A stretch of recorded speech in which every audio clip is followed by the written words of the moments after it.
Pirates Plant Fruit Chapter 101-150. Chapter 101 End Metal Fist. Rog was knocked off the top of the mountain, and he fell to the bottom of the 5,000-meter mountain. Thorn Whip.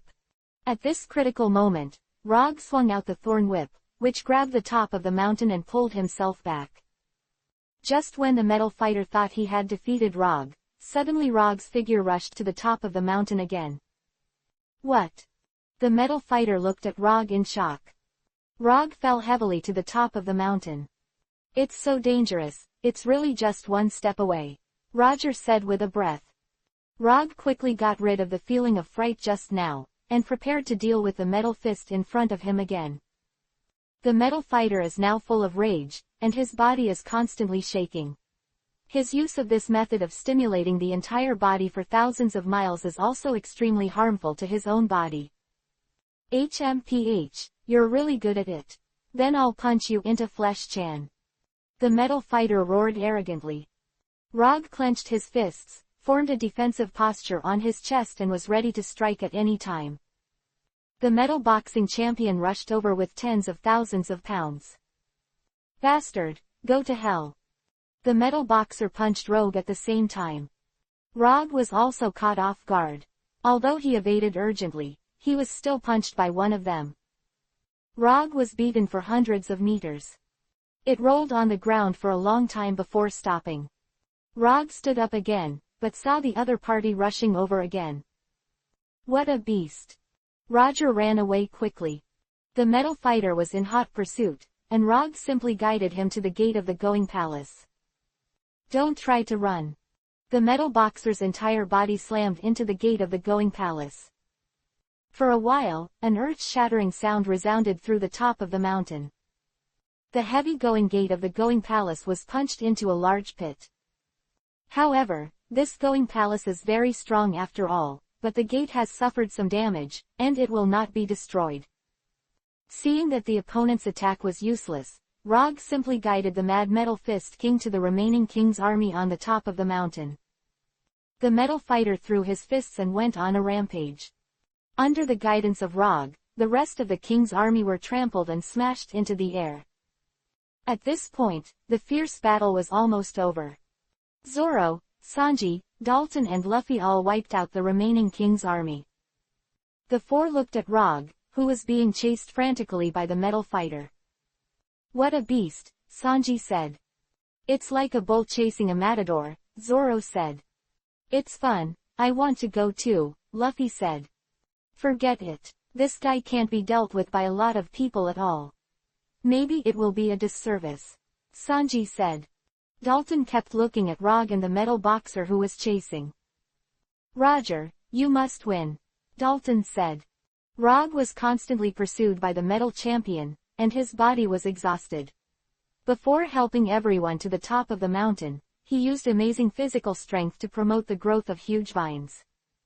Now after some battles, some oil is running out.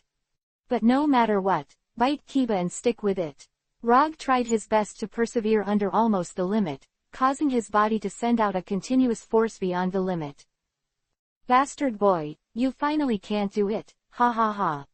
Seeing that Rog finally couldn't hold on, the metal fighter said wildly. However, his body was trembling constantly. Although his speed and strength were astonishingly strong, his spirit was already out of control. Try this, Thorn Whip. Rog turned around suddenly and shot the Thorn Whip. The whip of thorns wrapped around the opponent's body. The metal boxing champion's feet were wrapped around him, and the Thorn's whip took advantage of the situation to wrap his upper body up to his arms. Bastard, I'll be free right now. The metal fighter growled. His body began to break free from the whip of thorns. Under this enormous force, the whip of thorns, which was comparable to an iron chain, could hardly restrain him. My chance has come. Rog rushed towards the metal fist and lifted the opponent up. If the other party is unable to exert their strength, even if it is only for a moment, it is an opportunity. Rog gathered the metal boxer above his head and threw it down towards the edge of the nearby mountain. What? The metal boxer shook violently. After a fierce battle just now, Rog led the metal fighter to the edge of the top of the mountain. Go! Rog threw the metal fighter off. The metal boxer was thrown dozens of meters away from the top of the mountain. In midair he broke free of the thorn whip. Damn, you bastard! The metal fighter roared angrily. The sound resounded through the sky.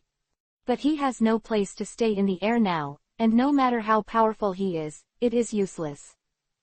He could only look at Rog with eyes full of irritability and extreme hatred, and then fell to the ground 5,000 meters below. Rog stood on the edge of the top of the mountain, and the metal boxer became a smaller and smaller black spot in the field of vision. Finally, on the snow field on the ground, a big pit was smashed where the metal fighter fell. The metal boxer is indeed a powerful killer, Roger said with a sigh of relief. Then Rog turned his attention to the 4 people in the Going Palace. There is also no enemy there in the Going Palace. The enemies at the top of the mountain have been eliminated. Rog was about to return to the Going Palace when suddenly the 9 air mobile fortresses surrounding the top of the mountain a few hundred meters away opened fire. Cannonballs were fired at Rog. Several shells also hit Rog directly. And these guys. Rog hurried to Taoshang Going Palace after being heavily shelled. On the top platform of the Going Palace, Roger, Sanji, Zoro, Luffy, and Dalton are standing here. Those air mobile fortresses are the only ones who dare not attack here. Going Palace that is still difficult for everyone to deal with. Can't open the Going Palace, you can't do anything about Wapol. At this moment, suddenly those huge hot air balloon villas rose up. Under the cover of the air mobile fortress, he landed on the top of the mountain again. About 800 more soldiers landed here from inside. So much again, Sanji said. It will take a while to kill again, Zoro said. Wow, good fun again, Luffy said. It's endless, Dalton said. Really, but we need to find a way to make it impossible for the other side to reinforce its troops. Rog said. Looking at those air mobile fortresses, now these enemies can continue to reinforce and rely on the cover of those air mobile fortresses. Once you leave the top platform of the Going Palace, you will be attacked by the firepower of the air mobile fortress. The 800 elite soldiers of the King's army who landed again set up cannons and machine guns on the top of the mountain, and were ready to attack. Chapter 102 In Trouble. In addition to setting up cannons and machine guns, the 800 elite soldiers of the King's army also fully learned the lessons of the first wave of troops. These elite soldiers began shoveling snow with shovels they carried, and piled up snowbanks for cover. The soldiers of the King's army did not continue to attack, but kept setting up their positions. These guys are not attacking, are they trying to besiege us? Sanji said. It's really cold after staying at the top of this mountain for a long time. Zoro also said. After staying at the top of the mountain for a long time, I also feel a little cold. Although the 5 of them are all powerful like monsters, there was some consumption in the previous battle. Our opponent still seems to have a special purpose, Rog said. The soldiers of the King's army piled up snowdrifts and set up their weapons to form a large position. The soldiers of the King's army did not attack, but stood guard on their positions. The second wave of King's army soldiers used the position to besiege Going Palace, and 9 air mobile fortresses took cover from a distance. Subsequently, the 8 hot air balloon villas that were transported before flew up again, and the third wave of landing on the top of the mountain was carried out. More than 800 soldiers landed here. See more and more enemies, and a stalemate. Rog also sat down at the top of the Going Palace. Everyone, take a rest first, Roger said. Rog took out another huge leaf and used the ability of plant fruit to transform it. The leaf then turned into a tent-like object to cover the surroundings of the 5 people. Ah, finally taking a break, Luffy said, stretching his waist. And Zoro and Dalton also sat down and took a break. At the same time, the 5 discussed how to break through the Going Palace below. The palace is very strong, and it has been completely sealed. Wapol is hiding in it and won't come out, Dalton said with a sigh. It's really solid. How do you break through this palace? Zoro said as he slashed the going masonry below with his blade. These going masonry are not only going components, but also incorporate other hard alloys. So Gito in Zoro's hand was only able to draw a few scratches. If it were an ordinary stone, Zoro would have chopped it into 2 pieces long ago. What's the solution? Sanji thought as he smoked. Luffy lay on the ground and kept saying, I am so hungry. Do you have any meat? How could there be? But if this going palace is opened, since it is a palace, there will definitely be meat inside. Sanji said. Luffy regained his energy immediately, sat up and said, really? I want to eat it. Luffy sticks his head on the going bricks and studies how to break them. Rog was also very worried about how to break through the going palace. Dalton, I ask you if there is really no special road in this going palace. For example, a secret passage or something. Rog asked Dalton. Dalton shook his head and said, no, there is no secret passage in this going palace. We had spies involved in building this palace when we built this going palace. Not to mention that Wapol himself did not build a secret passage. At that time, we also wanted to leave some organs and secret passages, but because of the strict supervision of the Prime Minister Cromariman and other ministers, there was no way to start. Quote. What a pity, Roger said. Rog looked at the going palace on the ground. It was an unsolvable problem. At the top of this central mountain, the king's army landed in wave after wave of hot air balloon villas. The 4th and 5th waves all came up, and then a large number of supplies were followed up. In the going palace, Wapol is still in the council hall at this time. Wearing the going crown and wearing yuhi-colored silk robes, Wapol was already sitting on the throne dozing off. Snoring, snoring. Wapol's snoring was so loud that everyone in the hall could hear it clearly. In front of Wapol, a round table was filled with plates. The plate was full of scraps the size of a grain of rice left over from being eaten. Wapol has always eaten with basically nothing left, and even some dishes were swallowed by him. The waiters around were all very tired lying on the floor of the hall. The ministers such as Chromalimon also eat the belly dripping round, or sit or lie on the ground. The sound insulation of the going palace is quite good, and the sound of the fierce battle outside before sounds like a bird's chirping here. Chromalimon stood up from the ground, left the council hall, and came to a tower of the going palace. This tower is the tallest building in the going palace. After walking up the spiral staircase, Chromalimon reached the very top. In the top room were 2 guards in armor, who saluted when they saw Chromalimon. No need to be polite, I'll ask. What's going on outside? Cromariman asked. One of the guards said, there has been a fierce battle outside, but the 5 invading enemies are still there. I'll take a look too, Cromariman said. He walked to the original window of the room, which was now blocked by a heavy-going alloy door. However, there is also a telescope-sized hole above the going alloy door, which can be used to observe the outside. Cromariman put one eye over the hole and looked out. Outside the going palace, I saw a leaf tent-like thing on the top platform of the going palace. The going palace, an army of thousands of people has already set up positions, erecting countless cannons and machine guns, as well as simple fortifications. It's a spectacular scene. Thousands of our army are gathered here. Such a strong force will definitely be able to defeat the enemy. Even if it doesn't work, if we continue to increase our troops, the enemy can be consumed to death. Chromalimon said. However, he did not dare to open the palace until the 5 invading people were eliminated. After all, this is too dangerous. Wapol is in this palace. Once Wapol is killed, the king's power in the entire Drum Kingdom will be disintegrated. His Majesty Wapol's safety is everything. So we still have an army. Let Jace and the reinforcements under his command continue to fight. I don't believe that these 5 men will not be overwhelmed by the wear and tear of the army. Chromalimon said. Cromariman then left. The 2 guards also looked outside through the observation hole one after another. We have so many troops that we can definitely consume those 5 enemies. Although they defeated hundreds of people before, this time there are already thousands of people. We will definitely be able to win. A guard said. Rationally speaking, this is the case. However, the 5 of them are really too strong. Another guard said suspiciously. Chapter 103 Ways to Destroy the Palace. The Going Palace.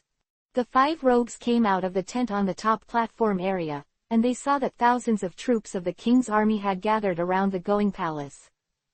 In addition to the first wave that was destroyed before, the second wave, the third wave, the fourth wave, and the fifth wave were all besieged around the Going Palace.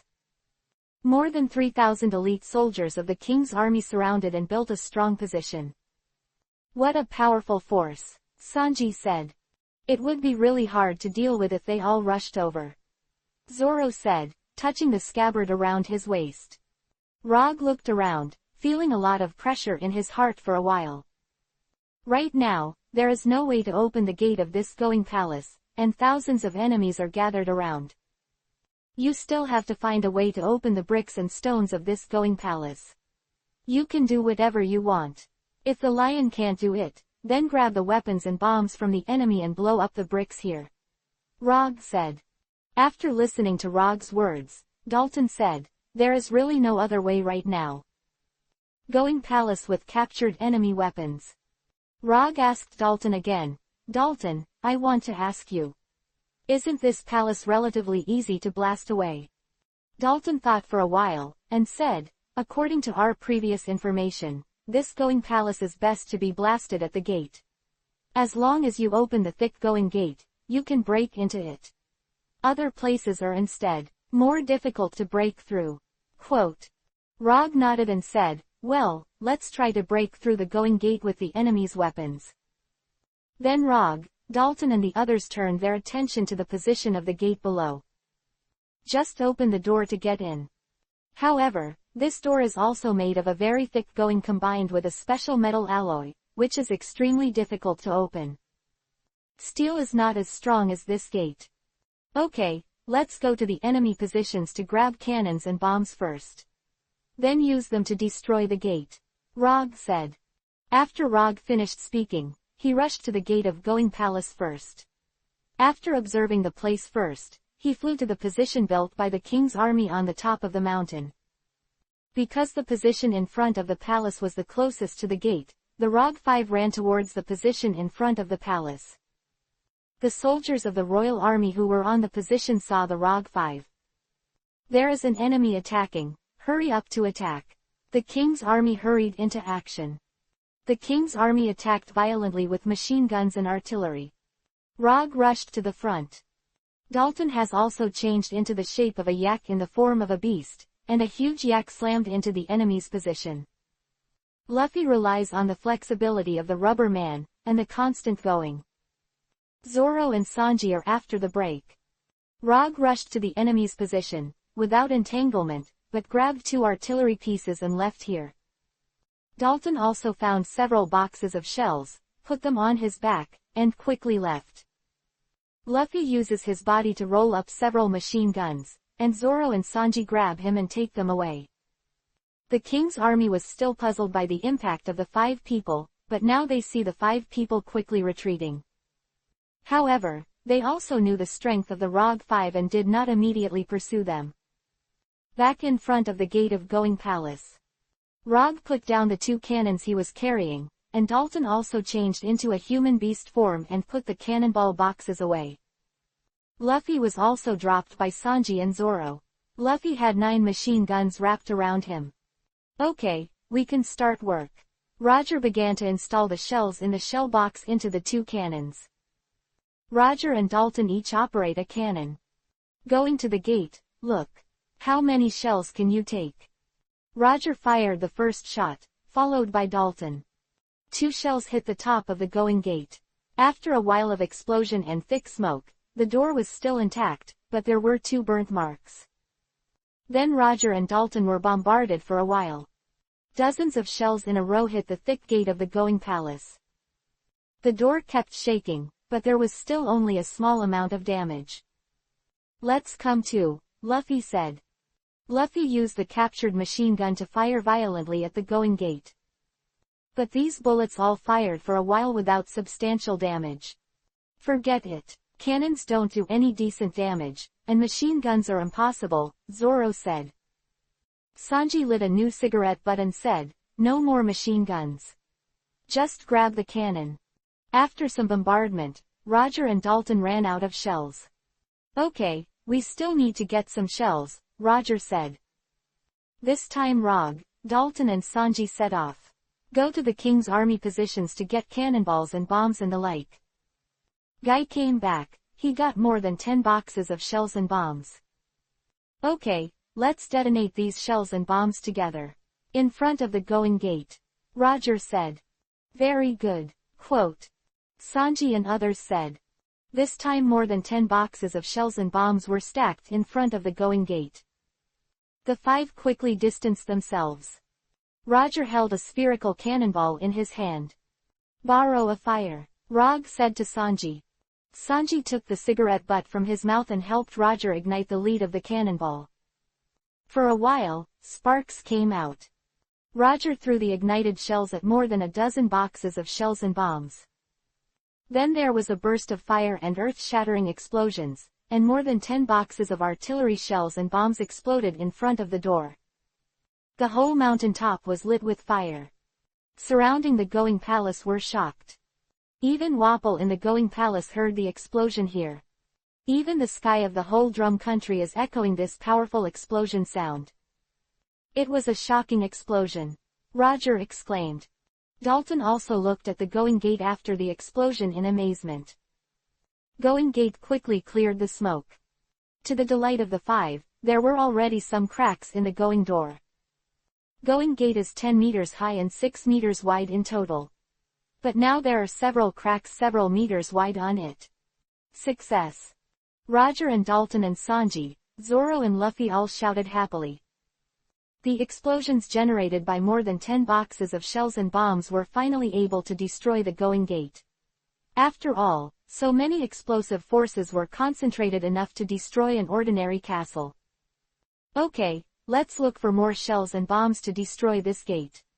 Rog said. Hurry up, I can't wait anymore, Sanji said. Chapter 104 Courage to Seize the Cannonball. Okay, blow up this Going Gate, Luffy said excitedly. Let's hurry and get new shells and bombs. But the enemy is likely to move because of this, Dalton said. It's not too late, do it quickly, Roger said. Zoro drew his blade at this time and said, but you need cover.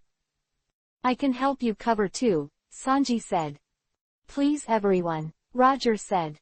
Rog, Dalton and Luffy sprinted at full force, while Zoro and Sanji covered. At this time, it is above the King's army position in front of the Going Palace. What's the matter? They did the explosion just now. They just took a ton of shells and bombs from us. It turned out to be used to blast the gates of the Going Palace. If that's the case, they're definitely going to take the shells and bombs again. They must be stopped quickly. The King's army still reacted, and the colonel in charge of the King's army in front of the palace gave an order. The King's army on the frontal position would stop at all costs to prevent the Rog 5 from taking the shells and bombs. In the Going Palace, the earth-shattering explosion just now also made Wapol, the head of the Sweat Party, fall from the throne in fright. What's the matter? Wapol said angrily. Many ministers in the palace council hall were also taken aback by the explosion just now. Chromolyman had already returned to the council hall, and his face was sweating from fear. The explosion just now seems to have come from the main entrance of the palace. Chroma Limon said. Wapol was disturbed for a while, and ordered to Chromaryman, hurry up and take someone to find out what's going on. Yes, said Chromaryman. Then the Prime Minister with the explosive head quickly took someone to investigate. Wapol sat back on the throne and took a breath. What's the matter? I'll quickly ask Jace. Wapol used a special phone bug to contact Jace again. Jace wrote back quickly. Your Majesty Wapol, are you all right? Jace asked. I'm okay, Wapol growled. Your Majesty, I also received information from the frontline landing troops. Just now, Dalton and the pirates used the captured cannonballs and bombs of our army to blast the gate of the palace. But I have already given an order to let them stand guard. The enemy takes the ammunition. And I'll go to the top of the mountain with the next wave of landing troops, said Jace. Hurry up, Wapol said. Then he hung up, Wapol now deeply terrified. It didn't take long for Chromarimon to bring people back to this council hall. Chromalimon's face was very ugly, and he walked in front of Wapol. What's the matter? Your face is so ugly. Say it, don't worry. Wapol asked quietly. In fact, Wapol was more anxious than anyone else. Chromalimon said anxiously, Your Majesty, the gate of the going palace has been damaged. There are some cracks. It will be exploded several times as violently as before, and it will be completely broken. What? Wapol felt extremely frightened in his heart. Your Majesty, we should now use more giant logs at the going gate. We are piling up debris to stop it being breached, Chromarimon said. That's all there is to it now, Wapol said. Wait, Wapol, who was in depression, hurriedly gave out a sly look in his eyes again. Wapol thought for a while with a smile on his face. Since I was attacked by the enemy, I did not allow them to defeat them. I can deal with them with my true skills, Wapol said. Wapol looked at Chromarimon again and said, I'm going to the palace's arsenal. Don't tell me, Your Majesty, you are going to use that method to deal with the enemy. Chromarimon said. Wapol nodded and said, Of course, there's nothing better than that. If I do my best. I would like to follow you, Chromarimon said. Okay, as expected of my confidant. Wapol said. Then Wapol looked at the other ministers and said, What about you? These ministers knew very well that Wapol was asking them to work hard together. But no one dared to object, because then Wapol would have swallowed him on the spot. We are willing to follow His Majesty Wapol to destroy Dalton and the pirates. Many ministers shouted together. Going Palace began to get busy, and the gate of the Going Palace was further fortified. Chromarimon personally oversaw the fortification of the gates by the remaining guardsmen of the Going Palace. More than a dozen huge logs resisted the huge Going Gate from the inside. A large number of sundries in the palace, as well as grain bags, were blocked inside the gate like sandbags. In the palace's arsenal, Wapol opened his mouth and worked hard to swallow the hordes of ammunition. The sign was made by Drexus, and he swallowed all the arms made by the world government's arms companies. I want you to taste my super weapon, Wapol said while swallowing. The Going Palace, fierce battles are taking place on the snowfields at the top of the mountain. The king's army has strengthened the protection of its own ammunition, and sometimes it is better to detonate it than to be captured by Rog. Go to hell. Rog charged violently on the king's army position. Several enemies tried to bombard Rogue with cannons, and a shell was fired. Rog blocked with his right arm, but the violent explosion of the shell failed to effectively damage Rog. Rog rushed to the front of the cannon, raised the cannon and sent several Royal Army artillerymen flying like baseballs. Rog saw several boxes of shells beside him. That's all I want, Roger said. Just as Rog rushed to the boxes, a king's army sounded a man-carried bomb and threw it at the cannonball boxes. The violent explosion turned the shells into flames and smoke. Damn, they blew up again, Rog said. The Royal Army detonated their explosive shells and bomb boxes before they were captured in order to avoid being taken away. Others have suffered like this, and Dalton has failed many times. Instead, Luffy continued to capture enemy shells and bomb boxes with his nimble rubber man abilities. Wow, it's really fun. Luffy's telescoping arms and body managed to capture 4 boxes of shells and bombs. However, there are also the king's army eyeing Luffy. It's that kid, if he has the chance, he will attack him. A major of the king's army led more than a dozen elite soldiers with shoulder-mounted artillery said. Luffy also has pauses in the movement. Luffy was targeted by the king's army after finally successfully capturing a 5th crate full of shells. Fire! More than a dozen small shells fired at Luffy. Luffy gasped when he saw the cannonball hit. It quickly turned into a rubber balloon. However, the shells did not hit Luffy's body, but hit the box Luffy was holding. "Wow, what a shame," Luffy said. There was an earth-shattering explosion, and Luffy was blown away. Chapter 105 Against Air Mobile Fortresses. Luffy. Roger looked at Luffy who was blown away. Zoro looked at Luffy who was blown away and said, "This idiot." Rog looked at the battlefield in front of him, and now the enemy is extremely avoiding the capture of artillery shells and bombs. Just when everyone felt great pressure, suddenly a group of hot air balloon villas rose up again. This group of hot air balloon villas carried another wave of the king's army to land here. "Another wave," Sanji said, looking at the hot air balloon villas. 8 hot air balloon villas put down more than 800 people from the 6th wave of the royal army. This group of newly landed king's army was headed by Jace. Jess, the commander of the king's army of the Drum Kingdom, is wearing a black cloak and is ready to fight with a bow and arrow. "Commander Jess, now we have more than 4,000 troops on the top of the central mountain. And the enemy is trying to get cannonballs and bombs to attack the gate of Going Palace," a colonel officer reported to Jess. Jace looked at the crack in the gate of Going Palace with his own eyes and gasped. "Order all the troops on the top of the mountain to attack the enemy with all their strength, and to defend at the gate of the palace," Jace ordered. "Yes, Lord Commander." Numerous officers rushed to convey the order. Fortunately, the gate has not been completely destroyed, and now Jace is commanding more than 4,000 king's troops to desperately defend the gate.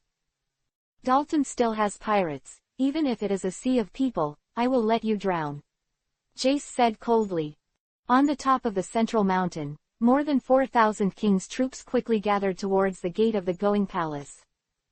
With the crowd tactics, it is also difficult for the Rog 5 to break through the gate. In addition to the king's army deployed on the front of the Going Palace, the king's army from the other 3 sides also assembled in front of the main gate. The troops that supported the 6th wave with Jace also gathered towards the gate. The Rog 5 who were fighting saw a large number of the king's army quickly gathering towards the main gate. "It's a lot of pressure now. The enemy is actually gathering here. Even if we get shells and bombs, we can't destroy the gate," Dalton said worriedly. "Crowds of people. Do we have to knock them all down?" Sanji said. "But we have to try to destroy these enemies. It may be better to deal with enemies when they get together," Rog said. Zoro found Luffy who was blown away, but luckily Luffy was not blown off the top of the mountain. "Okay, let's rush and kill as much as you like now. Just try to eliminate the enemies that gather in the palace on a large scale," Rog said. "Okay," said Sanji and the others. As the king's army abandoned its position, its army gathered at the gate of the Going Palace. The Rog 5 went to the enemy's position and began to collect some weapons here. Rog found a cannon, loaded it, and aimed at the area in front of Going Palace. A shell was fired and exploded in front of the Going Palace. More than a dozen king's troops were flying in flesh and blood. Others also used this method one after another, bombarding the king's army assembled in front of the main gate of the palace with cannons on the enemy's positions. The king's army suffered heavy losses under the emergency of the artillery, and the king's army gathered in thousands was beaten by the artillery shells. Although there were actually hundreds of casualties, it had seriously shaken the morale of the king's army. Jace stood on the ground, looking at the impending turmoil of the king's army. "Stand on, don't mess up," Jace ordered. At the same time, Jace used the phone bug to contact the 9 empty Vice Admiral mobile fortresses near the top of the mountain. "All air mobile fortresses, attack the enemy with all their strength," Jace ordered with the phone bug. The 9 air mobile fortresses at the top of the central mountain began to draw closer to the summit. Rog and the others saw the 9 air mobile fortresses keep getting closer and closer, already above the top of the mountain. "They are getting closer." Rog looked at the air mobile fortresses and said. The 9 air mobile fortresses aimed the 2 heavy artillery pieces equipped on the cabin-shaped pods at the positions of the Rog 5. After a while of shelling, the shells quickly hit the ROG-5. These shells are specially made shells with fuses that explode when they encounter objects, and the ROG and the others cannot bounce them off. What a terrifying power, Sanji said. But these boat-like hot air balloon weapons are approaching us. Now we can attack them, ROG said. ROG rushed to the bottom of an air-mobile fortress first. With enough energy, he jumped sharply. Jumped to a height of tens of meters to grab the cabin-like pod below the hot air balloon of this air-mobile fortress. I can finally hit you. ROG slammed his fist into the cabin and punched it hard, which pierced the cabin. In order to reduce the weight of the air-mobile fortress, the cabin-like pod is made of a combination of light alloy and wood. So ROG easily penetrated the pod. ROG rushed into the pod, and there were about 20 soldiers of the king's army in the pod. When they saw ROG rushing in, they all looked at ROG with extreme fear. How could it be like this? He actually rushed in, said a major officer in the lead. Without saying a word, ROG directly aimed at a mechanical device at the back of the pod and punched it. The punch broke the mechanism. This mechanical device is the fuel power plant of the air mobility fortress. The air mobile fortress relies on fuel to generate heat for the hot air balloon above to float, and the sun powers the air mobile fortress's propeller to change direction. After ROG destroyed the fuel-powered unit, flames erupted in the pod. I'm leaving first. ROG directly broke through the shell of the pod and rushed out without saying a word. The pod was filled with flames, and finally the shells burned. ROG had already fallen to the ground, and the air-mobile fortress above exploded violently for a while. ROG looked back into the air. The air-mobile fortress had turned into a fireball, the pod had been completely blown to pieces, and the hot air balloon continued to burn. Finally solved one, ROG said. Then ROG went to deal with the remaining air-mobile fortresses. While ROG was fighting, the others also attacked the air-mobile fortress. Zoro and Sanji cooperated well. The two rushed to the bottom of an air-mobile fortress together. Hey, kick me out, Zoro said, two knives in hand. Don't order me, Sanji said angrily. Forget it if you don't want to. I don't think you can, Zoro said. Sanji immediately kicked Zoro with his right foot. Don't say I can't do it. Zoro jumped up too, just in time to get a kick from Sanji. Air Force Burst Kick. Zoro's whole body kicked and flew towards the air-mobile fortress 70 to 80 meters high under the strong foot strength of Sanji. Zoro clenched the two knives in his hand and quickly approached the air-mobile fortress. Double knife flow, cross-cut. Zoro's two knives combined with sword energy like giant straight horizontal knives, severing the hot air balloon above the air-mobile fortress pod. The pod that lost the hot air balloon fell quickly. Zoro jumped on top of the falling pod and jumped away moments before the other fell to the ground. After a while of rumbling, the pod was smashed into pieces, and the king's officers and soldiers inside were also smashed to pieces. Looked at Zoro and said, "That's a good idea. Is the Chlorella brain useful?" Chapter 106 Captured Air Mobile Fortress. Dalton also rushed to Sanji's side. "Sanji, please use the method just now to kick me away," Dalton said. "No problem," Sanji said. Sanji and Dalton went under an air-mobile fortress together. Sanji kicked at Dalton. Air Force Burst Kick. Sanji kicked Dalton away with one kick. Dalton is now in the form of a human and beast, wielding an iron halberd and flew to the top of this air-mobile fortress. Dalton's iron halberd wielding super aerial mobile fortress's cabin-shaped pod as a blow. Breaking the pod shell, Dalton rushed into the pod. More than 20 soldiers of the Royal Army in the pod looked at Dalton with surprise. Dalton in front of him looked like a Tauren wielding an iron halberd, just like the killing god from hell. Dalton swung his iron halberd at the various pickups and unloads in the pod and slashed. "Go to hell, Wapple's lackey!" Dalton roared angrily, wielding an iron halberd to smash a large piece of wreckage inside the pod. The malfunctioning air-mobile fortress quickly fell downward. Because of the hot air balloon on the upper part of the pod finally landed relatively gently. However, this air-mobile fortress is also scrapped. Dalton rushed out and looked at the enemy's 9 air-mobile fortresses in the sky, and now there are only 3 remaining. Rog and the others fought valiantly, with Rog taking down 4 and Zoro and Dalton 1 each. The remaining 3 air-mobile fortresses are still suspended above to fight. Luffy used his rubber ability to get to an air-mobile fortress. Luffy got to the air-mobile fortress and managed to break the glass window of the pod. Luffy who entered the pod was the king's army who cleared the pod. When the king's officers and soldiers saw Luffy entering here, their expressions changed greatly. This pirate actually rushed in. The king's officers and soldiers said, "Kill him," said the king's army major in charge of the air-mobile fortress. More than 20 royal troops raised their guns and swords to attack Luffy. Ha ha ha. Luffy waved his fists and aimed at the enemy for a while. Where are the royal army's opponents? Luffy s. After a while of fisting, the king's army in the pod was knocked down. Luffy defeated the king's army. He walked to the controls of the pod. Wow, so many weird things. Luffy started pulling the joystick on it. This air-mobile fortress changes altitude rapidly. The control device at the front of the pod can adjust the height and direction of this air-mobile fortress. It's really interesting. Luffy was amused and continued to manipulate the devices. After successfully manipulating the air-mobile fortress, the air-mobile fortress began to descend to the ground. At this point, Rog and Zoro had already destroyed the remaining 2 air-mobile fortresses. Rog looked at the air-mobile fortress that had landed. From the front window of the air mobility fortress, Luffy can be seen inside. What? Zoro said in surprise. This guy is actually inside. Sanji said.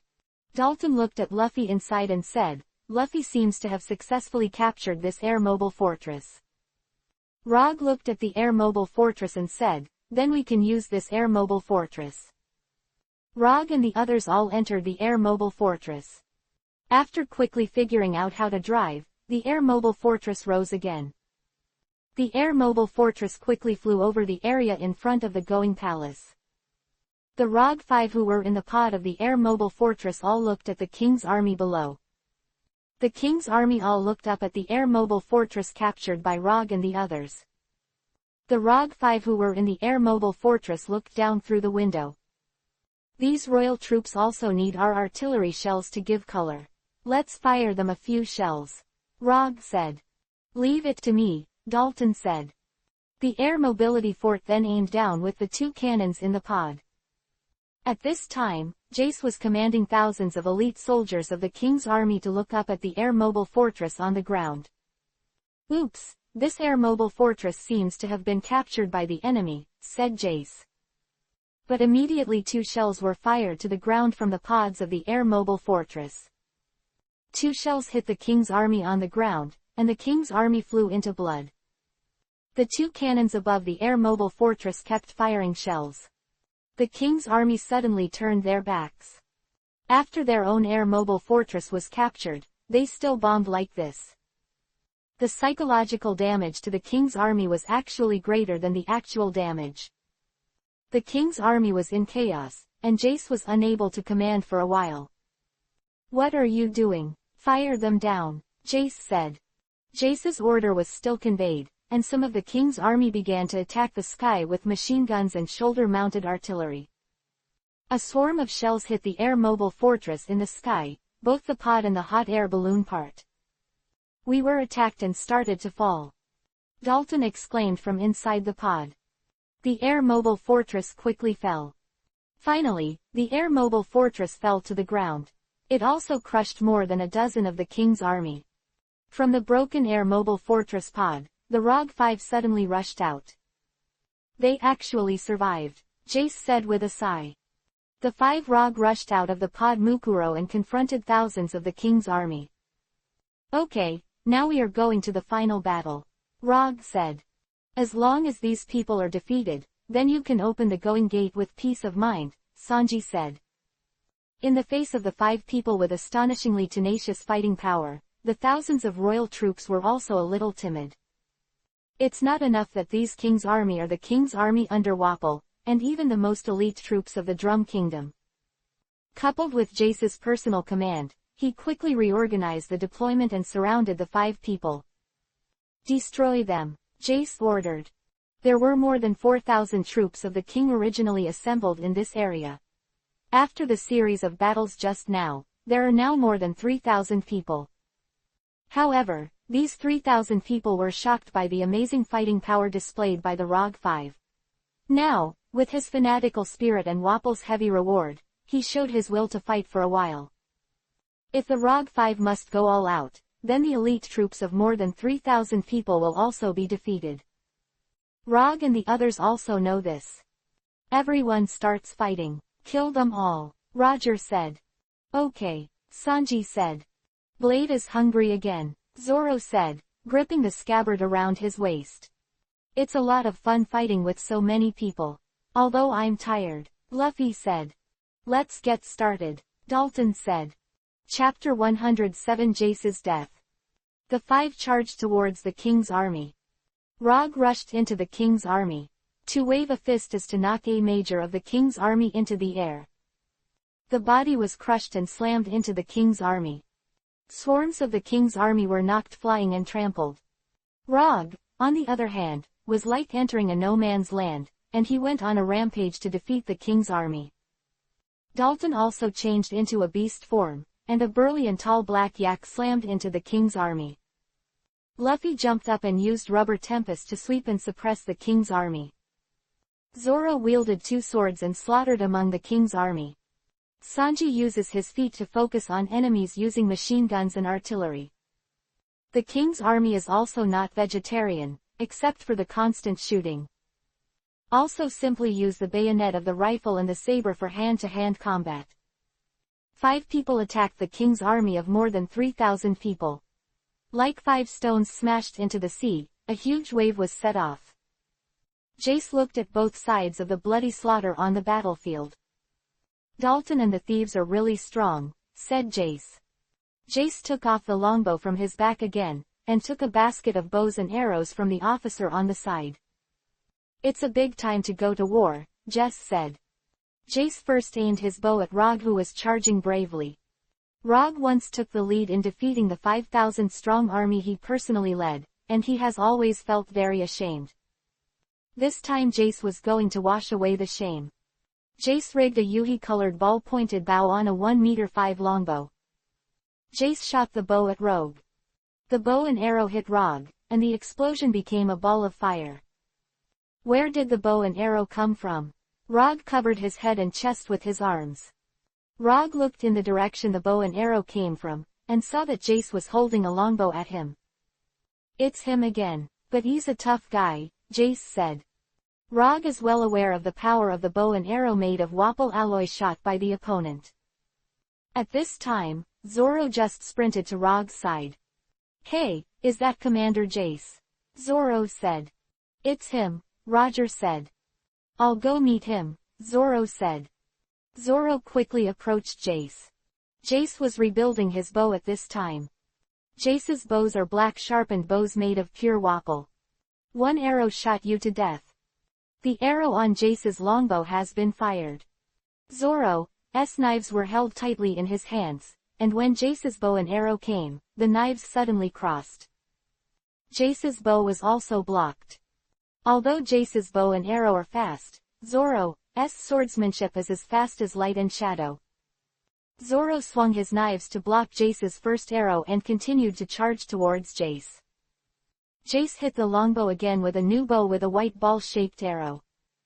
The arrow was fired again, and Zoro swung his knife to block.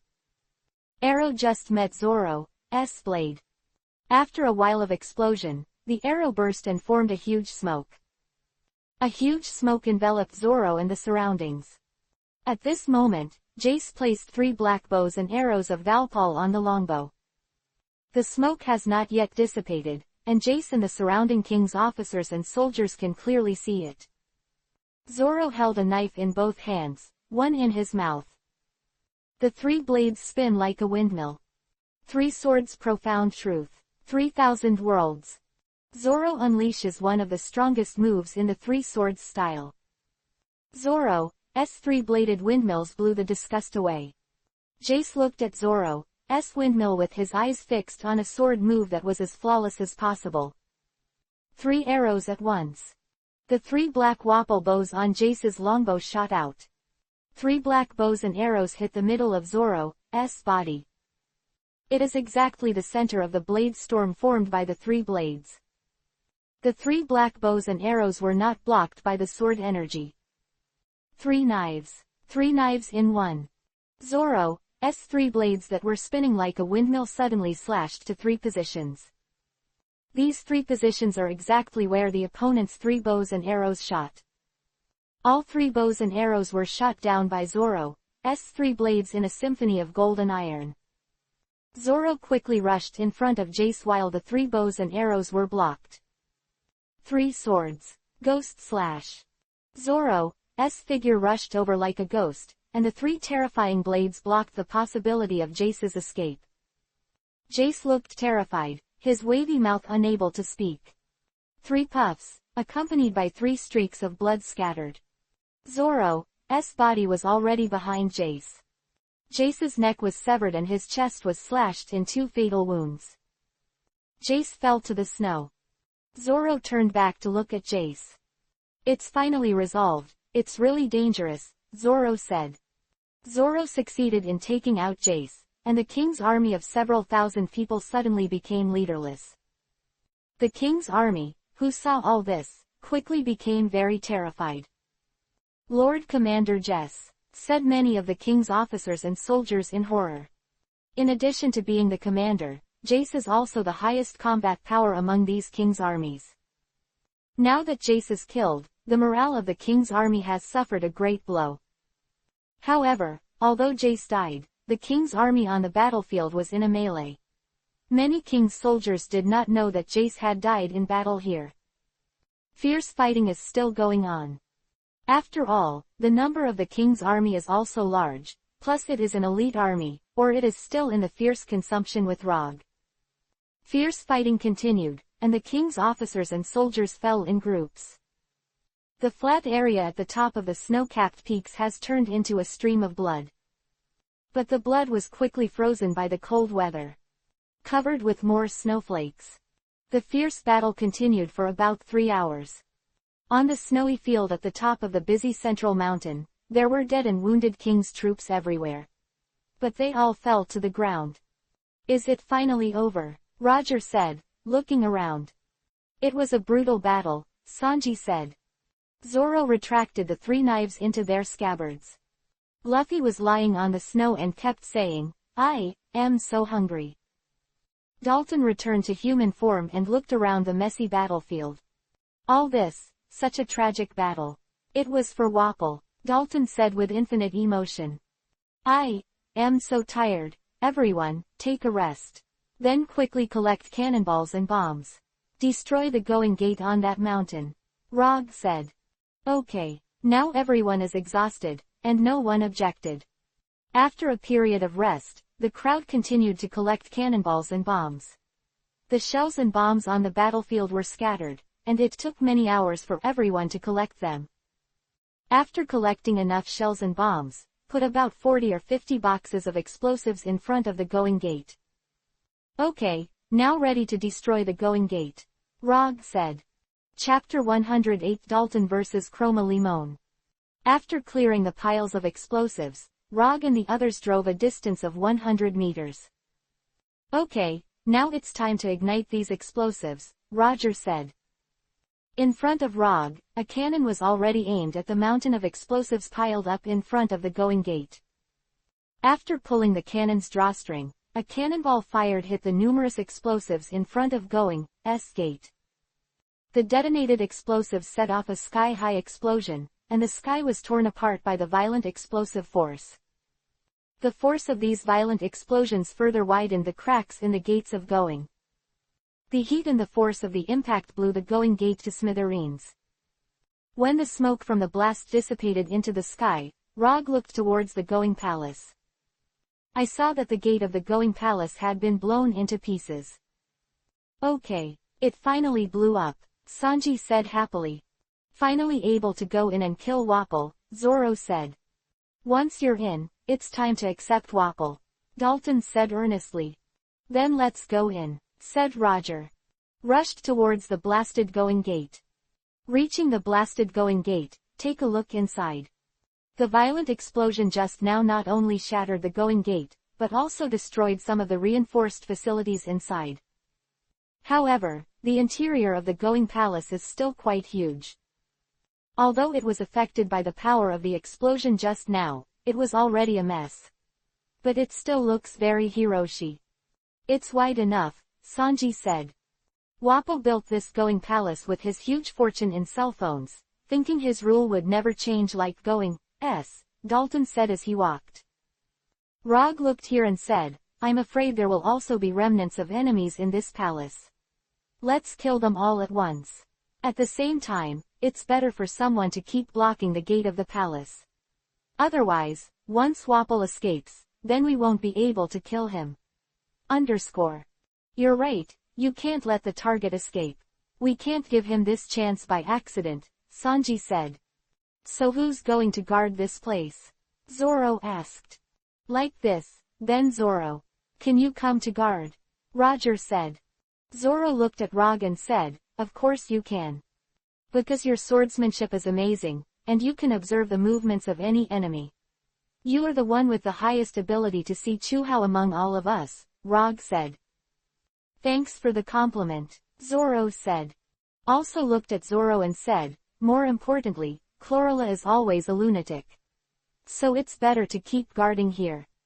Who is Lucci? Zoro glared at Sanji. Dalton said, okay, let's stop arguing. Going now, I have a bad feeling. Rog, Dalton, Sanji and Luffy probed deeper into the Going Palace together. Going Palace is really big, but Dalton has some experience and common sense about the palace. After all, Dalton was once a high-ranking minister of the former king of the Drum Kingdom. So, even though the Going Palace was built by Wapol after he left, he can still judge the layout of some of the main passages in the palace. Everyone went all the way to a large hall. In this hall there is a large group of the king's guards, fully armed in knightly armor. And a middle-aged man with an exploding head in a cloak stood in front of the king's army guards. You guys are still here. This man is also the prime minister of the Drum Country, Cromarlyman, who said to Rog and the others. Rog looked at Cromarlyman with the explosive head and said, where is Wapol? Your Majesty, Wapol is not something you can see, Cromarlyman said. Dalton looked at Cromarlyman, staring at him stubbornly. Oh, Dalton, said Cromarlyman. Cromarlyman, tell you, Jace is dead. If you don't want to follow him, don't stop us. Tell us where Wapol really is. Dalton said calmly. Dalton had served Wapol and the previous king together with Cromarlyman and Jace. But Dalton, dissatisfied with Wapol's brutality, left Wapol and became the leader of the resistance. When Cromarlyman heard that Jace was dead, he was surprised. What, Jace is dead? Cromarlyman said. He's dead, but we didn't bring his body. If you'd like to stop blocking us, you can go outside and find his body, Dalton said. Cromarlyman immediately came back to his senses and said, he's just dead. But I won't let you succeed. I will continue to protect His Majesty Wapol. Obstinate guy, let's have a showdown, Dalton said. Cromarlyman glared hard at Dalton. Okay, Cromarlyman said. No, I'll just fight you one-on-one, Dalton said. Cromarlyman said, no problem. Cromarlyman quickly picked up the two black axes at his waist. Armed with an axe in both hands, Cromarlyman is capable of fighting even though he is a civil servant. Dalton walked in front of Rog and the others by himself, waving his iron halberd at the enemy with both hands. Come on, said Dalton. Dalton and Cromarlyman rushed together. The iron halberd in Dalton's hand hit Cromarlyman with a huge force. Cromarlyman double axe cross block. There was a loud bang, gold and iron mingled, and sparks flew everywhere. Cromarlyman still lost to Dalton's huge strength, and the whole person was shaken out a few meters away. Yeah, Dalton wielded an iron halberd and stabbed towards Cromarlyman. Chromarimon wields two axes in a very agile battle. Sanji and the others, who were watching the battle, had to admit that the two axes in Chromarimon's hands were truly able to be used flexibly. Coupled with Chromarimon's agility, his fighting style allows him to wield his two axes like a soaring bird. For a time, Dalton and Chromalimon, who had the upper hand, were evenly matched. However, Dalton is a warrior after all, and in the battle, Chromarimon's physical consumption is far less durable than Dalton. I don't want to spend it with you. Dalton's body changed, from a human shape to a human beast shape. Dalton, who looked like a Tauren, wielded an iron halberd like a violent warrior. Chromarimon quickly retreated. In this state, Dalton's strength and speed have increased several times. Chromalimon's double axe and Dalton's iron halberd. A sound resounded through the palace hall for a while, and Chromalimon's double axe was deflected. Chromalimon rolled more than 10 meters to the rear. Chromalimon, who was hit hard, got back on his feet. Damn, it seems that I still need my unique trick, Chromalimon said. The man with the explosive head suddenly grew several spherical black objects with thorns on his body. Chromarimon threw it at Dalton. Dalton couldn't dodge, and was stuck to his body by these thorny black objects. Dalton's face became ugly. He once learned combat skills with Chromarimon. Dalton was well aware of the hazards of these objects. Chapter 109 Kill Chromalimon. Black thorns stuck to Dalton's body. On the legs, arms, and chest and abdomen, there are a total of 6 barbed objects stuck to the body. Hey, Dalton, you should be well aware of the power of these objects, Chromalimon said smugly. Dalton's face was serious, and his body became extremely cautious. He knew very well that these prickly black objects posed an extremely serious threat. Chromalimon swung a double axe and slashed at Dalton. Dalton quickly dodged the attack at the critical moment, and Chromalimon smashed into the air. However, Dalton's body suddenly made a sound of discharge. After a while, lightning circled around Dalton's burly body, giving him a severe electric shock. Ah! Dalton screamed and squatted down. Everyone else present was shocked. How can this happen? Sanji said in surprise. It's like being struck by electricity. It's like being struck by lightning. Zoro said in shock. Wow, power generation. Luffy said in surprise. It's like this, don't tell me that those objects will generate electricity, Rog said quietly. Dalton got back on his feet after biting on Kiba. Chromalimon is able to attack with this special black fiber. Once it's stuck, it generates an amazing amount of electricity, Dalton said. Chromarimon looked at Dalton with a smug look on his face. Yes, my electrostatic fibers can generate an amazing amount of electricity. If they are normal, they can only suck up some paper scraps. But once my electrostatic fibers are stuck to the body, they will generate an amazing amount of electricity, enough to electrocute an elephant, said Chromarimon. Chromarimon swung his axe again, and threw the two axes at Dalton with a sharp force. The two axes flew over in a whirl. Dalton quickly ducked aside. Both axes hit the air. But Dalton's body was hit by a violent electric shock for a while. Ah! Dalton fell to the ground in pain. The two axes flew back into Chromarimon's hands like boomerangs. You can't dodge an axe, then you're going to be hit by lightning, Chromarimon said. Chromarimon's electrostatic fibers can generate static electricity as long as the stuck object moves, but the scale of static electricity is tens of thousands of times that of ordinary static electricity. After Dalton changed into a Tauren in human beast form, it was difficult to withstand the static electricity generated. Not to mention the others, Roger looked at Luffy. But this rubber man is not afraid of electricity. But the other party is going to duel with Dalton. Dalton stood up again and looked at Chromalimon fiercely. The man was full of anger. I don't dodge anymore, then I'll give you a taste of my true anger. Dalton's body changed again, and the original human beast form changed again. Dalton landed on all fours, like a yak. Immediately after, Dalton became even bigger. The head also changed into a real bull's head. Two majestic and powerful horns point forward. Of course, those static fibers didn't fall.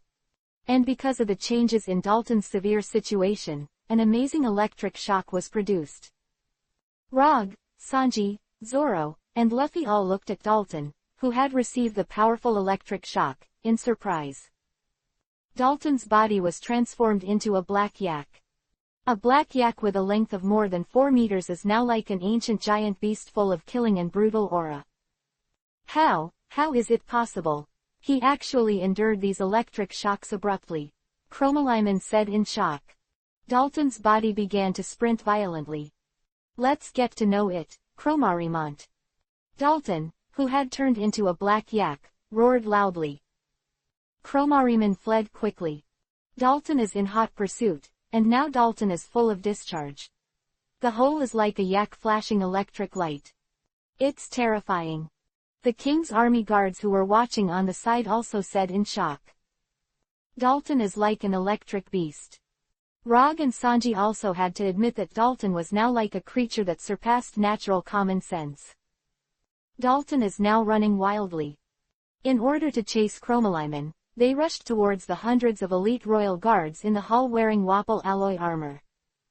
Chromolyman was desperate to escape. Dalton, like an electric bull, rushed into the king's army. Ah! It's miserable. I'm going to be electrocuted. I don't want to die. Everyone, run away. The Wapol alloy armor worn by these royal guards had no insulating ability, but made the powerful static electricity generated by Dalton even more terrifying and powerful. These elite Wapol guards guarding the Going Palace are powerful warriors who are not afraid of death. However, being shocked by Dalton's demon-like momentum and power, he could not effectively counterattack. They even said they were scared out of their wits. Hundreds of elite guards were overwhelmed by Dalton's violent impact. It's terrifying. Sanji also took a breath and said. But it's easier to deal with them, Zoro said. Is this Dalton's desperate charge? People who can reach this level need to be extremely firm in their hearts. Even in the face of thousands of cuts, they will not hesitate to do so. But the driving force behind all this is the justice in the heart. And a sense of responsibility to others, Roger said with a sigh. Dalton had such courage because of his long-standing hatred for Wapol and his servants, and his pity for the people of the Drum Kingdom. Chromolyman's whole person is already in a state of madness. Eventually he hit the throne in the hall.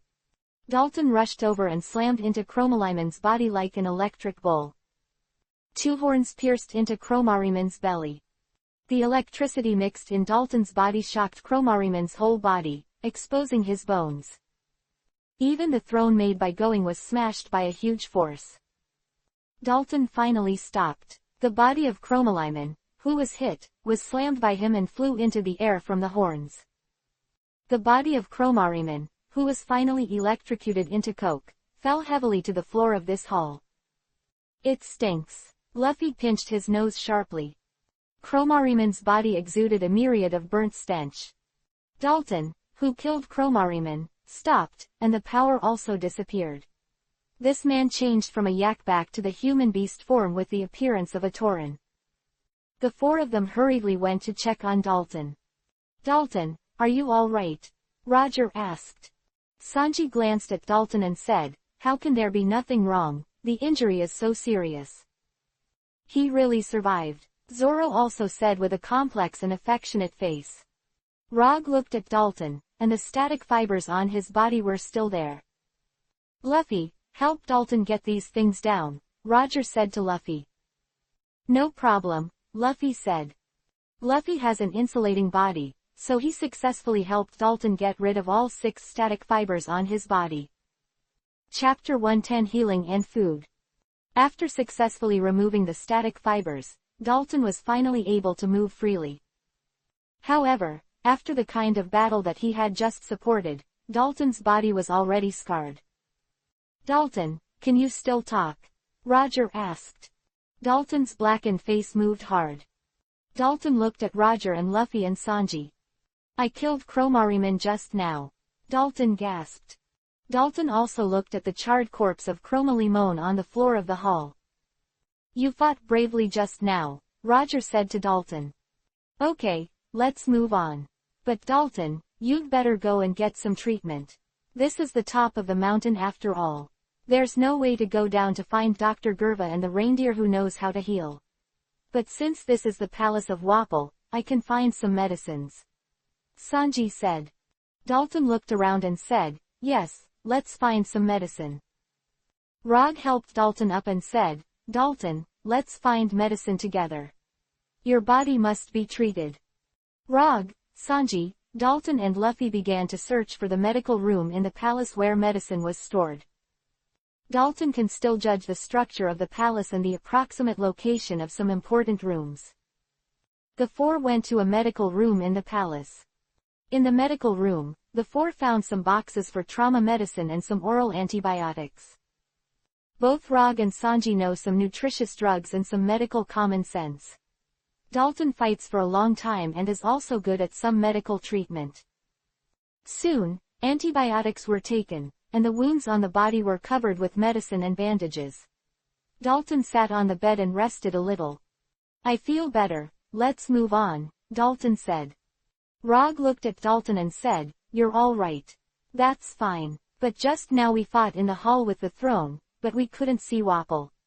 Is there any secret here?" The agency secretly said, "That's not true. But what I'm most worried about is that Wapple may have gone to the arsenal where the arms are stored in this going palace," Dalton said. "Arsenal?" Sanji asked. "Yes, that's what worries me the most. There is a huge arsenal in this going palace. Wapple is a fruit eater. He can eat anything, even those weapons. Once swallowed, then we will face a moving arsenal," Dalton said grimly. After hearing this, Rog and Sanji's expressions also became a little grim. Luffy, who was still innocent, looked blank. "Then we need to pay more attention," Roger said. "But let's go," Sanji said. Dalton got up from the bed. The four left the medical room and began to search for the arsenal. After searching for a while, everyone came to a spacious hall full of dining tables and cutlery. This hall is not as solemn and grand as the previous hall of the throne. But it is full of style to enjoy, and delicate silk rugs fill the hall. Dining tables, tableware and some refrigerators are placed on one side of the hall, as well as some exquisite enamel stoves and various cooking utensils for roasting, stewing, boiling, and frying. Seeing this, Sanji's eyes lit up immediately. What a fancy restaurant! He's really rich, and these are excellent cutlery and cookware, Sanji said as he walked over to the huge rectangular dining table in the center. At this dining table, there are more than 10 chairs. The table is filled with all kinds of delicate tableware. This is an exquisite silver tableware made by the Kingdom of Alacron. He actually bought it. It's a limited edition model, and he must have spent a lot of money. Sanji grabbed a silver plate with a delicate pattern. Exclaimed in shock. Picked up another gold rice bowl from the dining table and said, "This is also the tableware produced by the Alacron Kingdom." The Alacron Kingdom is a well-known kingdom of North Blue for producing expensive tableware and art. Wapple, it's really worth a lot of money. Quote. "Then he's an upstart," Roger said, picking up a pair of white silver knives and forks from the dining table. "No, Wapple himself doesn't matter how vulgar. But the tableware produced by the Alacron Kingdom is a world-class treasure. He really put a lot of effort into eating," Sanji said seriously. Sanji continued to examine the tableware as if he had discovered a rare treasure. Rog looked at the cookware in the restaurant again. Really expensive cookware. Going, pot, the exquisite marble stove. The shovel made of white silver, Roger said when he saw the cookware. Dalton also came over and said, "These cookware, no matter how precious, are exploited by Wapple." Dalton then sighed. The precious cooking utensils in front of them, as well as the tableware before, are huge wealth that Wapple obtained by unscrupulous means. Wapple's effort in eating is a sign of his greed. "Hey, a lot of delicious food." Suddenly Luffy's voice came. Roger and Dalton looked in Luffy's direction. I saw Luffy opened a huge refrigerator, took out more than a dozen fat roasted chicken legs, and started eating. Hey, don't you want to eat some? Luffy said, filling his mouth with food. With that said, everyone in the previous battles must have been hungry, Rog said. Then let's eat some too.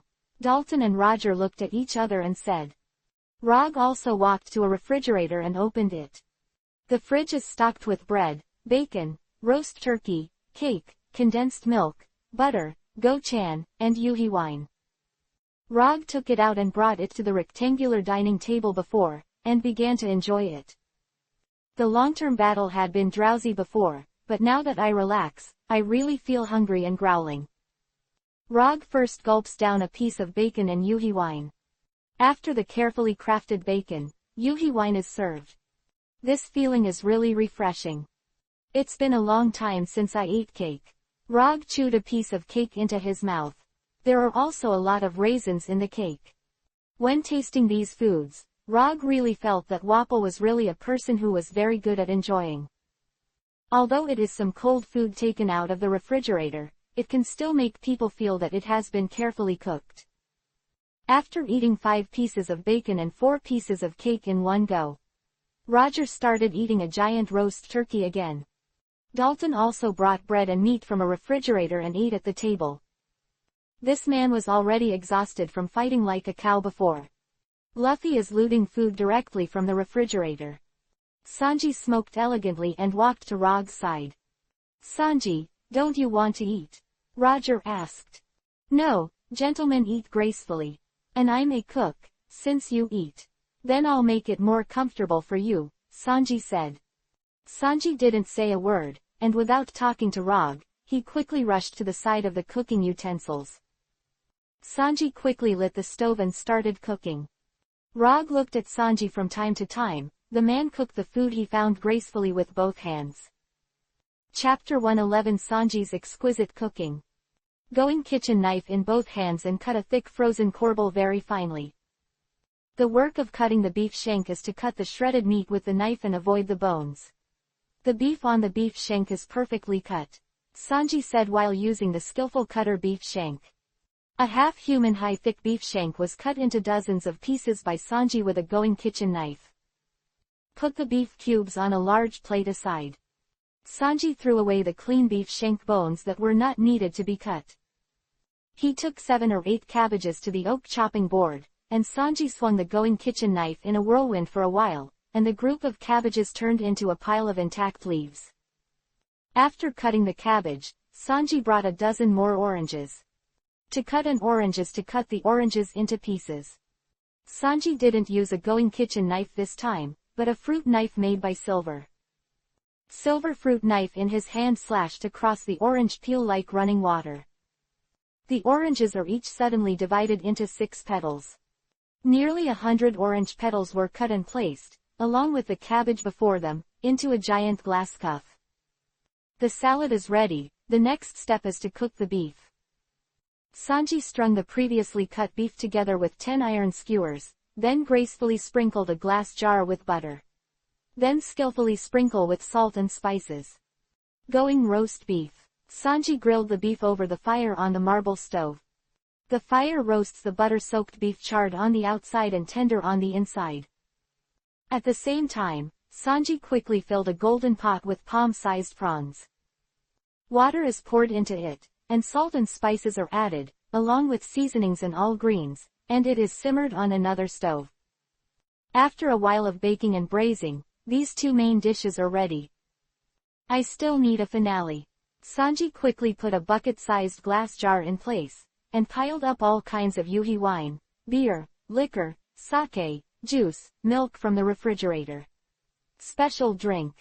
Start making cocktails. Sanji opened the corks of so many alcohol and beverages. According to Sanji's experience and density of various drinks, pour various drinks in different amounts. Laulo whiskey, Kuro wine, tequila, cheese liqueur, Chan fragrant white wine, ethereal sake, apple juice, milk, coffee. The ingredients here are so rich in Wapol, Sanji said as he adjusted. Sanji grasps the proportions of various drinks very reasonably, and he is very clear about what should be poured and how much should be poured. After some brewing, a large jar of special cocktails was prepared. Sanji put the grilled beef on a plate and brought the prawns in the golden pot. Also pick up the salad bowl. The prepared 2 dishes, 1 salad and 1 drink were brought to the largest rectangular dining table. Roger and Dalton and Luffy all looked at Sanji in surprise. Going roast beef, stewed prawns, vegetable and fruit salad, cocktails. Enjoy, because after all, we are in the enemy's castle, and we can't do more. These should be enough. Sanji ordered again. Cigarette said leisurely. Rog looked at the delicacies and said quickly, Sanji, you've worked so hard. I'm welcome. Your cooking skills are amazing, Dalton said with a look of surprise. Although Dalton is a rough man, he was very emotional when he saw the carefully cooked dishes in front of him. Wow, my favorite, Luffy said happily. His rubbery hands quickly grabbed 2 roasted golden beef cubes and ate them. Sanji also found a place to sit down, and ate leisurely on the going plate with a knife and fork made by silver. Roger inserted a going roast beef with a fork. This roast beef is the size of a palm, and the butter on the outside is grilled to a golden brown over the fire. The rich meat aroma first entered from the nose, which made people feel incomparably delicious. Take a bite. Rog took a bite and just entered. The rich, lubricating and tender beef makes you feel very comfortable in your mouth. It's delicious. Going roast beef really lives up to its reputation. Roger applauded. Going roast beef gives a psychological satiety far more than the actual taste. Eating just a small amount can be very comforting. This is a food that satisfies the taste and nourishes the stomach. Rog quickly ate the going roast beef. Ah, it's good that you like that. And you don't eat too much. Like that guy, he's starving like crazy. Just about you, Luffy, Sanji said. Luffy from eating too fast with his fork. Sanji is a superb chef, and for him, people who eat too much like Luffy don't respect food, and people who eat too little can't show the deliciousness of the food. And Rog is the happiest when he eats at a moderate pace and praises the food. Dalton ate the stewed prawns in the golden pot. These stewed foods are fragrant and have a unique flavor. Your prawn stew is delicious. I've never eaten such good food, Dalton complimented as he put a prawn in his mouth with a fork. Sanji breathed out a smoke ring and said, I made this very simply. I just paid attention to the number and type of spices. But the ingredients and spices here are very good, and it makes my cooking very easy. Easy, quote. Going roast beef and a piece of cheese on the plate with a knife and fork. Although Sanji didn't cook a lot, he had already eaten some cold food before. So the 4 of them soon felt full after eating Sanji's food. And Luffy is even more supportive into a ball. Hey, we're full, but we still have to go on with our business later, Roger said after taking a sip of his cocktail. After entering this cocktail of ingredients, I feel both sweet and sour, but not too sour, sweet but not too sweet, bitter but make up for the taste, spicy but perfectly embellished, fresh and thick. It can be said that every taste is just right. That's Sanji's secret to making cocktails, mixing everything to perfection in the best proportions. Dalton also drank a lot of Sanji's all-purpose cocktails, and this guy likes alcohol very much. Although he likes to drink spirits, it would be nice to have some of these more special cocktails after a serious injury. Sanji, your cooking skills are really good. If we beat Wapol, please help us hold a banquet. Celebrate with everyone, can you? Dalton asked politely. Of course, as long as you provide enough raw materials, Sanji said. Dalton looked slightly happy, and he really hoped that his subordinates and more people could taste Sanji's delicious cooking. Chapter 112 Wapol turned into a monster. Okay, everyone can prepare for going, Rog said. Of course there's no problem, Sanji said after eating another cigarette. Let's do it, Dalton said. Luffy was still taking a big mouthful of food and said, Are you going? I just felt 70 full. Okay, if you eat so much, it's not good for fighting, Rog said to Luffy. The 4 of them left the huge restaurant one after another. After leaving here, everyone continued to search. Finally came to a passage deep in the going palace. Does this passage really lead to the arsenal? Sanji asked. Dalton was silent for a moment and said, according to my speculation about the layout of the palace, it should be right here. The four continued along this passage, and finally reached a huge metal door. This huge metal door has the word armory written on it. It's here, yes, Dalton said. After observing the door for a long time, Rog said to the others, okay, let's go in together. Rog took the lead, and the four entered the arsenal together. However, when Rog pushed the door, he found that the door was actually opened and opened as soon as it was pushed. The four entered the arsenal. At the top of the arsenal is a huge chandelier that illuminates the entire arsenal. Of course, in some Yinan's corners, there is still no light that can shine in. There are so many items here. So many weapons and ammunition. Sanji said after observing the surroundings. Everyone be careful, there are a lot of explosives here, Dalton said. It's full of explosives and weapons that would be terrifying once detonated. It's really surprising whether he's here or not, Roger said strangely. Wapol was not to be seen in this arsenal. Rog continued to observe the surroundings, but suddenly a very uneasy feeling hit. It was that horrible feeling of being silent in the dark. It is a powerful killing and cruelty machine that is staring at him. He's definitely here, I can feel it, Dalton said. It's really strong. Is this Wapol's murderous aura? Rog said. The feeling of a strong enemy is a fighting instinct, whether it is Roger or Dalton or Sanji and Luffy can feel it. It seems to come in that direction, Roger said. The four of them looked at each other and walked into the deep right side of the arsenal together. The four acted very cautiously. This murderous aura is strong enough to kill all the same murderous aura. Continue to travel more than 20 meters, the front is already very dark. I feel it, Sanji said. This man who has always been elegant and calm is also sweaty. What's this? Luffy said suddenly. On the ground, I saw a group of blood and pieces of meat. Continue going for a few meters, it can be said that blood is flying. Is it all Wapol's doing? Roger asked. Dalton looked at the flesh and said, strange, Wapol would devour his opponent if he wanted to punish him.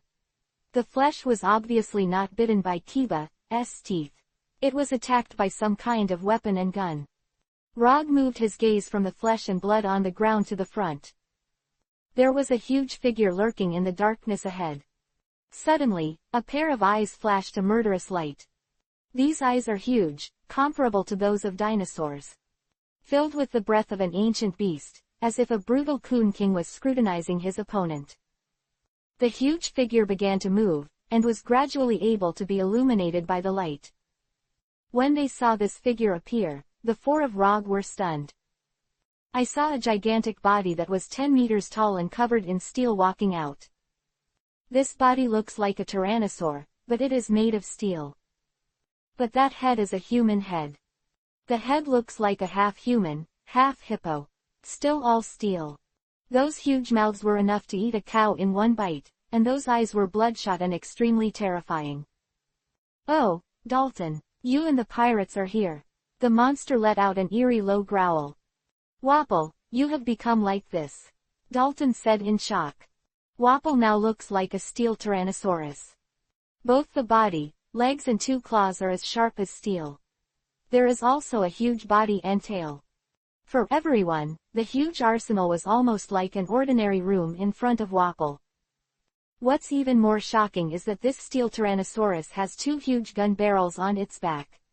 And the top of the gun barrel is a revolving cannon that fires in 7 bursts. Dalton looked at Wapol, who had grown exaggeratedly huge. Wapol, do you think you got this way by eating the weapons in this arsenal?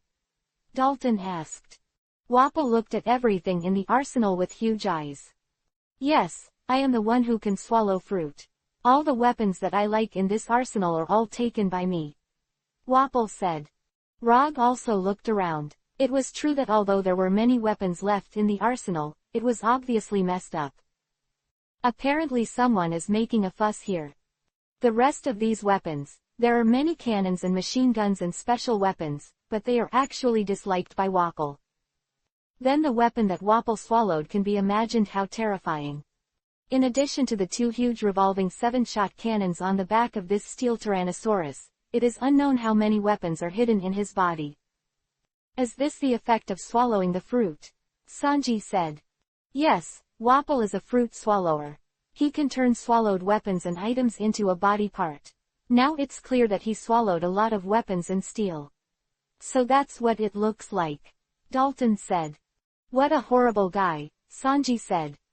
Wapol looked at Rog and Dalton as well as Sanji and Luffy, and growled, just now I killed the minister who shook his loyalty with the weapon of my body after devouring enough weapons. You saw that too, these lowly flesh and blood. Revolting against his majesty Wapol, this is the end. Dead without a corpse. After roaring, Wapol laughed even more savagely. The arsenal kept echoing his wild laughter. Rog looked at the arms in the arsenal. Dalton, I have an idea. But we need to get out quickly, Roger whispered.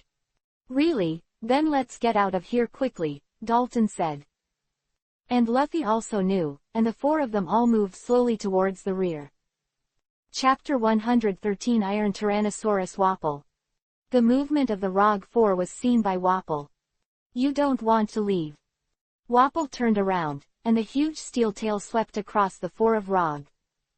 Watch out. Rog hurriedly avoided. Dalton and Luffy also managed to dodge the attack. After dodging the attack, the 4 quickly fled towards the gate of the arsenal. I'm going to tear you apart. Wapol chased the 4 men fiercely. Wapol, who had turned into a steel Tyrannosaurus, ran wildly in the arsenal with 2 huge legs. Many remaining bombs and weapons in the arsenal were knocked away, and the whole arsenal was suddenly filled with the sound of metal collisions. In the process of fleeing to the arsenal, Rog took the opportunity to take a large bomb half a person high. The bomb took on an oval shape and had a tail. It has the words made by Drexus on it. Everyone, hurry up, said Roger, carrying the bomb. Dalton and Luffy escaped from the arsenal gate one after another. Rog rushed to the gate of the arsenal and looked back. I saw Wapol, who was terrifyingly large, had already caught up to a very close place. To you, rest in peace here. Rog opened the bomb message, and then threw it to a weapon bomb stacking site in the arsenal. Then Rog turned around and rushed out of the door desperately. Wapol, who was still in the arsenal, turned his ferocious giant eyes towards the bomb. The fuzzed bomb rolled towards a pile of bombs and weapons. As soon as the bomb flickered, the fire quickly spread. Outside the arsenal, the 4 of Rog quickly rushed out of the tens of meters. At this time, only an astonishing explosion could be heard behind him for a while. It's earth-shattering, Dalton said in shock. The passage where everyone was located also shook as if it had been hit by an earthquake. At the same time, I felt a powerful heat wave coming from behind. Taking advantage of their last strength, the 4 finally rushed out of the passage. After the 4 of them rushed out of the passage, an astonishing explosion burst out of the passage for a while. Ah! The 4 of Rog were swept away by the air waves for dozens of meters. When the sound of the explosion disappeared, Roger stood up from the ground again.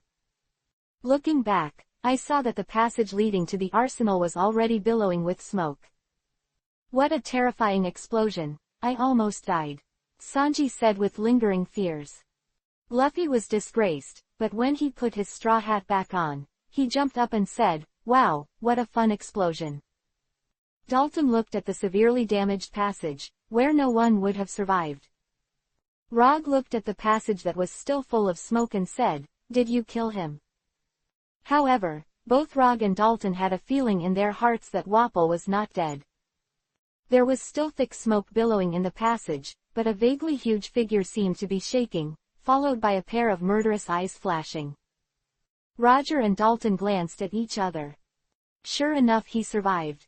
There was a piercing metallic sound in the passage for a while, as if a huge metal behemoth was moving. Finally, Wapol, like a steel Tyrannosaurus, rushed out. What a powerful explosion! Wapol growled. Wapol, like a steel tyrannosaurus, stepped forward and walked out of the passage completely. Here is a larger hall. Here, Rog and the others could see Wapol's steel tyrannosaurus-like body more clearly.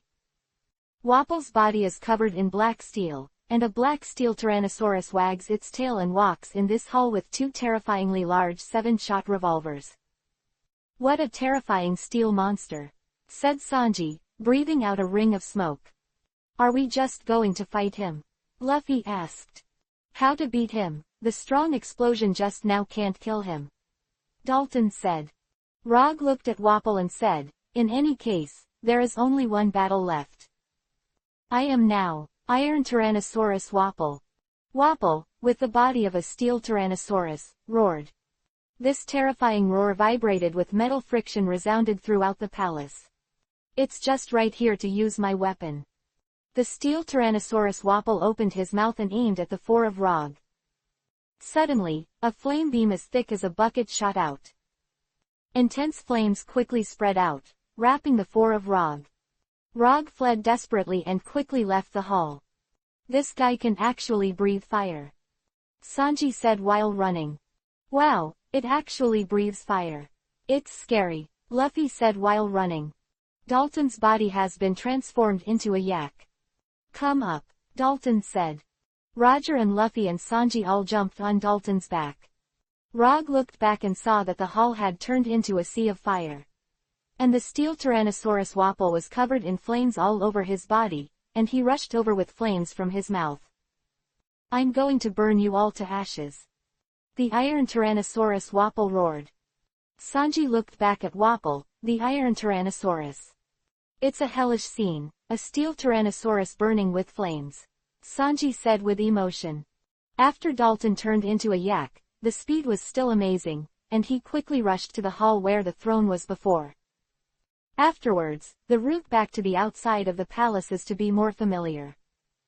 But after a while of flames, the steel Tyrannosaurus Wapol chased after him. Rog was horrified to see that everything around here was swallowed up by flames in a very short period of time. Many items are directly scorched, and even the going items here are smelted. This flame, once burned, will surely die, Rog said. If it is against the steel Tyrannosaurus Wapol, I am afraid it will be a tragic battle, and this steel Tyrannosaurus Wapol has both offense and defense. The weapons and fighting styles that are not out of hand are just chilling. Don't try to run, let you guys try this. The steel Tyrannosaurus Wapol closed his mouth and aimed the two 7-shot revolvers on his back at Dalton and Rog.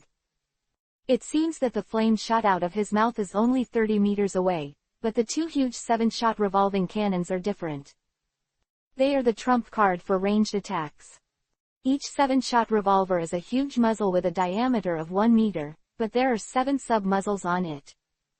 This is simply a super large machine gun, but the difference is that ordinary machine guns fire bullets, but this 7-shot revolver fires cannonballs.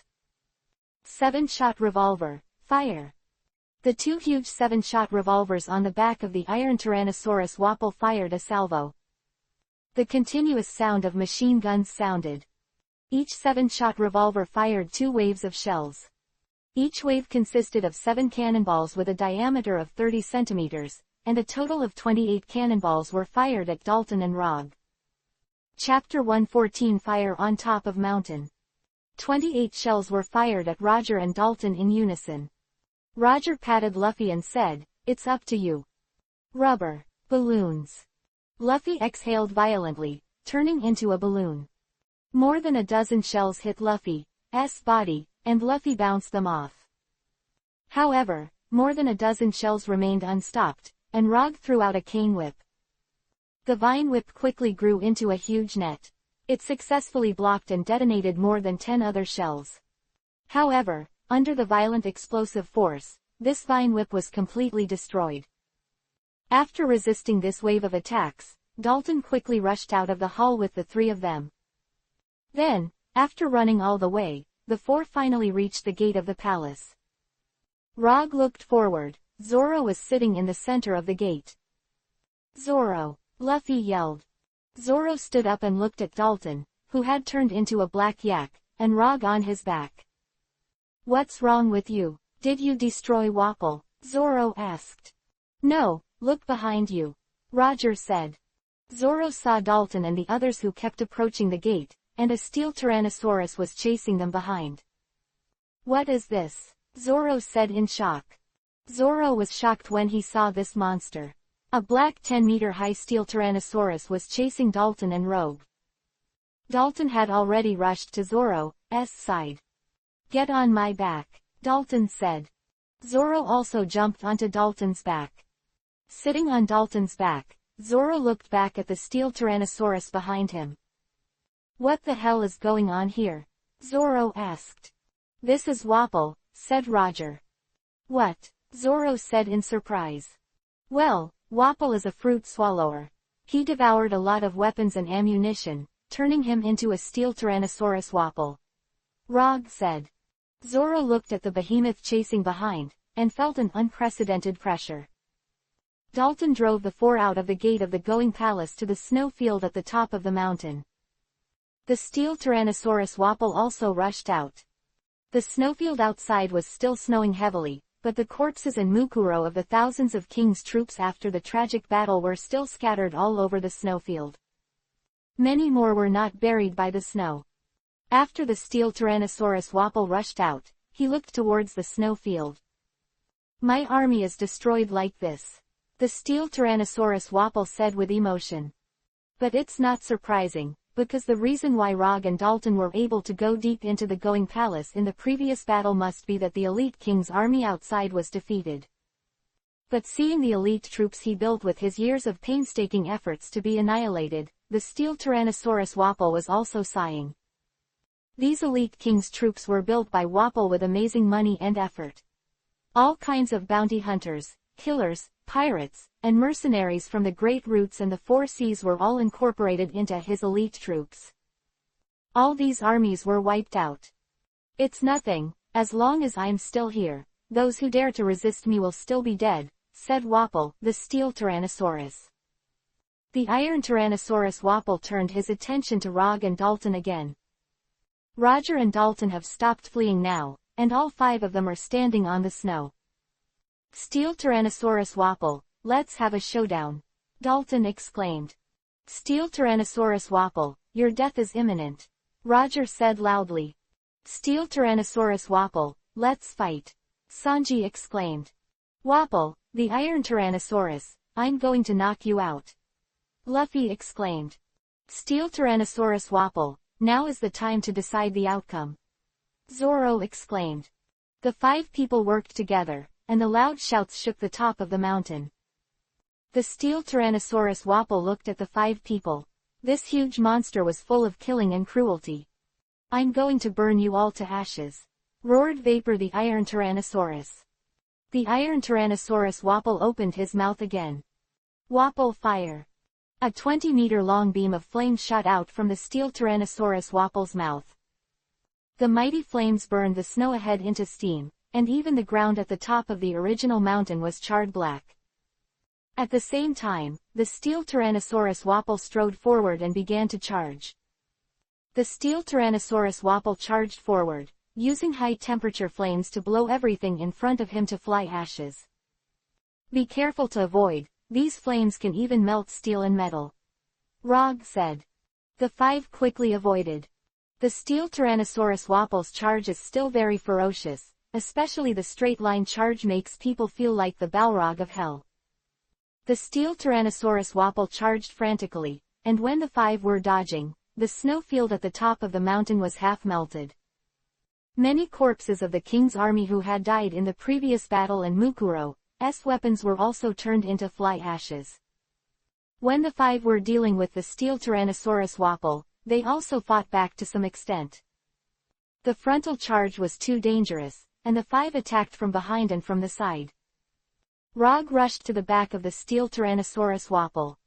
Observing the behemoth under his feet, the opponent's whole body is covered with black steel, making people feel that they can't start. "Is there really no way?" Rog looked at the black metal on the other's body. Sanji also jumped on the back of the behemoth. "Hey, Roger. Have you really found a way? Sanji said. Sanji also kicked the behemoth's back with his foot. The opponent's defense is extremely high, and it is simply impossible to start. Roger, don't you feel a little hot here? Sanji said suddenly. A little hot. Hearing Sanji say that, Rog also felt that the body of the steel Tyrannosaur Wapol was very hot. And the other's body is constantly heating up. The steel Tyrannosaurus Wapol had experienced multiple explosions before, and his body temperature increased significantly when he spit out flames. It can be said that the steel Tyrannosaurus Wapol's use of high-temperature flames is not without cost. His body needs to withstand very high temperatures, but this is also within his tolerance range. But the steel Tyrannosaurus Wapol has a grumpy temper, so he is obviously fighting a little out of control now. Thinking of this, Rog had an idea in his heart. Sanji, I have an idea.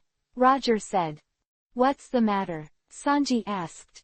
We can guide the steel Tyrannosaurus Wapol down the mountain, Roger said. Then Rog quickly jumped to the head of the steel Tyrannosaurus Wapol. Iron Tyrannosaurus Wapol also realized that Rog was on his head. Humble pirate, what are you doing? The steel Tyrannosaurus Wapol roared. Rog clenched his fists and hit Wapol's huge eyes. Ow! The steel Tyrannosaurus Wapol let out an earth-shattering roar. Rog punched the steel Tyrannosaur Wapol in the eyes one by one. After slamming his fists violently for a while, the behemoth shook in pain and began to run wildly without direction. Rog looked at the edge of the cliff at the top of the mountain that was getting closer and closer, and kept attacking with his fists, making the steel Tyrannosaur Wapol inadvertently reach the edge of the top of the mountain. Chapter 115 Fall to the Ground. The Iron Tyrannosaurus Wapol lost control under Rog's attack on his eyes. This behemoth finally rushed to the edge of the top of the mountain. Bastard, you come down. The steel Tyrannosaur Wapol roared angrily. Rog has been attacking the head of the steel Tyrannosaur Wapol. Suddenly this behemoth stepped in the air, and the huge body also fell to the bottom of the mountain. Go! Rog jumped away from the steel Tyrannosaurus Wapol's body. After Rog jumped away, the steel Tyrannosaurus Wapol's body began to become smaller and smaller in the field of vision. Rog and the others looked at Wapol, the steel Tyrannosaurus that kept falling. In the end, the behemoth fell heavily to more than 5,000 meters below. It stirred up an amazingly high white snow. A distance of more than 5,000 meters. If you fall from such a height, you will really be shattered. Sanji looked down and said. I hope so, Zoro said, looking down. Dalton looked at the bottom of the mountain, and said after a moment of silence, I don't know if he is really dead. Let's go down, said Roger. Okay, Luffy yelled. Rog first looked around. The previous battle destroyed the original lifting device on the top of the mountain. Remnants of the air-mobile fortresses that had been shot down before. After several air-mobile fortresses were shot down before, those huge hot air balloons were not destroyed. I've got an idea, Roger said while rushing toward a huge, dead hot air balloon. Sanji and the others also looked at each other and followed. The five came to the side of the already shriveled hot air balloon, which had a gray texture. The hot air balloon cover is made of a composite fiber, which is very strong. Do you mean to use these balloon covers as parachutes? Sanji asked. Exactly, but with some tailoring, Rog said. Leave it to me. Zoro stepped forward and said. Swordsmanship penultimate, Zoro, see these are also extremely efficient. Getting down to a high speed and roughly what parts Zoro needs to cut, Zoro gets to work. Zoro pulled out two blades, aimed at the balloon cover and slashed for a while. The original huge hot air balloon cover was cut in half, leaving only the upper half and 5 thicker strips, like a huge parachute. Okay, grab those hot air balloon covers. Let's go down together, Roger said. Okay, Dalton and Sanji also responded. The 5 took the balloon cover to the edge of the top of the mountain. Shout 1, 2, 3, let's jump down together, Rog said. 1, 2, 3. After 3 beeps, the 5 of them jumped down together. 5,000 meters high, and the 5 people took huge parachutes and descended downward. Roger and Dalton felt the wind and snow around them. This feeling was only available when I rode up the giant vine before. The previous time was to break through the sky and climb to the sky.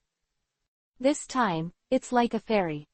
It's really spectacular, Sanji said with emotion. Have fun. Luffy shook his body happily. Idiot. You'll lose your balance if you shake like this. Zoro snapped at Luffy. Dalton was silent and looked down. Here you can clearly see the whole picture of the entire drum country, and this land is where Dalton fought so far.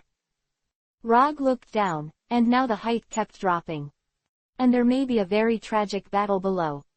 Meanwhile, in the surrounding area below the central peak, Usopp, Nami and Vivi are observing the mountain. There were also some of Wapple's men with them.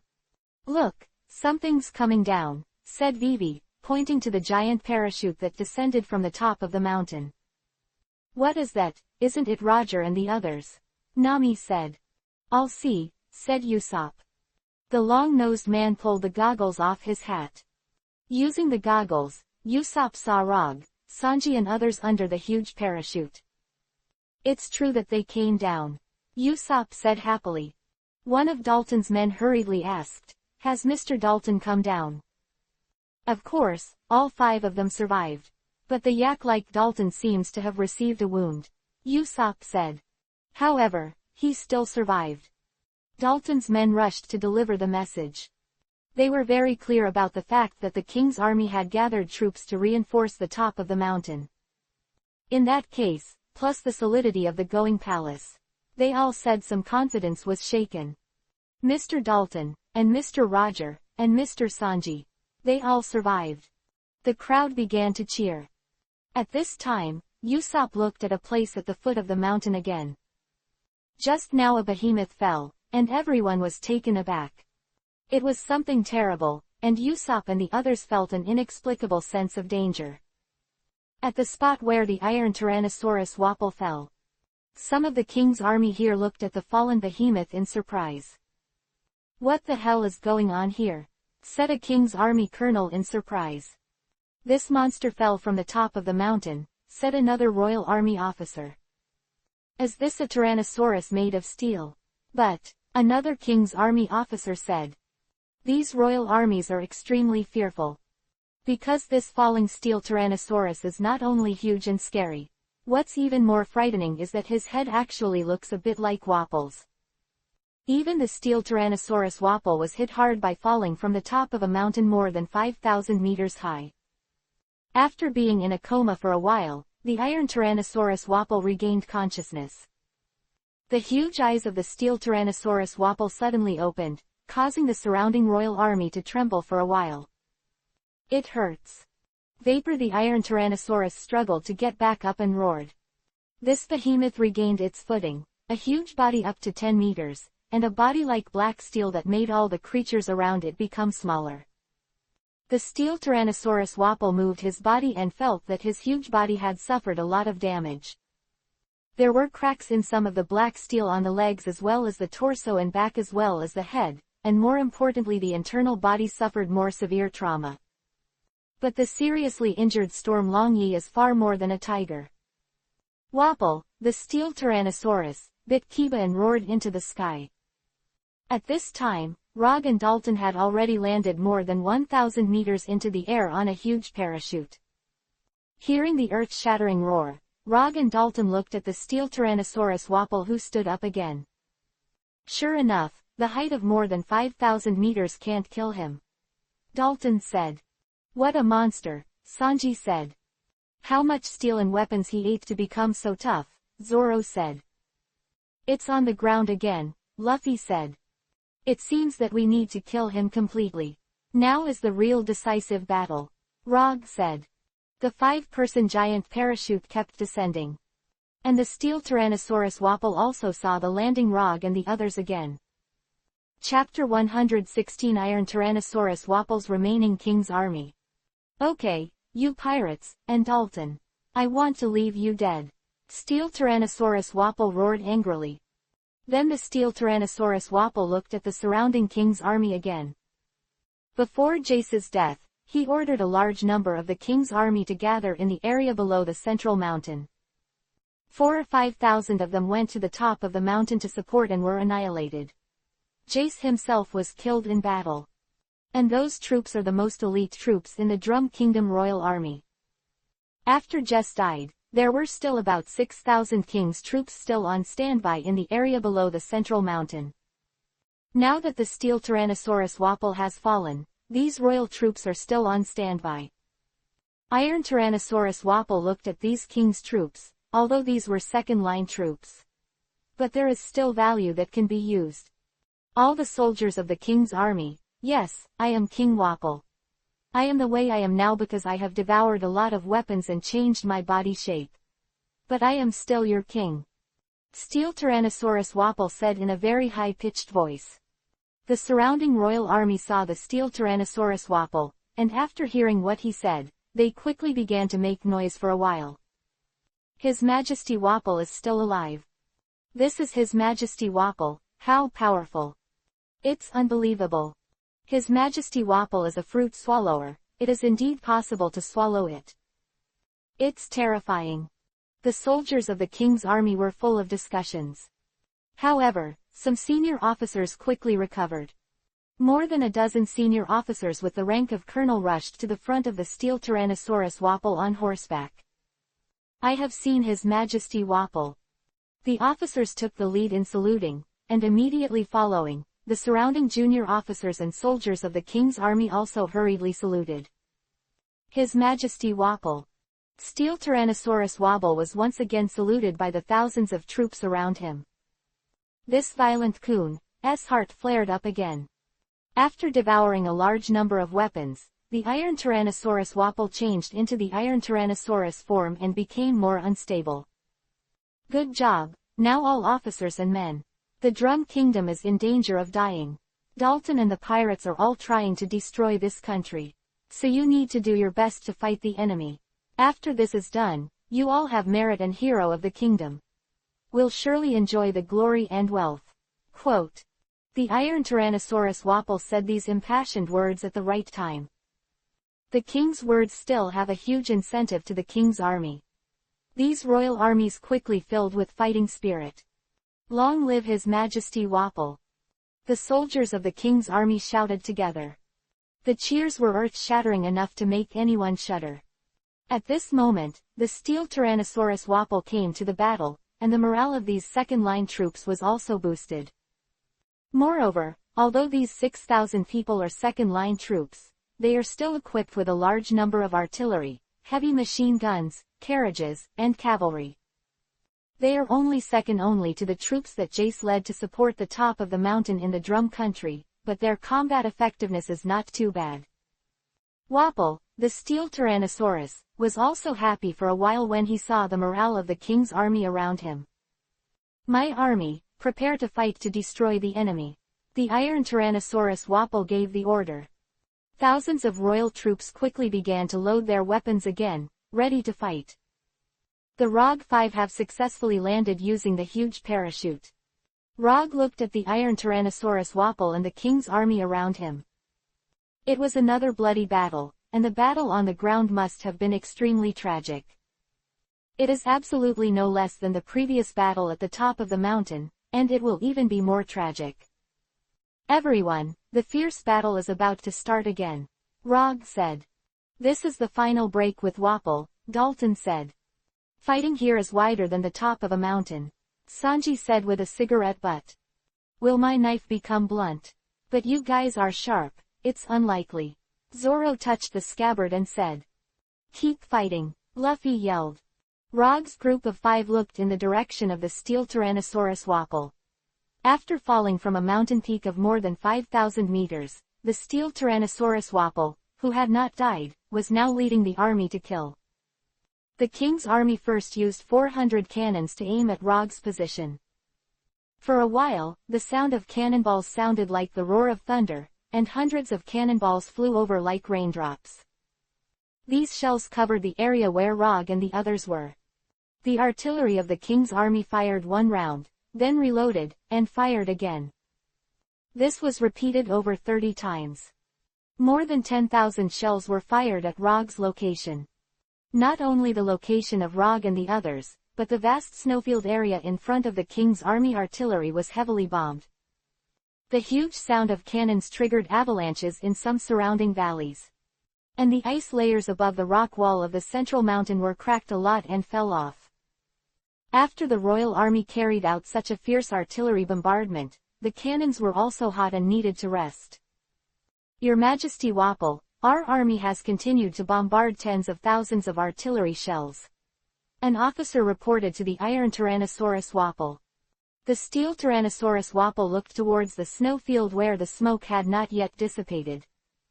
They won't die so easily, said Wapol, the Iron Tyrannosaurus. Before the thick smoke and snowflakes on the snowfield had dissipated, 5 figures suddenly rushed out. The officers and soldiers of the king's army were stunned. What? They're not dead yet. The Rog 5 quickly charged over the snowfield, and were not hurt by the devastating shelling just now. In fact, Rog used a tree stump he found just now to create a basement more than 10 meters deep where everyone could hide. Only then did the 5 escape the shelling just now. Rog 5 rushed to the king's army. First, we need to get rid of the others' cannons. Is there a problem? Roger said. No problem, Dalton said. The 5 quickly rushed to the position of the king's army artillery. Rog jumped up first and smashed the 2 artillerymen into patties. My God, these enemies are coming. The artillerymen of the royal army shouted in shock. Some royal army artillerymen quickly drew their rifles and sabers to resist. Rog ignored them, and quickly picked up a box of shells. And after one of them was mechanically ignited with the enemy's firearms, the whole box of shells was thrown at more cannons. A violent explosion rang out for a while. More than a dozen cannons were destroyed. Zorro also rushed into the enemy's artillery. He, waving his hands, Shwego and Goosh, just chopped it down. For a while, the enemy's artillery flew blood and flesh, and their heads rolled down one by one. Dalton and Sanji also rushed into the artillery position, and Dalton wielded an iron halberd to overturn the enemy. Sanji used his powerful feet to ignite the enemy's artillery shells with firearms, kick them up and blow up more artillery units. Luffy used his rubber ability to move in a dizzying manner in the artillery position for a while, disrupting the enemy and then killing and wounding everywhere. The Rog 5 quickly disintegrated the artillery positions of the king's army. Chapter 117 Destroy the Cavalry. 400 cannons of the king's army were destroyed or scrapped one after another under Rogue's efforts. The Rog 5 basically disintegrated the enemy's heavy firepower. But there are still thousands of king's army infantry and cavalry left. These are not fuel-efficient lamps. Dalton and the pirates, I still have an army of several thousand people, how do you defeat it? The Steel Tyrannosaurus Wapol said confidently. In addition to the powerful combat power, the Steel Tyrannosaurus Wapol himself has an army of several thousand people. After a fierce battle, the Rog 5 disintegrated the artillery of the king's army. It was a good fight, Dalton said, pausing for breath. Rog looked at the Steel Tyrannosaurus Wapol in the distance. Although the opponent still had the help of the king's army of several thousand people, as long as he eliminated the Steel Tyrannosaurus Wapol, he would be victorious. Everyone just needs to work hard to attack the Steel Tyrannosaurus Wapol. We can kill and injure the king's army incidentally, Rog said to Dalton and Sanji. At this time, the king's army suddenly began to move on a large scale. About 500 or 600 cavalry troops rushed over. These cavalrymen were armed with rifles or spears and attacked the Rogue 5. The cavalry had strong mobility, and these 500 cavalrymen concentrated all the forces that the steel tyrannical dragon Wapol could mobilize to attack. These cavalrymen mixed with hot and cold weapons, and quickly surrounded Rog's 5 people by using their mobility. So many cavalry, it really makes people dizzy, Sanji said, looking around. Dealing with cavalry is really a headache, Zoro said while looking around with sharp eyes. Dealing with cavalry is like nothing else, their mobility is enough to give people a headache. Rog and Dalton looked around. These hundreds of cavalrymen were even more threatening than the previous cannons. So many enemies, it's really tricky. It wouldn't be so scary if there were 2,000 infantry. But these cavalry are different. Rog said. Even in the previous battle at the top of the central mountain, the elite king's army was also an infantry battle. In that way, its firepower cannot be expanded more. However, due to the difficulty of transportation, the cavalry units of the king's army basically stayed in the area below the mountain. You always need to find a way. Rog looked at the cavalry and said. In addition to being faster and more swift, the cavalry can attack and retreat. Even if the 5-man melee force is strong, it cannot effectively deal with these cavalry troops. Rog suddenly had a flash of light in his mind. What if you don't need melee combat? Guys, I have a solution, Roger said. Rog quickly repositioned the previous enemy's cannon and reloaded the shells inside. Aim the cannon in the middle of the enemy cavalry units. Fire. Roger pulled up the rope above the cannon. A shell was fired, hitting the middle of the enemy's cavalry units.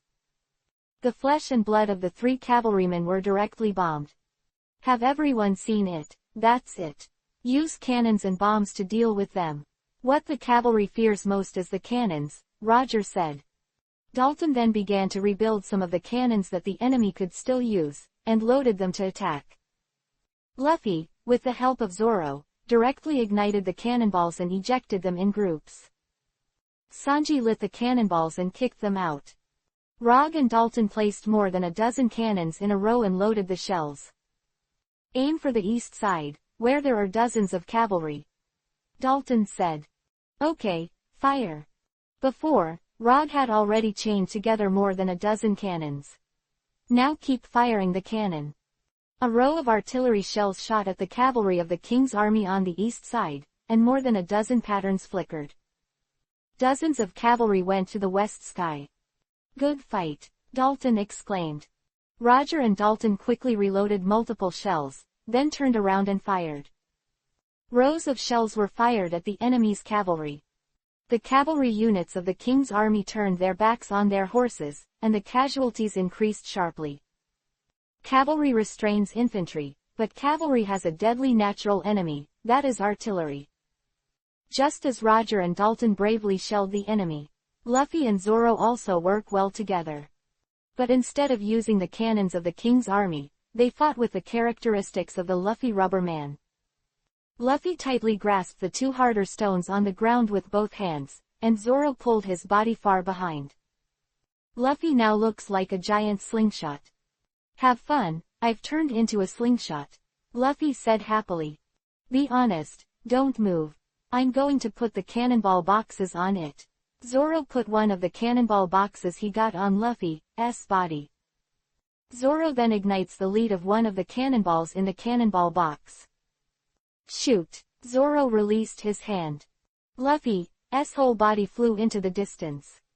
Idiot, don't hold the box with your body, you'll be blown away. Let go of the box, Zoro said quickly. Luffy quickly released his body from the box, and the box full of 20 shells flew towards the king's cavalry. The box fell into the king's army cavalry unit. Suddenly there was a loud noise, and a smoke jinchuriki column tens of meters high rose up. Dozens of king's army cavalry on the ground were blown away. Unlike Dalton and Rog's platoons, Zoro and Luffy's method is super heavy fire.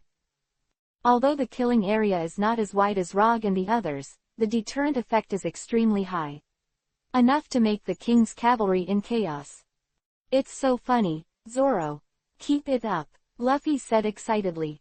Zoro and Luffy continued to use this method, attacking the king's army cavalry units. Sanji didn't attack on a large scale like the others, but used his proud foot skills to kick the cannonballs into the air. Precision bombing of the king's army cavalry units. Powerful as Rog and Zoro, but it can also put the king's cavalry in danger. Although there were 500 or 600 cavalrymen in the king's army, they could not withstand such a consumption. After dozens of rounds of attack, in the end, there were less than 100 cavalry troops left, and they fled in embarrassment. It's really surprising. I didn't expect these guys to be so easy to deal with.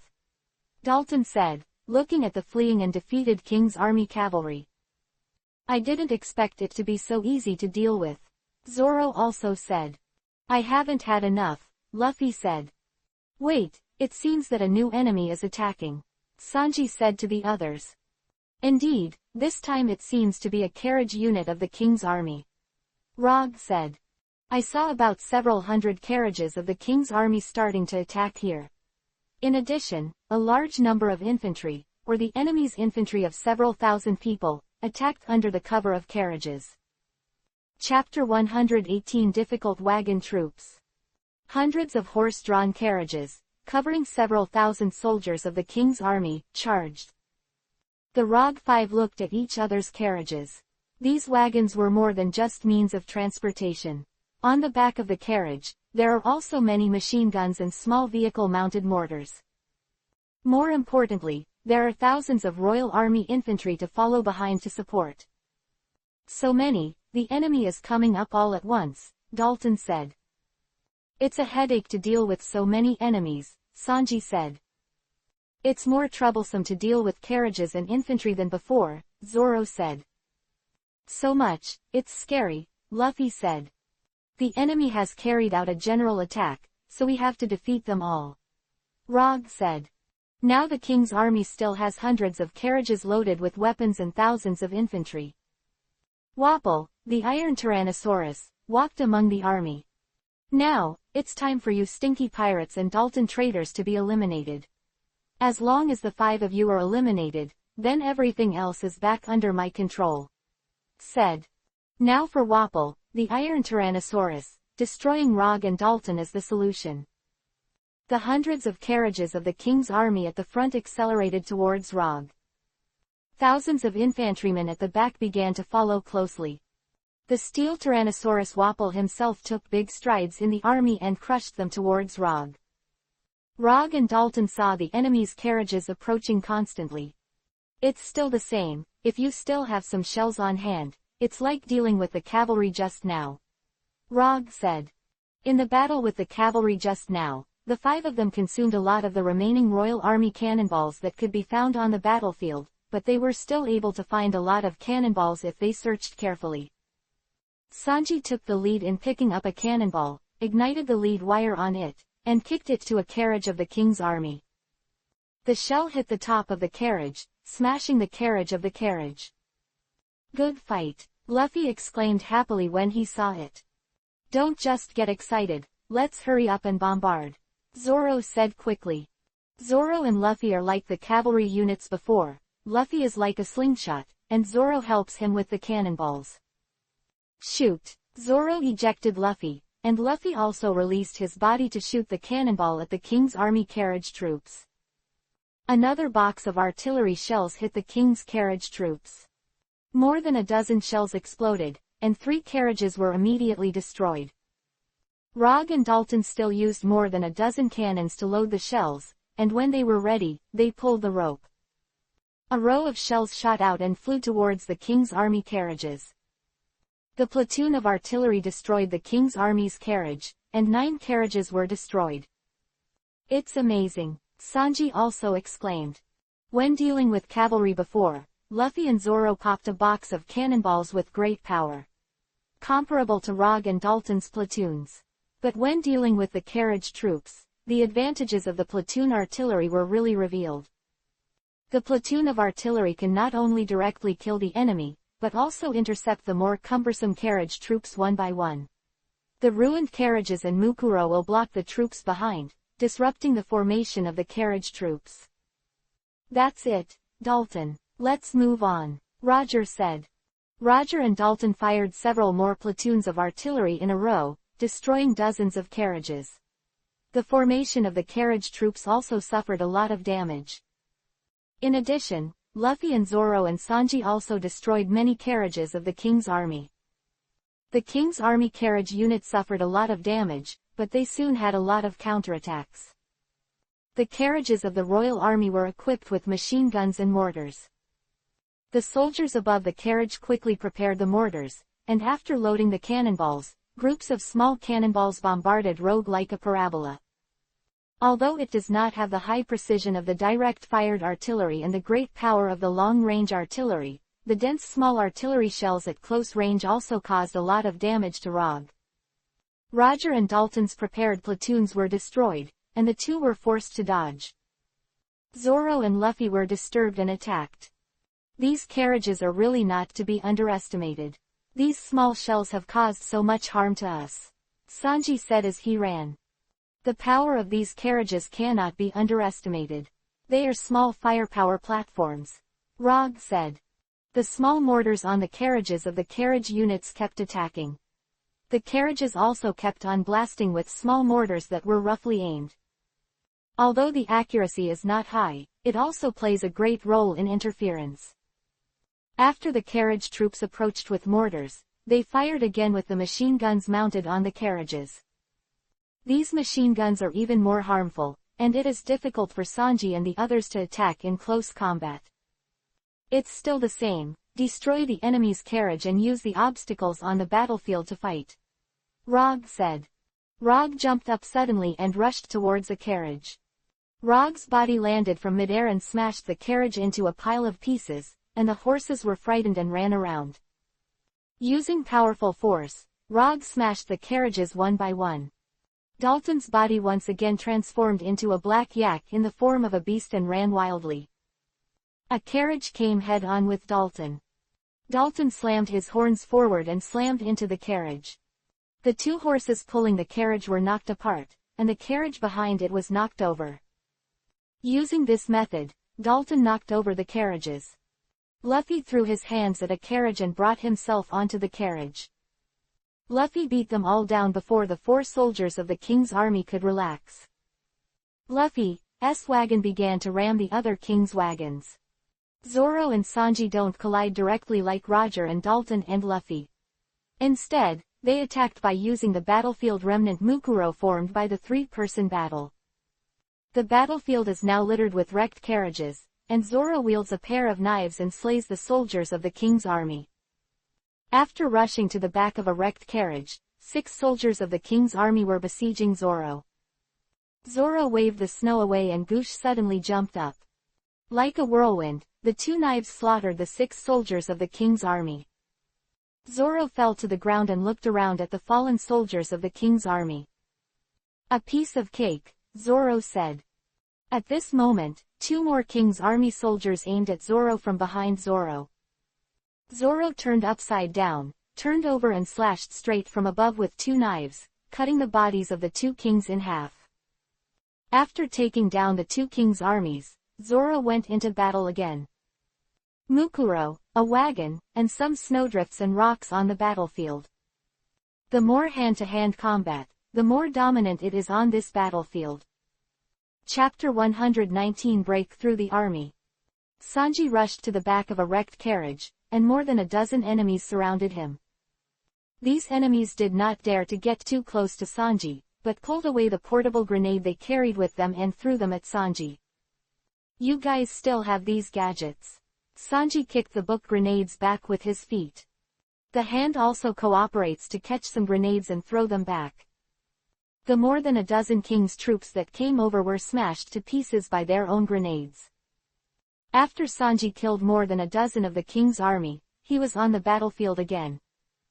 Some of the king's army also attempted to attack Sanji with bayonets and sabers. But they were all successfully kicked away by Sanji. The 5 rogues fought valiantly to destroy the king's army carriage troops. However, although the carriage troops also fell into a hard battle, the king's army of several thousand infantrymen followed suit.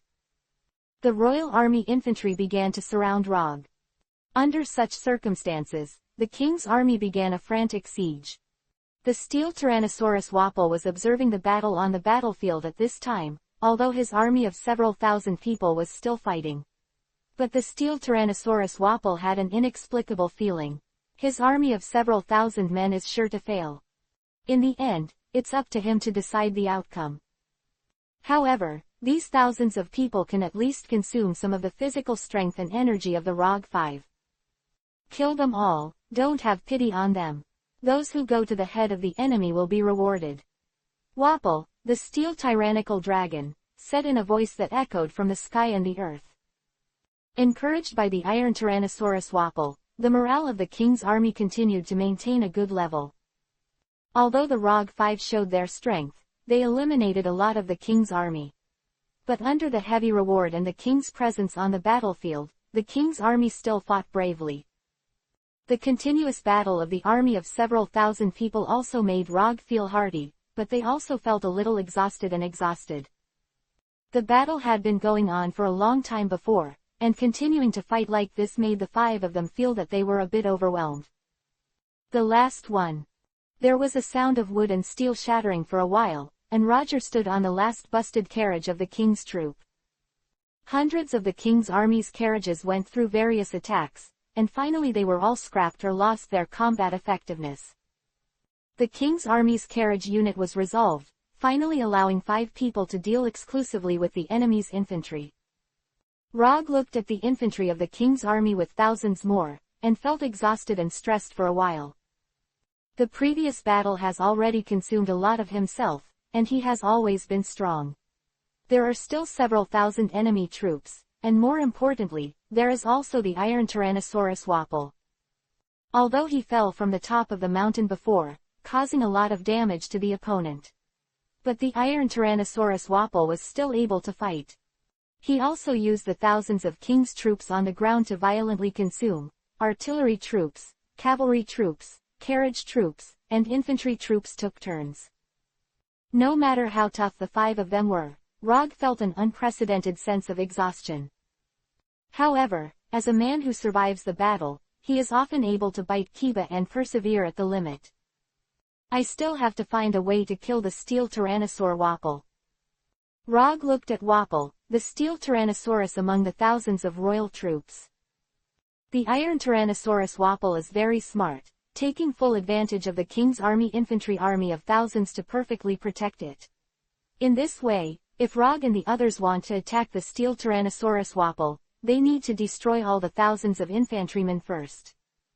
And the long-term consumption of its own plant fruit ability makes it difficult for the body to activate much. The rest are used only at critical moments. But an idea arose in Rog's mind. It is now clear that Wapol, the iron Tyrannosaurus, in addition to leading the king's army infantry army of thousands, has also boosted their morale. But on the other hand, if he can find a way to destroy the trust of the iron Tyrannosaurus Wapol and the royal army, then it's a different situation. Rog rushed towards the steel Tyrannosaurus Wapol, ignoring the attacks of the surrounding king's army infantry. Although these king's army infantrymen, which are all over the ice and snow, are huge in number, they can't really stop Rog. Rog rushed to the front of the steel Tyrannosaurus Wapol. Hey, you monster, gluttonous trash, I'm going to fight you to the death. Rog said in a deliberately aggressive tone. The steel Tyrannosaurus Wapol's tall and mighty body trembled with anger for a while. Then the behemoth roared. Bastard, you dare to mock me. Wapol, the steel Tyrannosaurus, immediately bit Rog with his mouth. Rog dodged quickly, but the speed of the opponent at close range was still very fast. If bitten, Rog would also be torn apart. Am I mocking you? I just told the truth, you glutton. Rog said while avoiding. Ow. The steel Tyrannosaurus Wapol opened his mouth wide and spit out a powerful flame in anger. The flames that could melt even metal began to spread. Rog suddenly broke out in cold sweat, and his body quickly jumped to avoid. The flames that the steel Tyrannosaurus Wapol spit out from its mouth can be said to be terrifying. If you get burned yourself, you are either killed or injured. It was also the first time that the surrounding royal army saw the steel Tyrannosaur Wapol spit out this terrifying flame. In particular, the soldiers of the royal army who were closest to the steel Tyrannosaurus Wapol saw the incomparably powerful flames engulfing them. The scorched people let out a miserable cry, as if they were screaming ghosts in hell. Then these people turned into a pile of coke within seconds, and disappeared with the cold wind and snowflakes. More soldiers of the king's army saw this terrifying sight, and the soldiers of the king's army who almost saw this sight and heard the screams stopped motionless. It's a horror, a fear that comes from within. Even people who are not afraid of death will be timid once they hear this sound and see this scene. Because those who take pride in dying in battle hope that their battles are glorious, meaningful, and full of vigor. And this is to turn into fly ash, meaningless and useless to die. Rog continued to use words to stimulate the steel Tyrannosaurus Wapol, causing the opponent to continuously attack everything around him with terrifying flames. After a few minutes, more than 1,000 soldiers of the royal army became fly ash, fallen victim to the runaway attack of the Iron Dragon Wapol. This scene soon spread to all the remaining soldiers of the king's army. Your Majesty Wapol, he's out of control. Wapol is crazy. We are fighting for a beast. We'll all be ashes. Run for your life now. Now under the threat of this terrifying flame, the soldiers of the king's army all think that the steel Tyrannosaurus Wapol has lost his mind and is killing and slaughtering the enemy indiscriminately. Turned into a beast. In this way, a series of battles, plus the more than 3,000 royal infantry remaining after being burned to fly ash by Wapol, quickly collapsed. The soldiers ran away like headless flies. The king's army of infantry was completely disintegrated. Zoro, Dalton, and Luffy, who were in the middle of the battle, all saw the shocking escape of the king's army, who had been fighting desperately just now. Chapter 120 Severely Damaged Steel Tyrannosaurus Wapol. The infantry army of the king's army quickly disintegrated and fled the battlefield. Dalton looked at the fleeing king's army, and then at the steel dragons Wapol and Rog, who were fighting. Although it's not clear what's going on, Roger seems to have found a way to deal with the enemy, Dalton said. After the royal army's infantry army fled, Wapol, the Iron Tyrannosaurus, was left to fight alone. Dalton, Sanji and Zoro and Luffy quickly support Roger. Rog was in a fierce battle with the steel tyrant Wapol at this time. At this moment, the steel Tyrannosaurus Wapol was using the powerful flames spit out of his mouth to attack Rog. After the two men fought fiercely, the snow melted away and the land below was charred. Rog dodged while fighting. Most of the time, Rog was dodging. After all, the flame of the steel tyrannical dragon Wapol was too powerful. Rog was also very happy when he saw the defeat of the infantry army of the king's army. Now it is finally possible to specifically deal with the Iron Tyrannosaurus Wapol. Steel Tyrannosaurus Wapol, you scared your army away. Rog mocked at Steel Tyrannosaurus Wapol.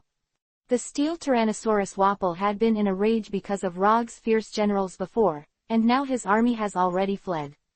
Immediately, he was furious for a while. Stinky pirate, I will burn you to ashes. The steel Tyrannosaurus Wapol continued to chase after Rogue, breathing out a powerful flame. Rog continued to hold the steel Tyrannosaurus Wapol by the nose like a gorilla, although he didn't fight back much. But Rog also knew that since Wapol, the steel Tyrannosaurus, swallowed up a lot of weapons, there must be fire-breathing weapons to have such attack power. But breathing fire requires energy and fuel. Spewing flames like this for a long time requires serious consumption of the flame fuel in the steel Tyrannosaurus Wapol.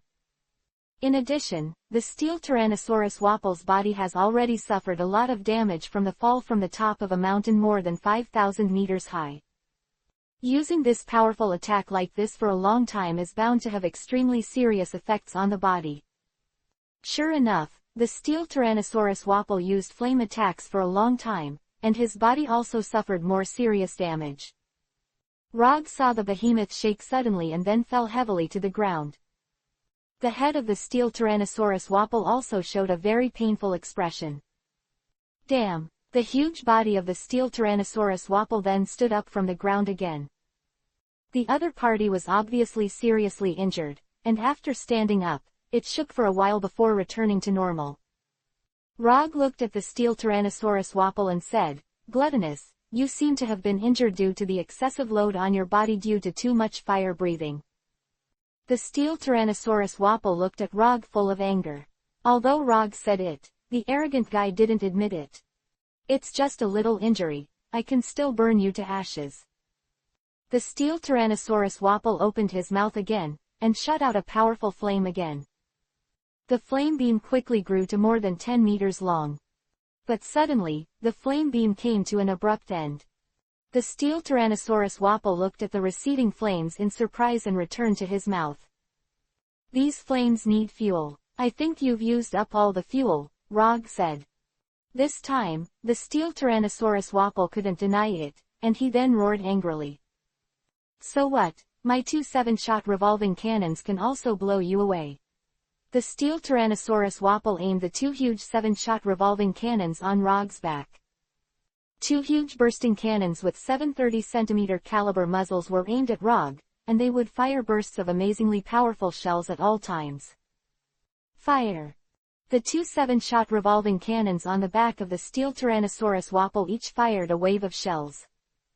A total of 14 shells were fired at Rog. Rog put his arms in front of his head. A violent explosion sent Rog flying dozens of meters away. Fortunately, due to the protection of the cactus power armor, Rog was not fatally injured. Rog climbed up tenaciously from the snow again and looked at Wapol, the steel Tyrannosaurus. The steel Tyrannosaurus Wapol opened his huge mouth and roared at Rog, "Pirate! You are no match for my artillery." The 2 7-shot revolving cannons on the back of the steel Tyrannosaurus Wapol made a sound of being loaded for a while. A large number of shells were loaded again, and then confronted Rog again. "This time I'm going to smash you to pieces." The steel Tyrannosaurus Wapol roared with murderous intent. Just when 2 huge cannons were about to bombard Rog, suddenly from the flank of the iron Tyrannosaurus Wapol, Luffy and Dalton, Zoro and Sanji attacked from the left and right sides respectively. Rubber, Tempest, Iron Halberd Strike, One-Shot Flow, Breaking the Giant, Kick Against Etiquette. The huge force and attack knocked the entire huge body of the steel Tyrannosaur Wapol to the ground. Rog also took the opportunity to regain his footing and move.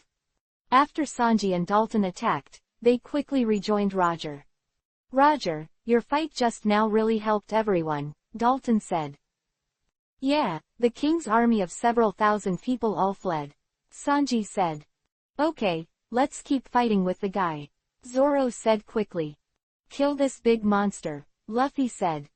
Rog looked at the steel Tyrannosaurus Wapol and said, "Okay, let's destroy him." The 5 of them shared the same hatred and looked at the huge steel Tyrannosaurus Wapol. The steel Tyrannosaurus Wapol stood up again and looked at the rogue 5.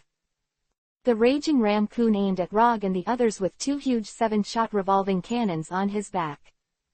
"Why are you all gathered here? So let me smash you to pieces together." The 2 huge 7-shot revolving cannons on the back of the steel Tyrannosaurus Wapol were about to fire. Suddenly, 2 huge revolver guns exploded violently. The violent explosion destroyed 2 huge revolvers. The shadow of the steel Tyrannosaurus Wapol looked at his back in shock.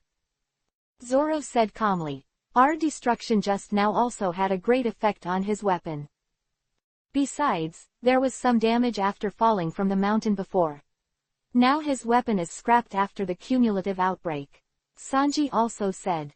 After the steel Tyrannosaurus Wapol's flames were completely consumed, even the 2 huge 7-shot revolving cannons in Hubei were destroyed.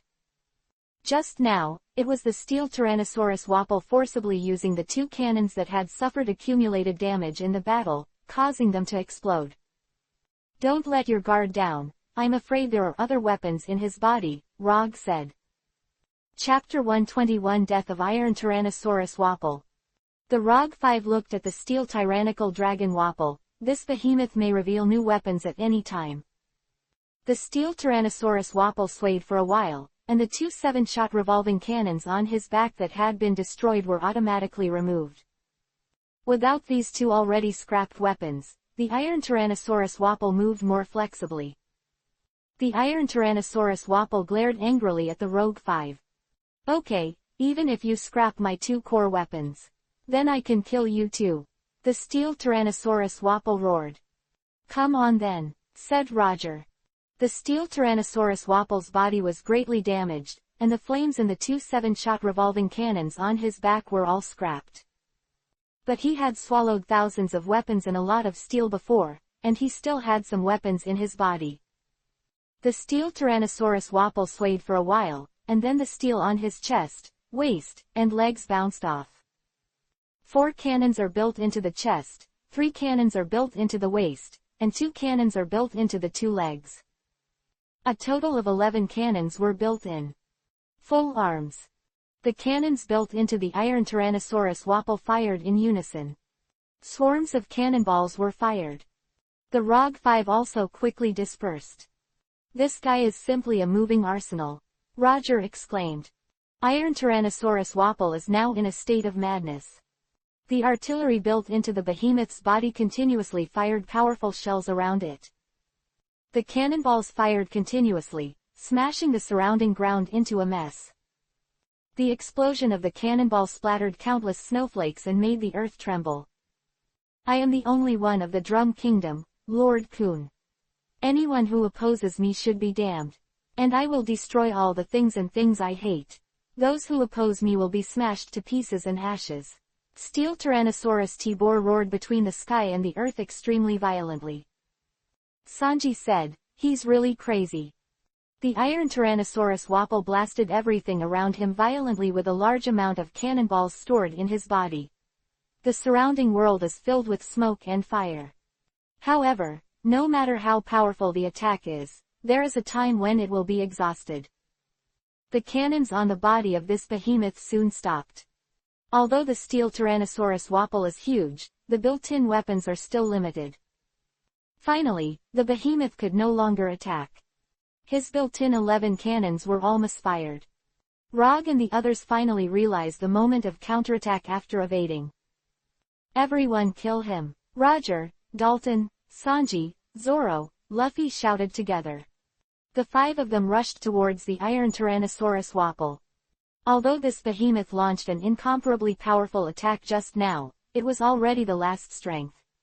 Now this behemoth has completely turned into a steel monster. "I'm going to kill you." The steel tyrannical dragon Wapol roared furiously when he saw the 5 rogues rushing over.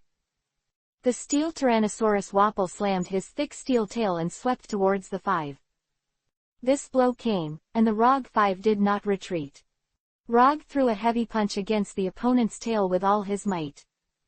Dalton is also waving his fists to attack the opponent's huge tail. Luffy stretched his hands all the way back and fired his rubber rocket launcher forward. Zoro's 3 swords used his hands and mouth to unleash a powerful demon slash. Sanji kicked up from the bottom with his feet, which violated etiquette. With the combined efforts of the 5 people, the huge steel tail of the steel Tyrannosaur Wapol with dozens of tons of strength was knocked into the air. Ow! The steel Tyrannosaurus Wapol let out an earth-shattering roar for a while. After successfully defeating the huge steel tail of the steel Tyrannosaurus Wapol, the 5 pursued the victory. "Aim at the wound on his neck and attack with all your strength," Rog said aloud to the others. Before the steel Tyrannosaurus Wapol fell from the top of a mountain more than 5,000 meters high. He suffered serious internal and external injuries in many parts of his body. Coupled with the previous overloaded battle, the damage was aggravated again. There is a very serious crack on the neck of the steel Tyrannosaurus Wapol. Rog's 5 people aimed at the scar and attacked together. Neck meat. Sanji kicked the crack in the neck of the steel Tyrannosaurus Wapol. Rubber. Siege cannon. Luffy punched his arms several times in a row, and finally hit the crack with a fatal blow. 3 swords. Profound truth. 3,000 worlds. Zoro slashed towards the crack on the opponent's neck with 3 spins like a windmill. Iron halberd hits. Dalton swung the iron halberd at the crack and it was a blow. Super punch. Rog gave the last blow to the crack in the opponent's neck. The 5 attacked together, bursting out a harsh metal friction sound. Under this enormous force, the crack in the neck of the steel Tyrannosaurus Wapol was completely enlarged and cracked. Immediately afterwards, a violent explosion occurred at his neck. Ah! An earth-shattering roar rang out for a while, the steel Tyrannosaurus Wapol. The reaction force of the huge explosion bounced off the 5 people after the attack. The 5 of them rolled over the snow hundreds of meters away for a long time before they stopped. Rog regained his footing and looked at the current steel Tyrannosaurus Wapol. The steel Tyrannosaurus Wapol was not only at the neck, but the entire huge body began to explode violently. It was terrifying, and the arrogant and terrifying cries shook the world. This sound is terrifying and will never be forgotten. Now the steel Tyrannosaurus Wapol's grief was swallowed up by the uncontrolled explosion of the countless weapons he had swallowed.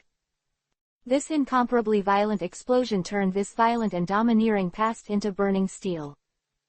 Dalton was wounded all over, holding an iron halberd and looking at the burning and exploding storm. Coon was struggling and shaking.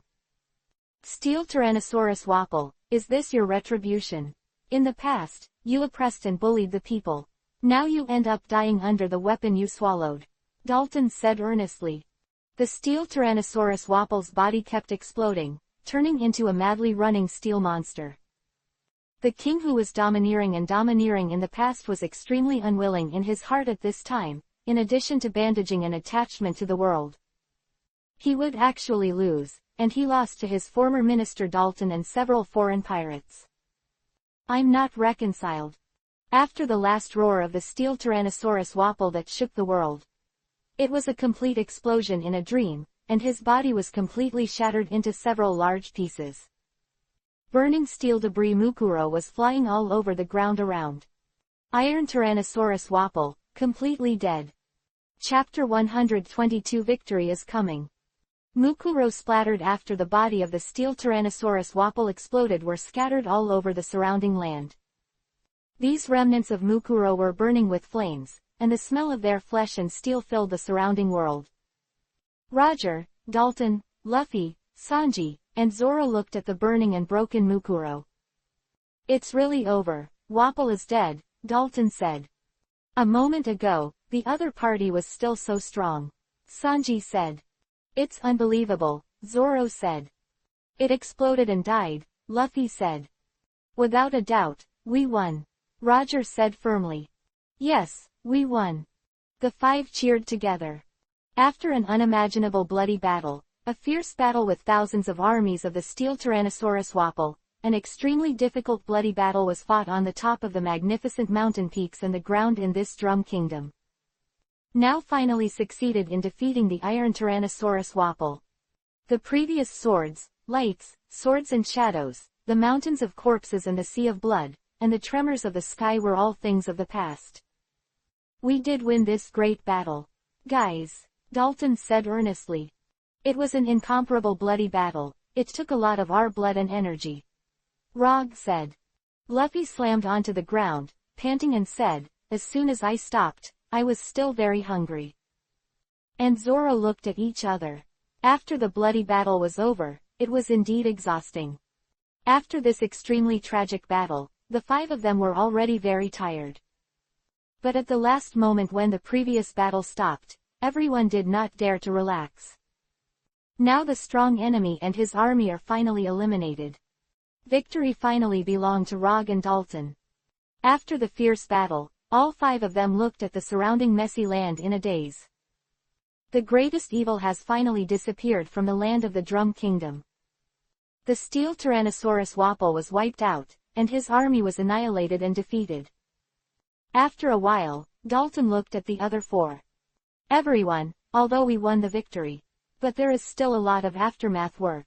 Dalton said to Rog and the others. At this moment, a group of horses and carriages approached the five people. The horses rushed over quickly. Rog and Dalton saw that it was Dalton's resistance fighters. Dalton. The soldiers rushed to Dalton quickly. The soldiers also dismounted and looked around. Everyone, we eliminated the steel Tyrannosaurus Wapol before. The Drum Kingdom was liberated from his evil rule. Dalton said in a strong voice. Remnants of the steel tyrannical dragon Wapol on the nearby land. They had fought bloody battles for many years before. Now that savage tyrannical coon has finally been wiped out. Wapol is really dead. We are victorious. We have won this desperate revolutionary war.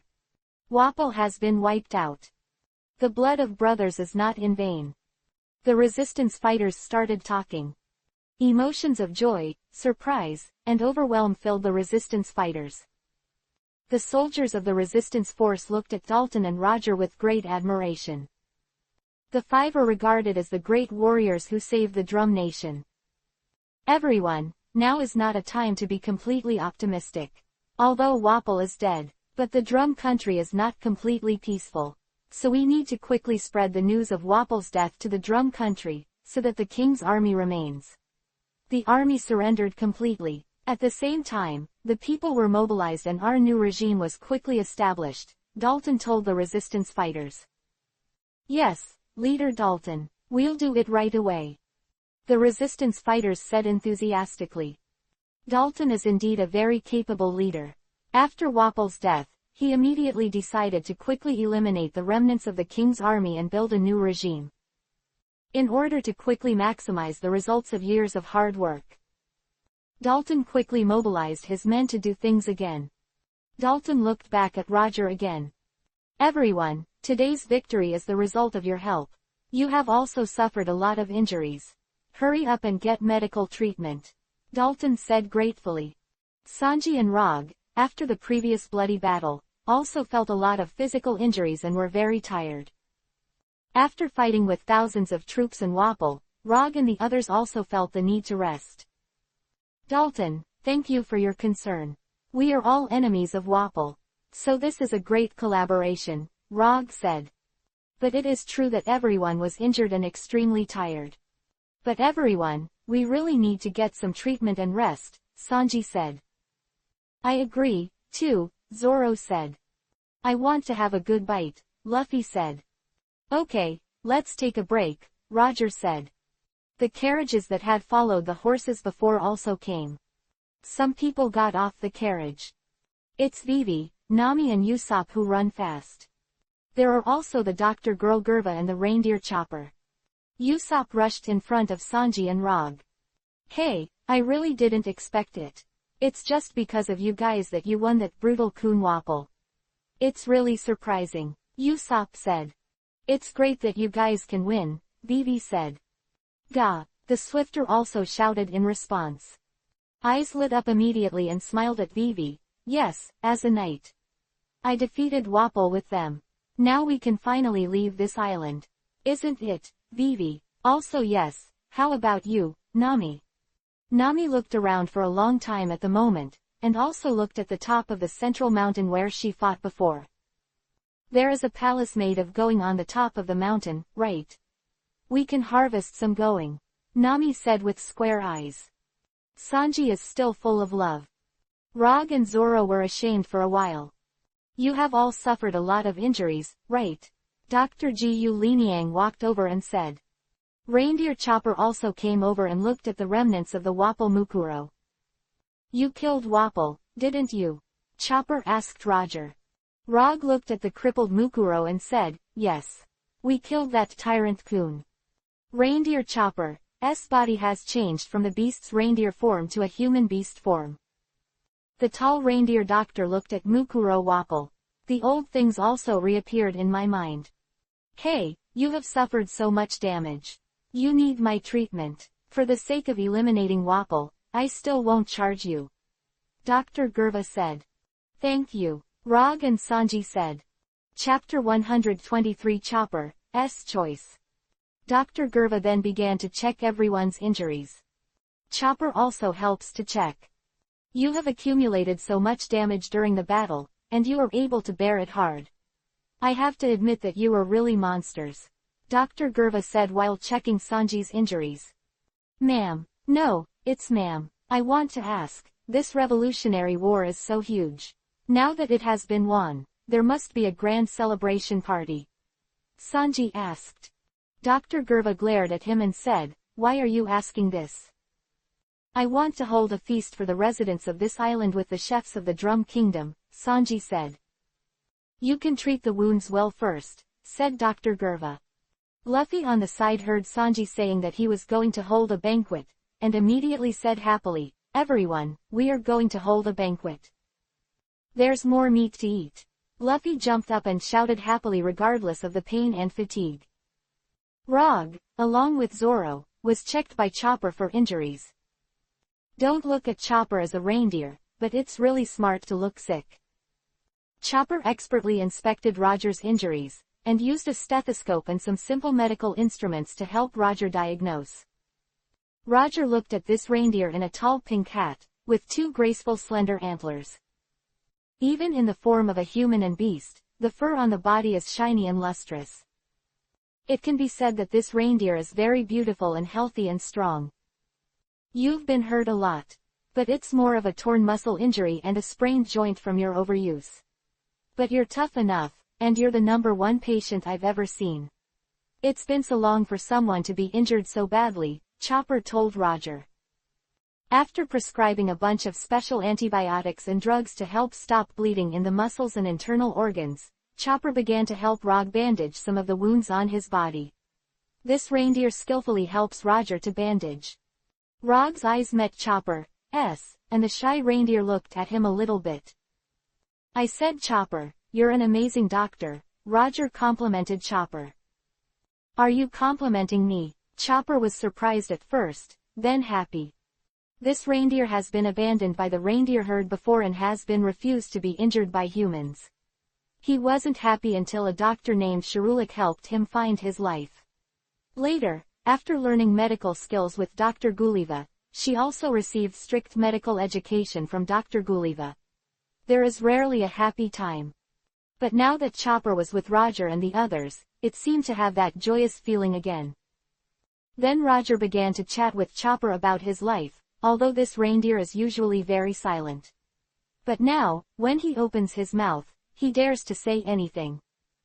Finally, Rog said to Chopper, Chopper, I ask if you want to go to the sea with us to be a pirate and live a free life. Going to be a pirate? Chopper said with a twitch. Yes, pirates are the most at ease in the sea. If you become a pirate, you can gain unlimited knowledge and fun. Even if you become a pirate, you can continue to carry out medical research. Rog said. Chopper was silent for a moment, his eyes looking strangely at Roger. He seemed to be thinking of something that he would never forget. Rog, if I become a pirate with you, can I see the cherry blossoms? Chopper asked hesitantly. Sakura, you can definitely see them. There are many islands with cherry blossoms in full bloom. So if you go out to sea with us, you will see cherry blossoms no matter how long it takes. Rog said. Hearing this, Chopper's eyes seemed to be wet with tears. But the reindeer deliberately pretended to be strong to hold back the tears. Really, like that, I really want to go out to sea with you guys, Chopper said to Roger. Rog could feel that it took the reindeer a lot of courage to say this. I still need to ask Dr. Gerva, though, Chopper added. Chopper then continued to help Roger with his treatment. We'll help you, Roger said. After helping Roger with his treatment, Zoro also received Chopper's treatment. Rog and Chopper just now could be heard in his ears.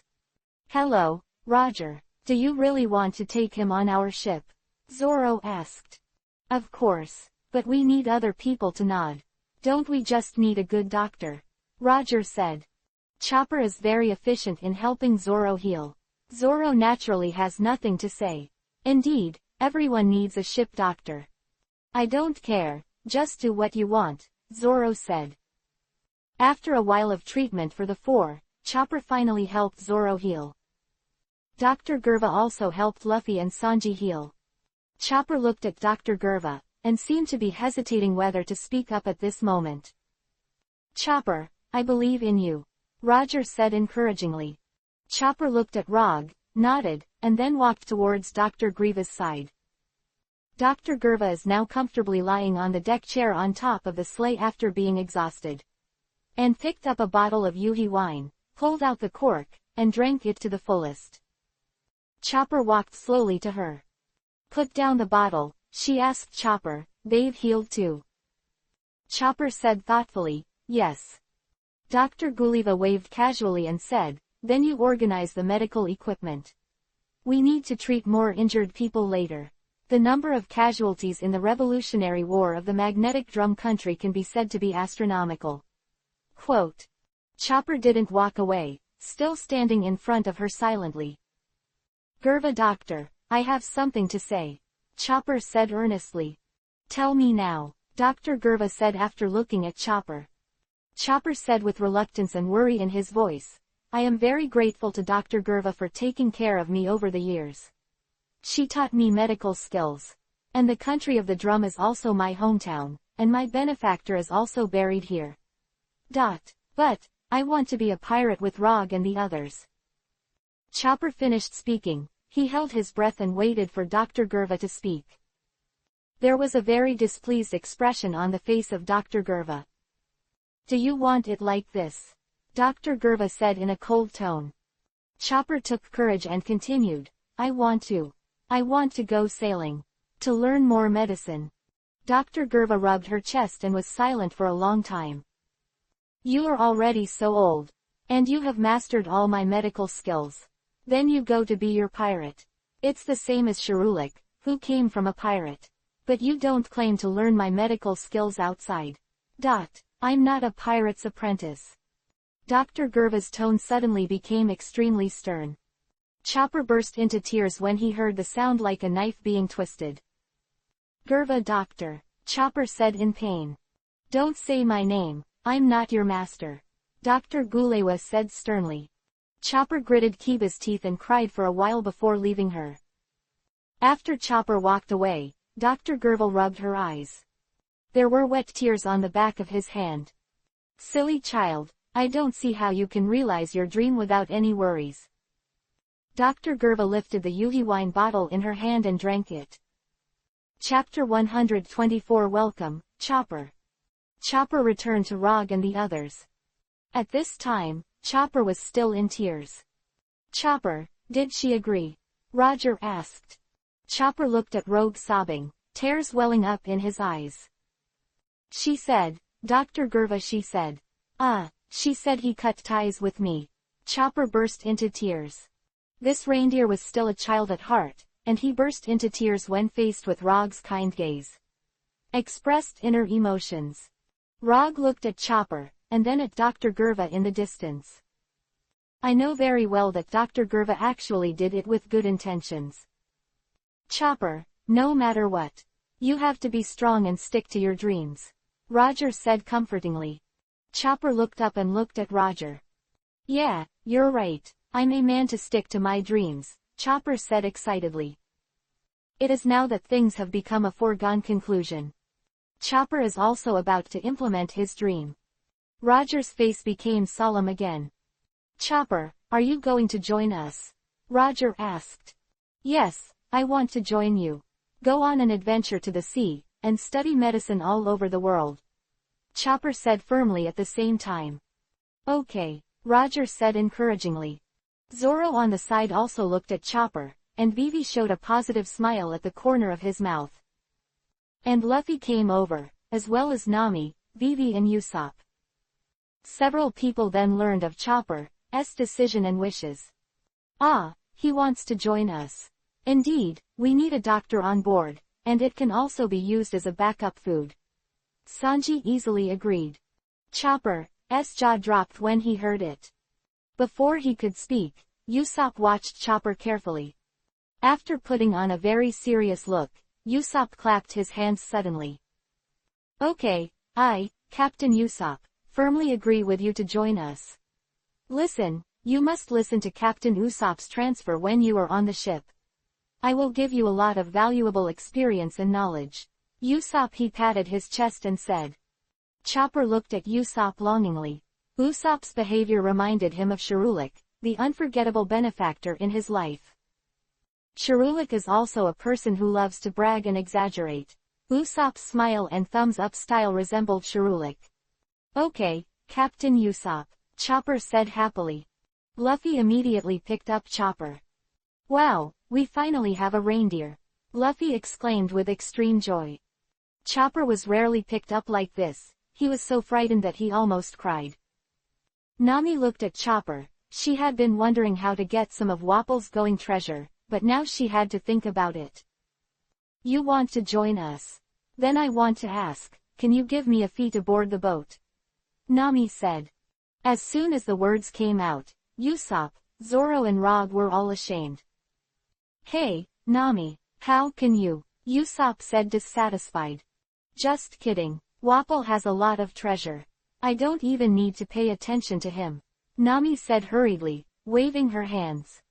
Vivi looked at Chopper and said nicely, Chopper, we will all be delighted to have you join us. Chopper responded very kindly to Vivi.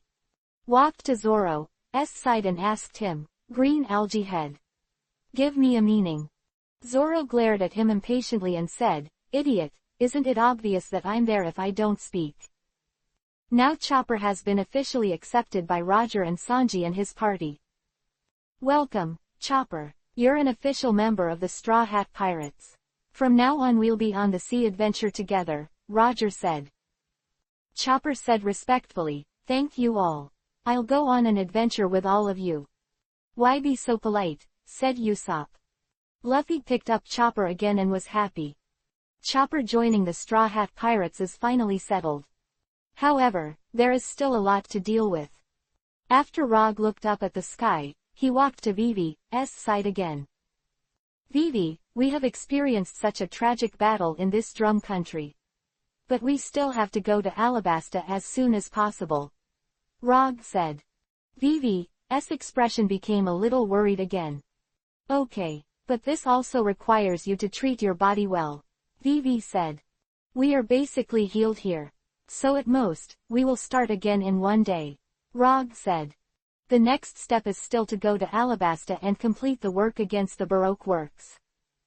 Alabasta is definitely still going strong right now. However, the Revolutionary War in the Drum Kingdom also made Rog and others grow a lot. The Drum Kingdom is only a battle involving only tens of thousands of troops, and Alabasta is said to have killed millions of troops on both sides. Rog and Sanji are hurriedly talking about other things. The Drum Kingdom did not calm down immediately after Wapple's death. After Dalton simply dealt with the wound, he led people around and hurriedly called. Inform the remnants of the king's army that their leader has been killed. There are still a large number of remnants of the king's army in the Drum Kingdom to continue fighting.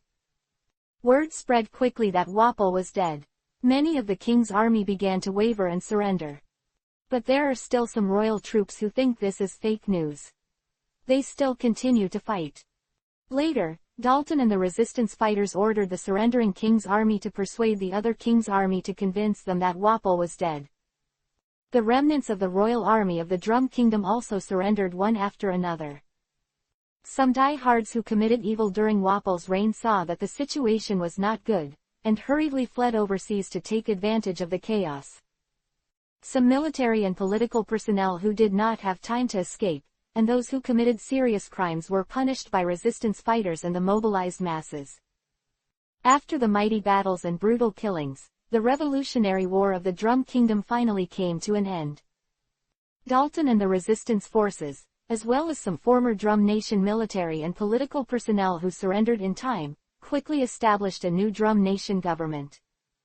In this battle, Dalton and 1,000 resistance fighters, plus the Straw Hat Pirates, successfully defeated Wapple and an elite king's army of 30,000 armed with cannons, carriages, machine guns, air mobile fortresses and warships. The most elite 10,000 of the king's army of 30,000 were killed, and 20,000 surrendered and fled. Dozens of high-level officials, including King Wapple, commander of the king's army, Jess, and Chancellor Cromariman, died in battle. The original political system of the Drum Kingdom was completely destroyed.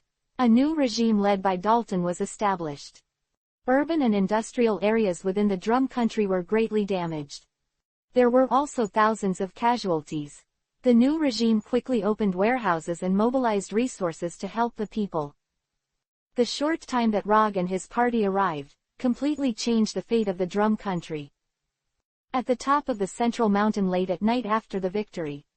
In the original Going Palace in Wapple, Dalton and Rog and his party had a celebration banquet.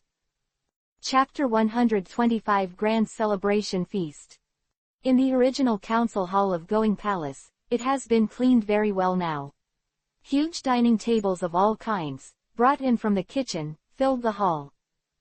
The food stocked in the palace was taken out, and the chefs of Sanji and the Drum Country brought Chungshan's delicacies to the hall after very careful cooking. Today, let's toast to our great friends who helped us achieve revolutionary victory in the drum country. Dalton stood in the center of the hall with a glass of Yuhi wine. Cheers! Everyone in the hall, whether it was Dalton and members of the resistance, or representatives of the people of the Drum Nation, or Rog and Sanji, all raised their glasses to cheer. Drink, just drink.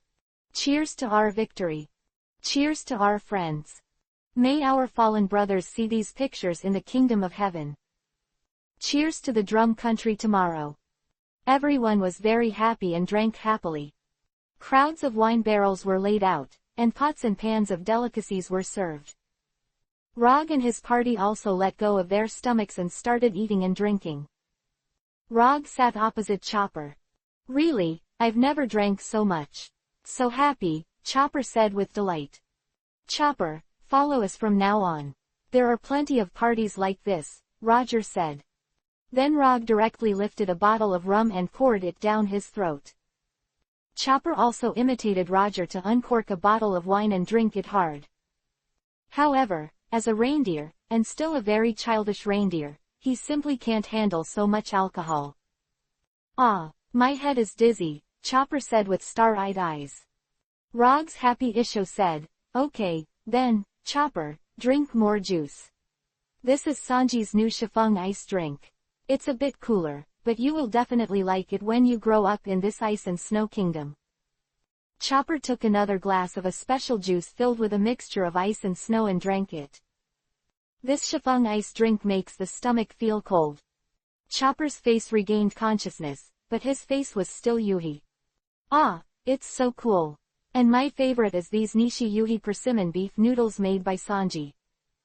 After saying that, Chopper brought a plate of Nishi Yuhi persimmon beef noodles to eat.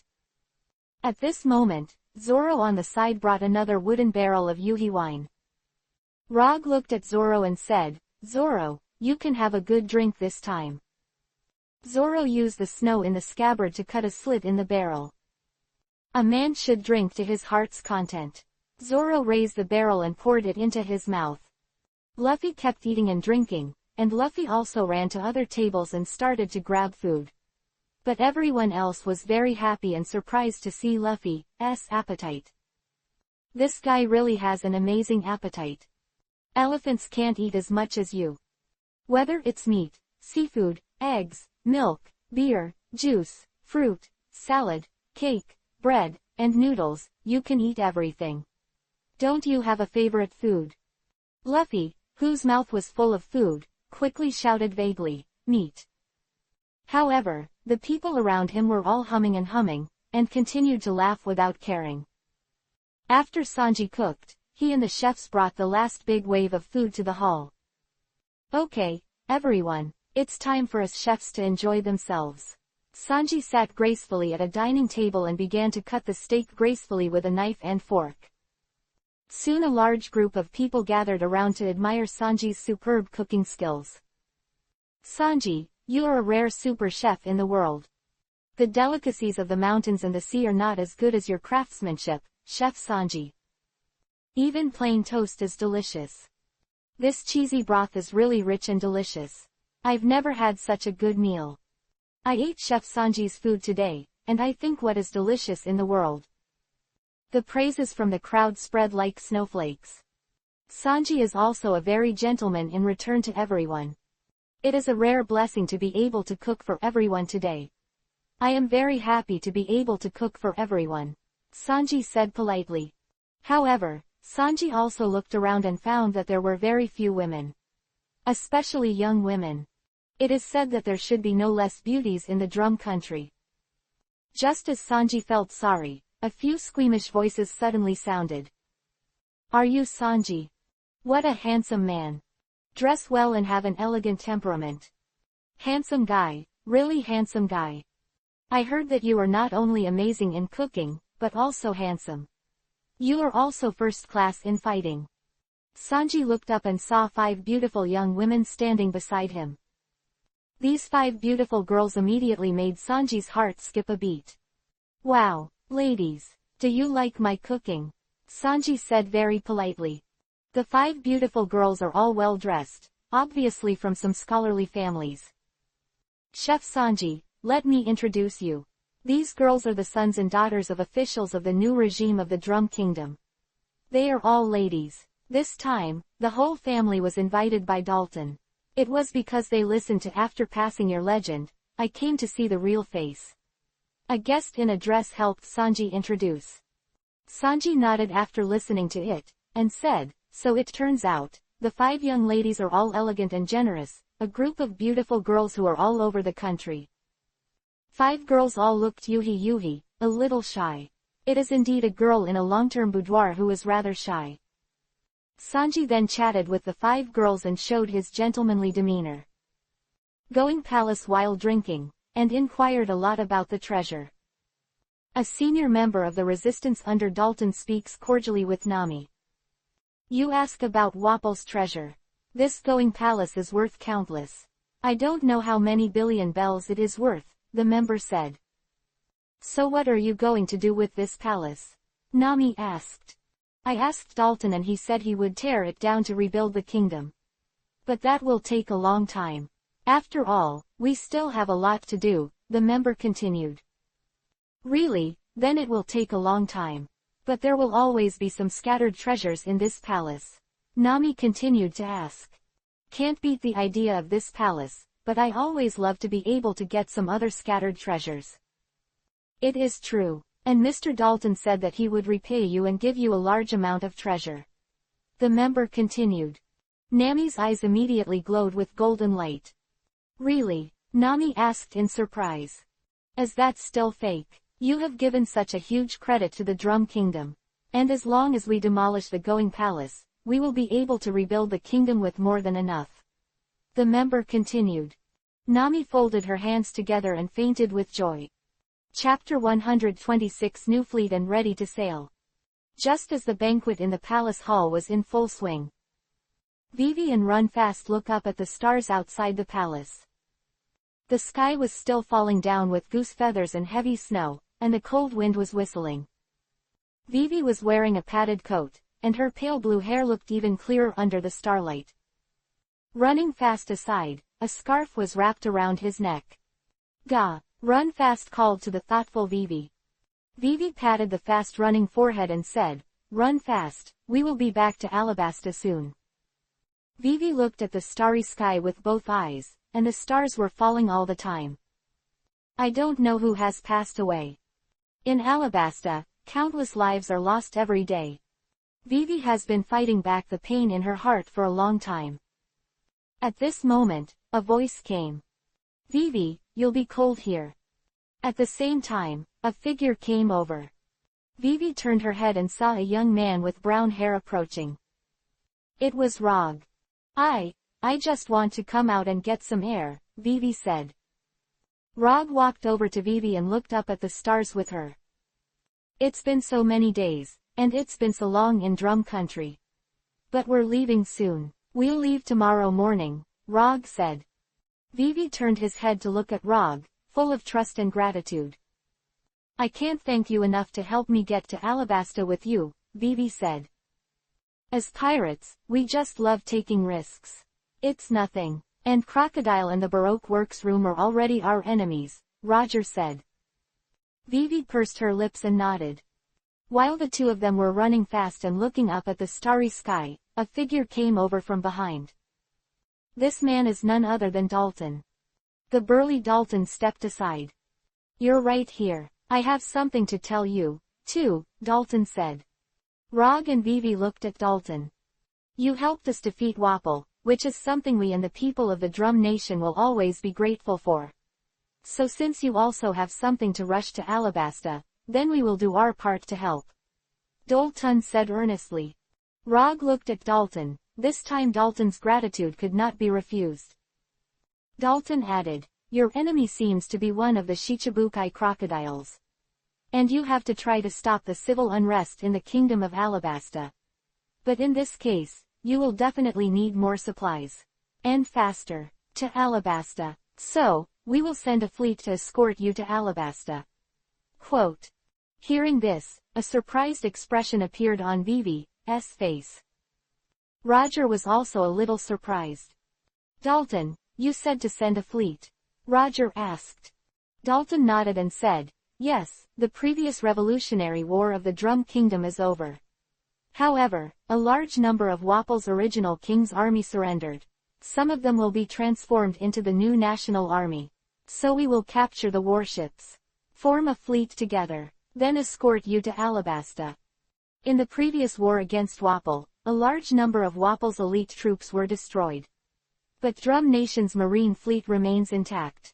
Only then can Dalton be able to help like this. Is this really the case? Then we can't refuse your kindness. Rog said. Roger knew very well that rejecting Dalton in this situation would be bad. Dalton saw that Roger agreed, and a very happy expression appeared on his face. Don't worry, the new fleet will escort you to Alabasta until the problem is resolved, Dalton said. Then leave it to you. Roger said confidently. Vivi bowed to Dalton full of gratitude and said, I really don't know how to thank you. No need to thank you, we should do it this way, Dalton said. He looked at Vivi. He knew that Vivi was the princess of Alabasta Kingdom. Dalton looked at the starry sky again and said, Alabasta, I have been to that country. It is a great ancient civilization. Although it is now in crisis, I believe that Alabasta will still restore peace. Rog, Vivi, Dalton, and Running Fast, looked at the vast starry sky together. Under the starry sky, the peaks of magnetic drum country and the land below are full of laughter and laughter. Going Palace is still brightly lit, and countless people are singing and dancing. Time passed by, and finally it was the next morning. The largest port in the drum country. A large number of fleet soldiers were carrying supplies, and many resistance fighters were also involved. More than a dozen warships with huge masts and advanced heavy artillery are concentrated in the port area. 3 huge sturdy masts stand above the 100-meter-long hull. The wide sails above are ready to set sail at any time. The rows of heavy artillery on both sides of the hull can be reloaded at any time to shoot deadly shells.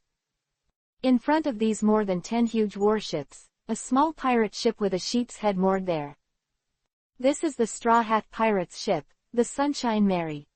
A group of lively young people all came to the port. Ah, Mary, we're back at last, Usopp said happily. Rog, Sanji, Zoro, Luffy, Vivi, Nami, Run Fast, Mary Ann, and Usopp all went to port with Dalton. And, of course, Chopper, the newest member of the pirates. Chopper saw the pirates' ship for the first time, and his big eyes showed incredible surprise. Wow, this is our pirate ship. This is what a pirate ship looks like, Chopper said in surprise. Usopp said proudly, yes, this pirate ship was provided by Captain Usopp. What did you provide? Chopper said even more surprised. Usopp begins to introduce Chopper to various facilities at Mary. Rog said to Dalton, Dalton, this is our pirate ship. Are these warships your fleet? Yes, this is our new fleet. These dozen or so heavy warships are escorting you to Alabasta, Dalton said. But our pirate ship can't separate us. So we need to take this ship there together. Rog added. It's easy to say, we will pull your pirate ship behind the flagship. Please look at this warship. This is the Victory Banner, the flagship of our fleet. Dalton pointed at the largest one in the fleet. Said the warship. Other warships are 100 meters long, but this one is 150 ships long. The mast above is taller, and in front of the ship there is a statue of a knight made by going. This was the flagship of Dalton's fleet, the flag of victory. Chapter 127 Leaving the Drum Country, Sakura sees off. Rog looked at the huge warship, which formed a powerful fleet with more than 10 other warships. Alabasta together under the escort of this fleet. Dalton waved his hand and said, everyone, please come to the flagship. Up here, Roger asked. Yes, everyone, we will tow your ships behind this flagship. So you don't have to be on that ship. This flagship has more supplies and better living conditions. You can compare it here. Better strategic planning, Dalton said. Rog nodded after seeing it. Indeed, Going Mary, men's crew cabin was crowded. With this flagship, it must be much more comfortable to live in. And more conversations with the people of the fleet are possible on this flagship. It's not bad. Everyone, let's go up too, Roger said. Sanji and the others also looked at the Victory banner. I live here, but let me ask if there are good kitchens and kitchen utensils here. All kinds of ingredients must be very good. Sanji asked very leisurely. There must be a lot of meat on it, right? Luffy asked excitedly. We're going to get on this ship, but you must tow Mary. It would be a big trouble if the ship was lost, Usopp said solemnly. Zoro and Chopper said nothing, while Marianne continued to eat the snacks she had on hand. Nami looked at Dalton and said, "Let me ask, is this flagship the going treasure you gave us?" Dalton looked at her and said, "You ask the treasure, we all put them in the warehouse on the Victory banner." Excellent, Nami said with great joy, almost jumping up. Vivi was already full of energy, and said very seriously, "Let's go up together." Okay, let's go, Sanji said happily. The group began to walk up from the simple wooden ladder that was placed on the side of the boat. The ROG 5 have also arrived on the deck of the Victory banner. From here, it is really a huge warship. Well-trained soldiers on deck walked up and down, doing their jobs. Even so, the ship's broad deck is very clean. Dalton also went on deck together when a burly bearded man in a captain's hat came up to talk to Dalton. Leader Dalton, we have successfully controlled these fleets. In addition to the fact that these fleets were originally composed of officers and soldiers who defected to the king, we also sent 200 elite soldiers to insert them in order to lead the fleet. This burly man's reports. Rog and the others also knew this man. He was one of the top members of Dalton's resistance force before, and he could be called Dalton's right-hand man. Dalton said to the man, "Well done, Vols. I'll leave you to these friends to get them safely to Alabasta. Then you'll have to support them in their fight until the problem is resolved." "Don't worry, Leader Dalton. We must live up to our responsibilities," said Vols, saluting respectfully. Now the original resistance force of the Drum Country has been seized as a regular government force, so former subordinates such as Vers are also full of respect to speak to Dalton. Dalton said to Roger and the others, "Everyone, although I really want to help you go to Alabasta, but I need to do a series of work here because of the new Drum Country. But my deputy, now the captain of this fleet, Vers, will help you." Vers also said respectfully to Rog, "Don't worry, everyone, I will be firmly responsible to you to the end. You have made such a huge contribution to the Drum nationality, and we can't repay it, and escorting you like this is also a death sentence. No resignation. Please feel free to say anything if you need help. Then you need to take more care of you," Rog said. At the same time, the fleet soldiers tied Going Merry behind the stern of the flagship with several wide, strong chains. Usopp was also very concerned about going to the stern to see if the bolts were tight. However, he was very satisfied with the result. Dalton also got off the flagship after talking with Rog and others. Vols began to give orders to the officers and soldiers around him. The Drum Nation's fleet at the heart of the Victory banner sets sail for Alabasta. The officers and soldiers immediately carried out the order, and at the same time, the phone bug sent orders to more than a dozen other warships. The great sails of the Victory banner began to be lowered, and the bow anchors were pulled up. More than a dozen other warships also set sail one after another. Rog and the others looked at Dalton in the port from the side of the boat. "Goodbye, Dalton," Rog and the others shouted together. Dalton waved to everyone and said, "I wish you all the best of luck." The speed of the Victory banner was very fast, and the huge hull soon left the shallow waters of the port and entered the ocean. Rog and Sanji breathed the air above the ocean and enjoyed the sea breeze.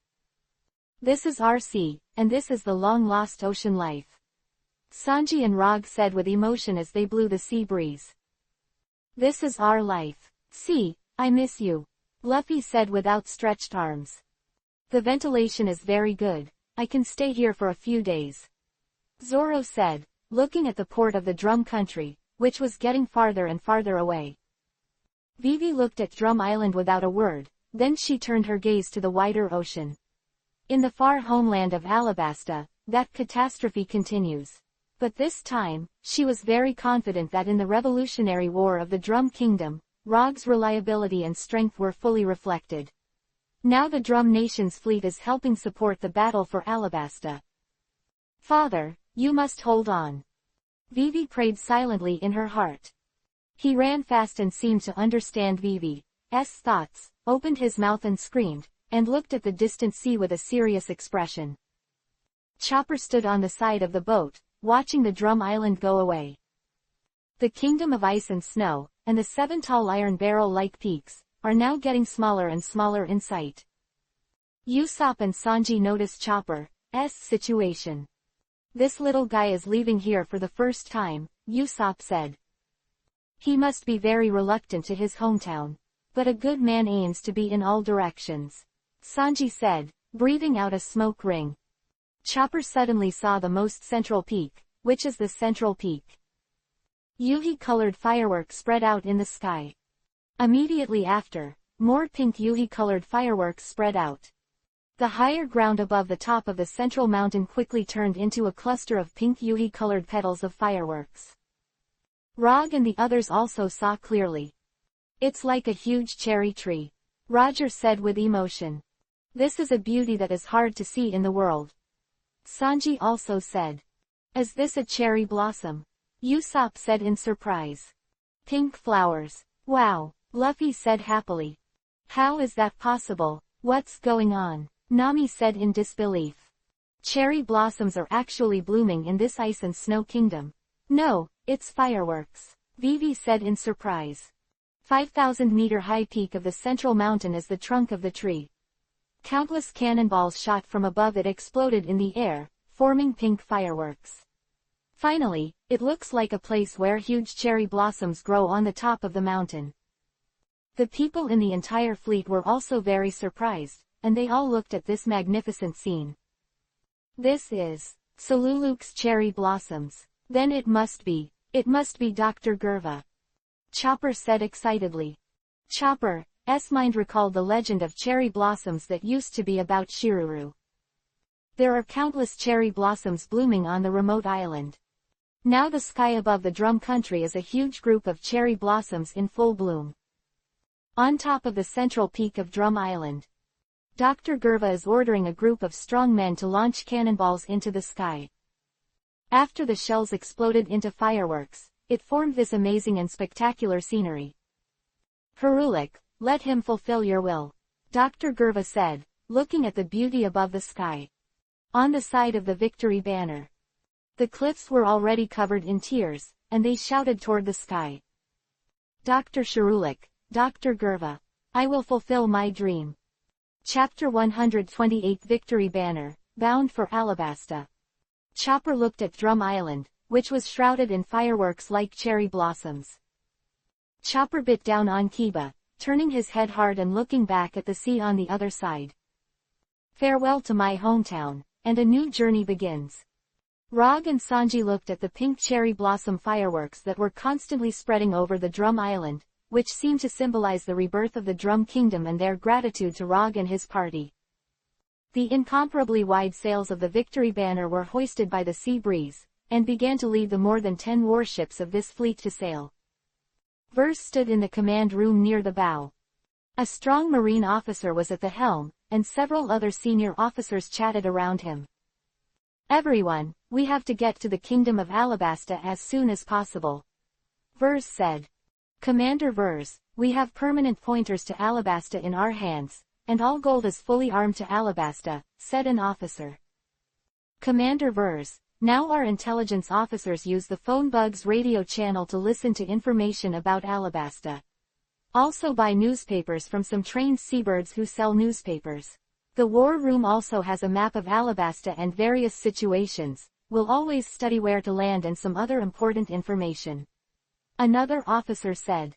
Our fleet's supplies are also very sufficient. According to our calculations, after arriving at Alabasta, it can be used for another 2 months without purchasing and replenishing.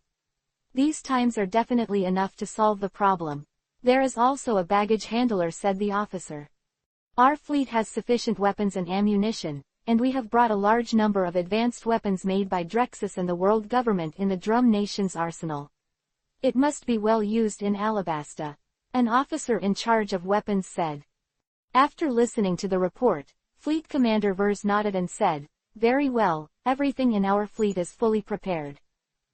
The withdrawal of the powerful fleet distanced from Drum Island towards Alabasta at full speed. On the deck of the Victory banner, Roger, Sanji and Chopper were all watching the wide view of the sea from the side of the boat. The sea and the sky meet, and there is no end in sight. Rog stood on the deck and felt the behemoth sailing smoothly and quickly under his feet. I don't know why, but the speed of this warship is really fast. It seems that the structure of the hull and the manufacture of sails are very characteristic and reasonable. Rog said. Sanji was on the side, lit a new cigarette and smoked, and said, I feel it too. I will visit the kitchen here later. Maybe the chefs of the fleet don't know how to cook. I will help them. Sanji also hurriedly walked away. He wanted to ask where the kitchen was in the cabin. Vivi walked to Rog's side again. And run fast. Warming up quickly after leaving Drum Island, Vivi also returned to a casual single. Running fast is no longer wearing a scarf. This lively duck is also really tenacious, and can jump around in the cold winter or in the desert kingdom where it was born. Vivi looked at the distant sea, thinking of many things. Vivi, I asked Vers. He said it will take 5 days for the fleet to reach Alabasta. We have to plan our operations in Alabasta at all times during these 5 days, Rog said. Vivi looked stern, looked at Roger and said gratefully, Roger, thank you so much for so long. Now I need you to help me so much. I really don't know how to thank you. Me and my father and the people of Alabasta all will be grateful to you. Quote. Don't say that, we and Crocodile are also enemies. And we pirates are always adventurous. When we encounter a crisis, we need to solve it. It's nothing for me and Sanji. Rog said. Vivi nodded, thinking that he must save Alabasta. Otherwise, it would be hard to explain just to live up to everyone's help. Rog glanced at the people on the deck again. Except for Sanji, who said he went to the kitchen, everyone else was there. But it seems that there is one missing person, and that is Nami. At this time, in the command room ahead of the Victory banner, Nami was talking with the Admiral of Vers at this time. At this time, Nami had a serious face and asked Vers, Commander Vers, I want to ask something very important. You or Miss Nami, please speak, said Vers. I ask, Dalton said he was going to give us a lot of treasure, didn't he? But where are the treasures? Nami said with a wink. Nami couldn't wait to find the treasure that Dalton gave them. Vols suddenly realized and said, so it's this, Major Hobbs, take Miss Nami to see those treasures. A young major came up and said, yes, this lady. I'll show you the way. Nami happily clasped her hands and followed behind Major Hobbs. Major Hobbs led Nami to a cabin door in about the midsection of the ship.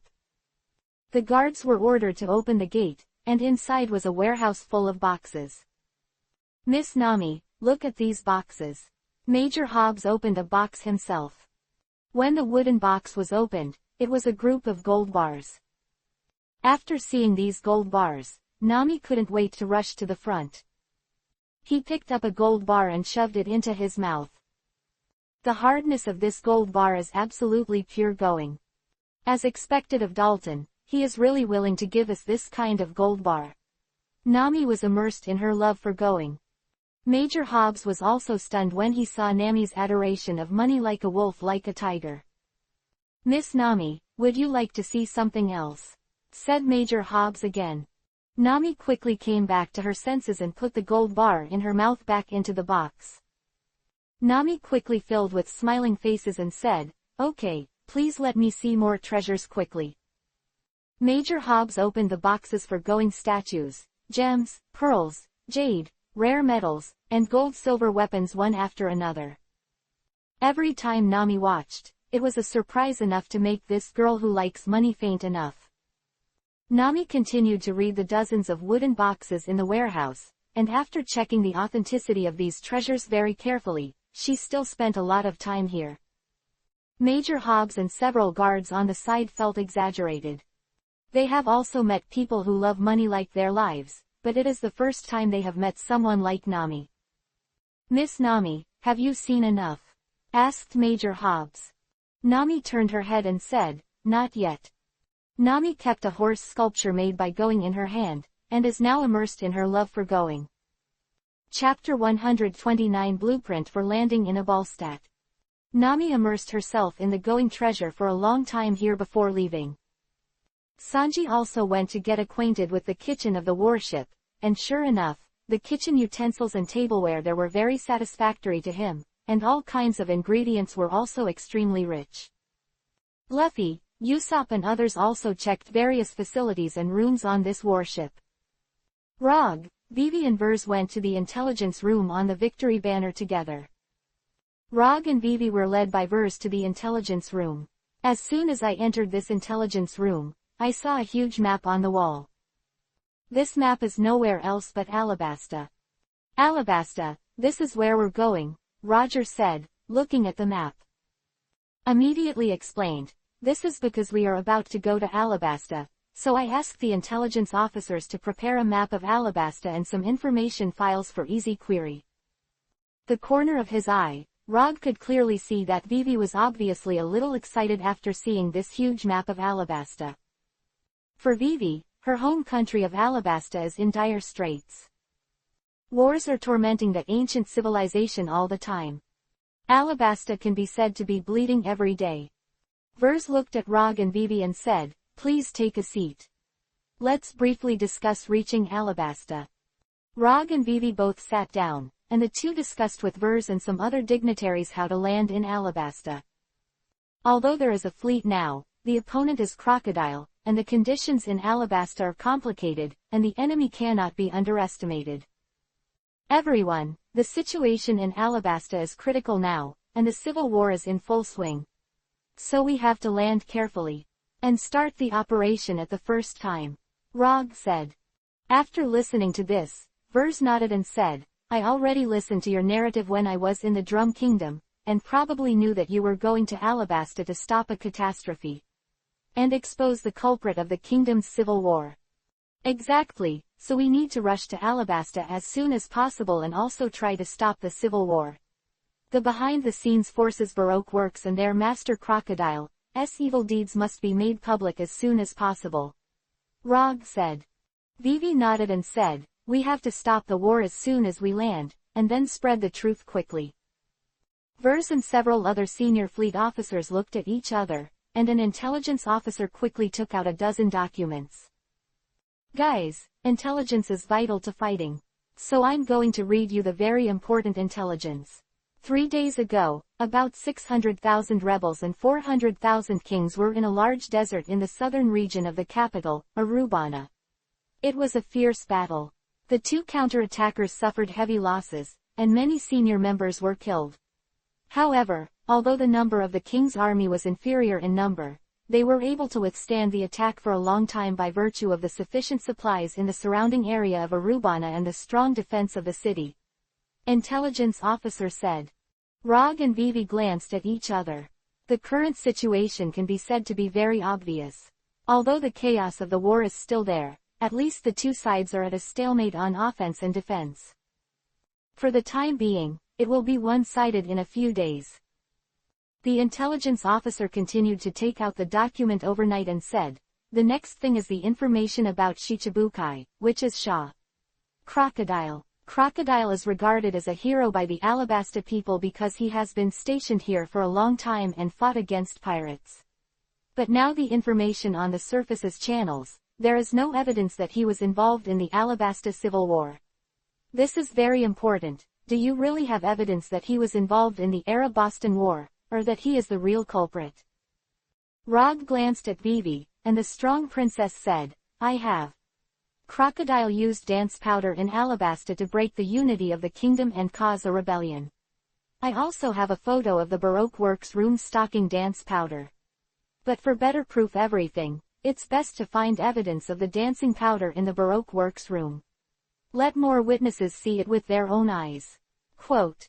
After listening to these, Vers and the intelligence officer were speechless. Intelligence officer said, "That's good. Besides that, there is also information from the world government.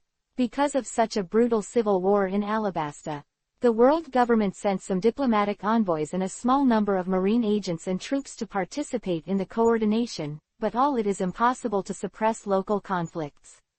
Quote. These Rog and Vivi are not surprising. Alabasta is now fighting with millions of troops, and the world government can only maintain stability unless it sends more than 100,000 marine troops. But now it seems that the world government is moving too slowly. After all, the world is now in a crisis, pirates are rampant on the Great Route and the Four Seas, and the revolutionary army headed by the Dragon, which is regarded as an extremely terrible force by the world government, is fanning the flames and creating revolutions and rebellions everywhere. The world government is already devastated, and the bureaucracy that has been running for 800 years has become very rigid. Alabasta is not something that the world government can handle quickly.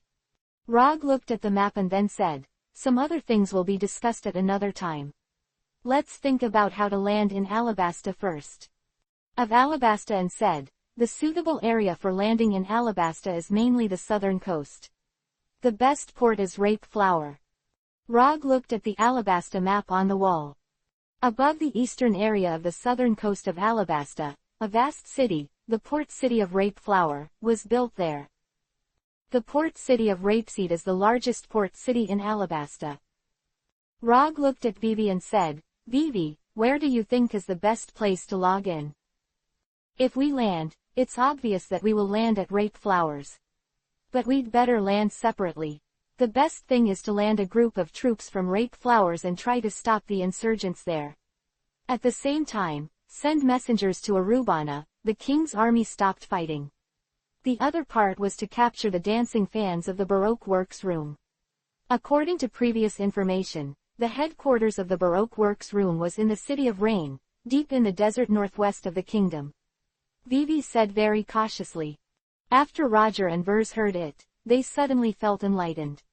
Vivi deserves to be someone who knows Alabasta like the back of his hand, and judged Alabasta's situation so quickly. I was still worried about how to act in Pakistan Aristan before. Now Vivi solves the problem by the way, just by routing. Chapter 130 Core Objective, Kill Crocodile. Vivi, you have a good idea. Follow this route and plan. Then we can start the Alabasta operation. Rog said. We'll have to hurry, we'll be in Alabasta in 5 days. But some corrections are needed. Talk to Sanji and Zoro at another time, Vivi said. That's for sure, Roger said. In this way, the prototype of the operation in Alabasta has been established. Next, there was a formal meeting with everyone involved. After discussions, it turned out that the general policy that was not drawn up last time was approved by everyone. This plan is really good, Sanji praised after hearing it. Zoro put his hands on his chest, thinking about the plan. With the keen intuition and judgment of a swordsman, he was able to identify the problem at the critical moment. Zoro also said, but there is still a little doubt. That crocodile is in the dark, and he is also a powerful King Shichibukai. There are also a large number of senior agents in the Baroque works room, right? Yes, Baroque works still has a large group of senior agents that we haven't solved yet. Mr. Point One and Miss Double Finger, Mr. Two Pot. At the end of the year, he is a one-man force. M4 and Miss Merry Christmas. These 5 are still tough. And Miss All Sunday, Vice President of Baroque Works. She can be said to be a very scary agent. In addition, there are 200 mid-level agents fighting in batches. A powerful elite, as well as a special force of about 2,000 people. In addition, the Baroque Works room has also mastered a large number of unknown weapons. Vivi said. Then the problem is that we are divided into 2 paths, right? Then one is going to the port city of Rape Flower, and there is a mediation between the king's army and the rebel army. The other is going to the rain to search for the secrets of the Baroque works room. And get important dance fan evidence. In this case, the opponent is still in the dark. Although the number of enemies may not be too many, we are facing the chaos of Alabasta. In this case, Crocodile in the dark is likely to fight back. Originally it's a group of unpredictable enemies. They can't have a plan, Zoro said. Zoro did point out the current problems, although now he has a rough plan. But the other party can be in the dark, and their own side will not be so smooth. What Zoro said is indeed very reasonable. We are now nothing more than two core goals. The first is to stop the war between the two armies, and the other is to expose the crimes of the Baroque works room. But the other party is a force that has been lurking in the dark for a long time. It is difficult for us to achieve our goal easily. For example, if we prevent the battle between the Royal Army and the Rebel Army, then the Baroque works room is secretly provoking, and it may start a war again. Rog said. After listening to Rog's words, everyone fell into contemplation. Then can we completely destroy the enemy?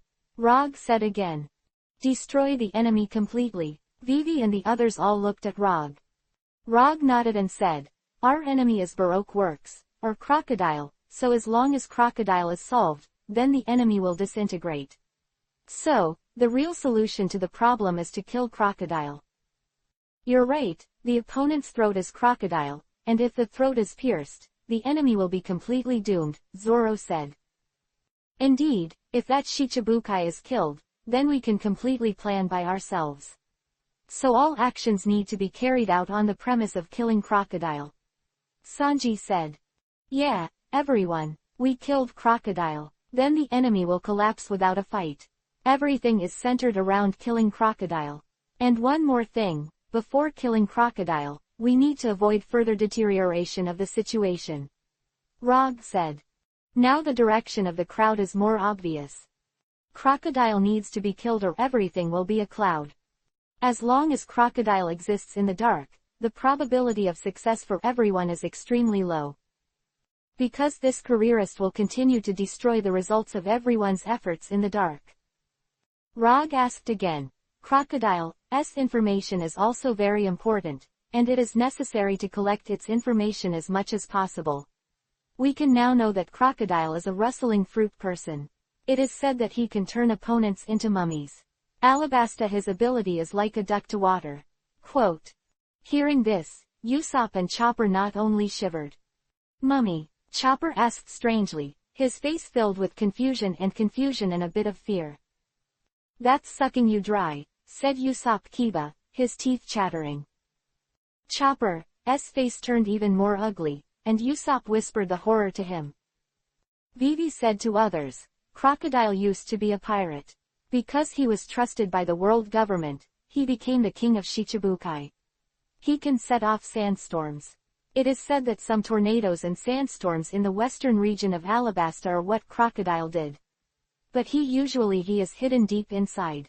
Avoid being noticed by the world government and the Alabasta royal family. The outside world has always thought he was a good person. According to the information, Crocodile is hypocritical, but his heart is cruel and vicious. And his whereabouts are uncertain.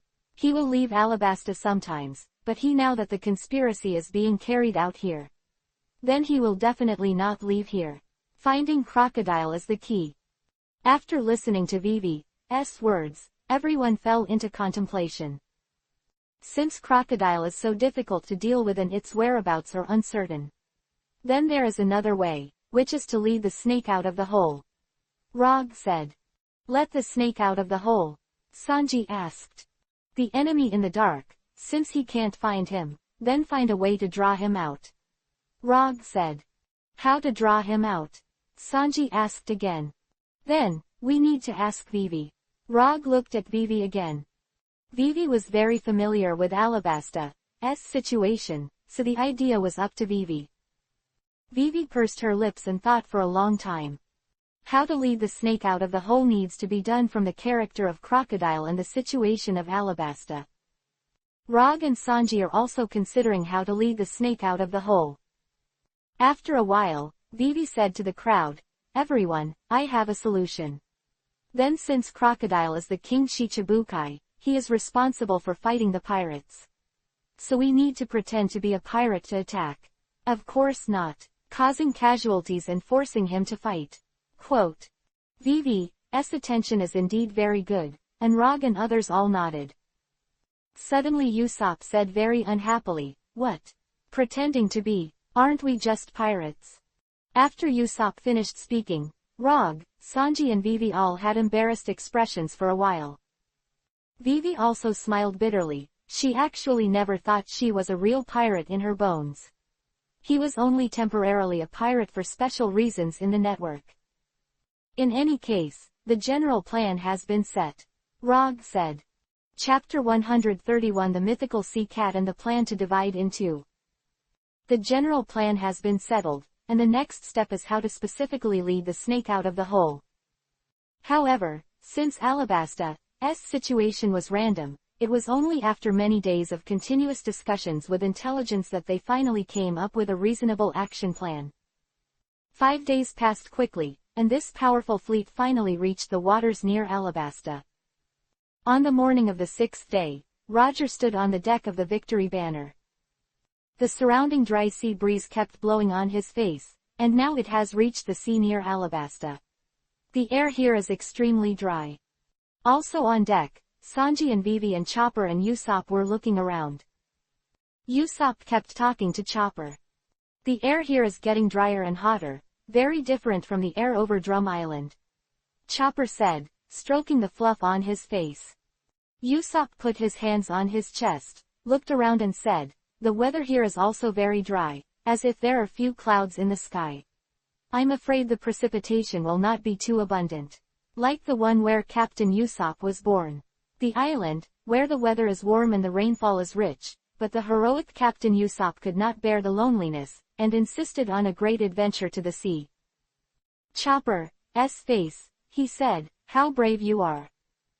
Of course, Captain Usopp is not an ordinary person. You are from the Ice Kingdom, so you have adapted to the climate here. Usopp said. Ah, my body is indeed not heat resistant. After all, I have too much hair. But, it's okay, because my endurance is very strong. And I will drink some body nutrients to make my body in a dry and hot environment. It's still getting cooler in the middle, Chopper said. Usopp looked at Chopper and said, you look like a little kid, but are you capable? Chopper added, the Alabasta we're going to is a desert kingdom. Will there be any adventures there? Are you adventurous? For Captain Usopp, I have almost encountered all kinds of adventures. But the adventure in the desert area is the first time. However, there are legendary desert thieves in the desert, as well as man-eating thieves. Demons, and sand that can dry people, and ants that eat people, and even plants that eat people, Usopp said. Chopper's face changed after hearing this, and he said with some fear, it's so scary. Usopp patted his chest and said, there is bound to be danger in the desert. However, I, Captain Usopp, will resolutely protect everyone. Chopper and Usopp had various surprise conversations, and the two living treasures were looking forward to the desert adventure, but also a little scared. Of Chopper and the conversation with Usopp, Luffy jumped to the top of the mast to look out. This lively guy never tires.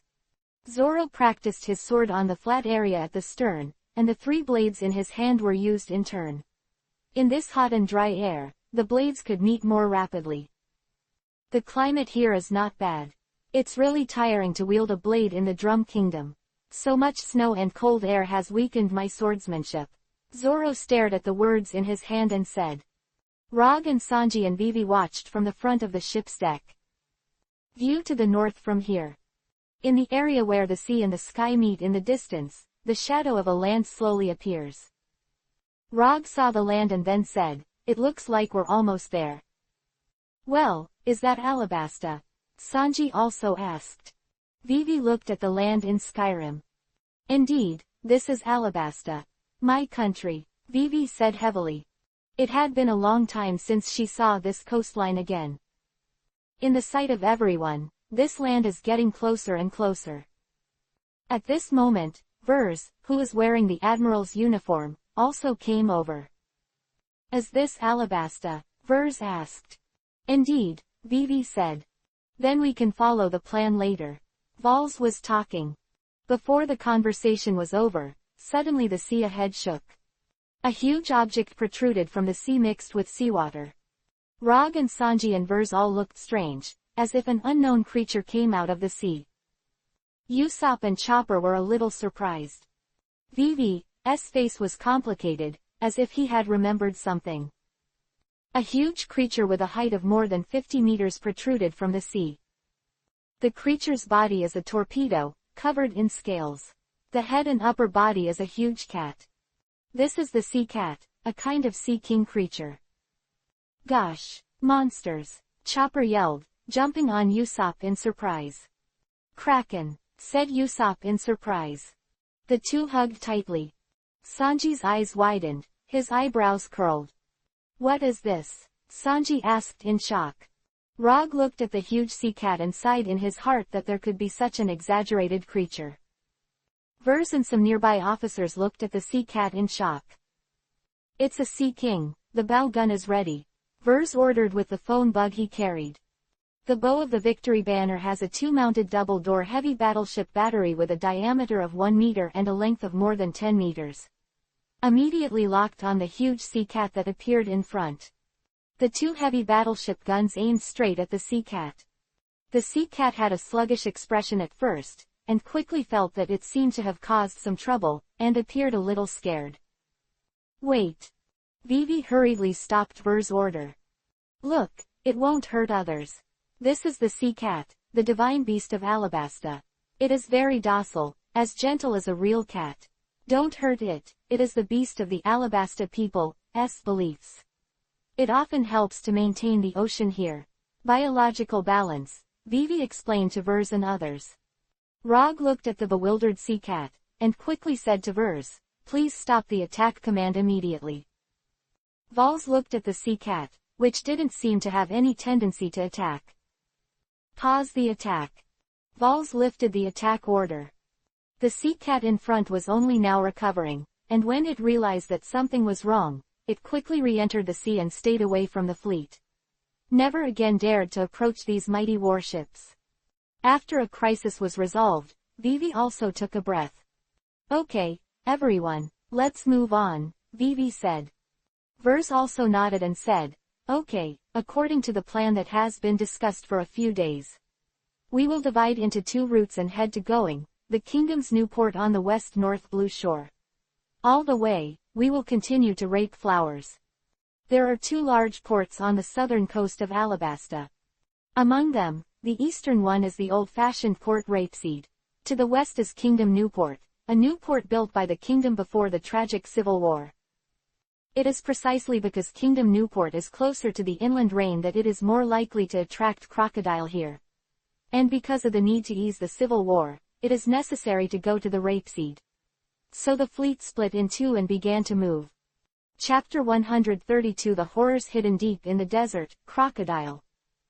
There were 16 ships in the fleet, divided into two teams. Each of the 8 warships went to 2 places. Among them Rog, Zoro, Luffy, Chopper and Usopp are divided into one team. 5 people in 8 warships headed to the kingdom's Newport area. And Vivi, Sanji, Nami and the runners are one team. The group went to the Rapeseed area. There are also 8 warships to accompany.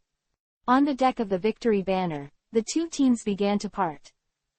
Vivi, Sanji, you have to go to the Rapeseed area together, you must be careful there. In addition to the people who are secretly at the moment in the Baroque Works room, you have to worry about other local forces. For example, the rebel army is nearby. Deal with it. The complex relationships there are critical, Rog admonished to Vivi and Sanji. Vivi nodded and said, don't worry, we'll get the job done. I have to go there just to mediate the fight between the 2 sides. Sanji said confidently, I will be responsible for protecting Miss Vivi and Miss Nami. Quack, also called out fast, in order to show its reliability. Good journey, Usopp said to Vivi and the others. Be careful, Chopper said. Vivi said firmly to Rog and the others, Don't worry, we will definitely return Guy. But you must be careful. Rog said goodbye to Vivi and Sanji. Vivi, Sanji and Nami left the victory banner together with Nami. Together they were transferred to a nearby ocean fortress. The ocean fortress carried 4 people and led 8 warships, including herself, to the northeast. Rog and Zoro stood on the deck and watched Vivi and the others go, then turned around. Rog walked over to Vers and said to him, "Okay, let's go to Kingdom Newport." "Okay," Vols said. The victory banner begins its journey towards Kingdom Newport. A total of 8 warships began heading towards the kingdom's naval port going. During the march, 8 warships began to pull their sails down. As planned, a new pirate flag with a skull and crossbones was hung. 8 warships were pretending to be pirates and attacked the new port of the kingdom. Then lure out Crocodile. Roger stood on the deck of the victory banner and glanced back at the skull on the huge sail. "Hopefully all goes well to lure Crocodile out," Rog said. The dry sea breeze was blowing, and the 8 warships continued to move toward the northwest. In an inland city in the northwest region of Alabasta. Because the city is deep inland, it is relatively far away from war. And because it is connected to the trade routes outside the northern mountains, the south can be connected to the route to the new port of the kingdom, and to the east is the Santara River that traverses the east and west of Alabasta. So even in this era of war, it is relatively peaceful. Because of its tranquility and its remote location, in the years after the Civil War in Alabasta began, a large number of wealthy people and elites from various industries who originally lived in the eastern region came to live here. In addition to going overseas, it is to come to the peaceful city of Rain in the depths of the desert. Therefore, the Rainy Land has become a hoarding area for a large amount of materials and food in the Alabasta Kingdom. In addition to sufficient medicine and food, people can enjoy the peace that almost did not exist in the war-torn era. Because of this, many people are here to hoard all kinds of materials from various transportation routes, such as the new port of the southern kingdom and the trade routes in the northern mountain area. And the Rainy Land is often irrigated by the rivers in the northern mountains, and it is also capable of producing a large amount of food materials. Grain, cloth, silk, handicrafts, medicine, metallurgy, and even some arms can be produced here. On the bustling streets in the rain, people came and went in a hurry. Because a large number of people from other areas have taken refuge here, it seems that there are many more people here. But everything seems to be orderly. In addition to the local security forces, there is a mysterious person sitting here. That's Alabasta's hero, Crocodile, Sand. Crocodile. At the end of the most open commercial street in the rain, a magnificent desert-style building stands there. The building is made of yellow rock and looks like a 100-meter-high pyramid. But the pyramid-like buildings are layered with ornate glass windows. The pyramid building is surrounded by huge pools of water. The pool is full of seawater and there are many terrifying giant crocodiles. On top of this magnificent pyramid building, in this tallest room, a middle-aged man in a luxurious fur coat sat on a sofa.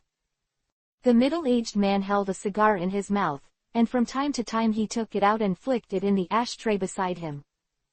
Although it is on the top floor, the light here is not very bright. The middle-aged man seemed to like to hide in the dark and didn't want outsiders to know his secrets. A desert goshawk flies past the front window. The middle-aged man stood up and started walking to the window. First, the pair of dark and elusive eyes, and then the scar that ran horizontally on the nose also appeared. Here is King Shichibukai, owner of the Baroque Works Room, Sand. Crocodile. It's still so peaceful, Crocodile said. The city outside is still so quiet. But Crocodile is well aware that in the eastern part of the kingdom, wars take place every day. Millions of troops are fighting every day. Alabasta was turned upside down by the war, and it was his crocodile who started it all. This storm was set off in this ancient civilization, for the sake of the country of Master. Then look for that terrifying ancient weapon. Then can Crocodile truly realize his ambitions. To contend against the world government, and even conquer the world. Crocodile threw the cigar in his hand into the ashtray. With amazing skills, the cigar butt finally fell into the ashtray intact under the floating dust. Like this thing, what should be thrown away will be thrown away sooner or later. It's just for temporary enjoyment, Crocodile said in a low voice.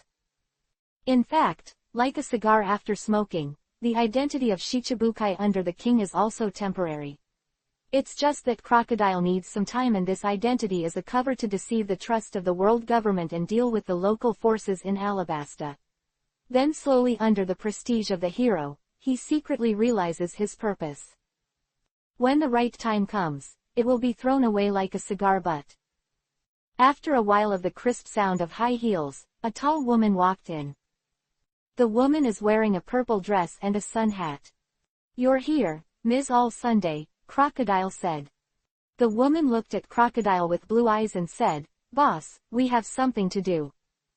"Oh," Crocodile said. There was a group of pirates. They went to Kingdom Newport.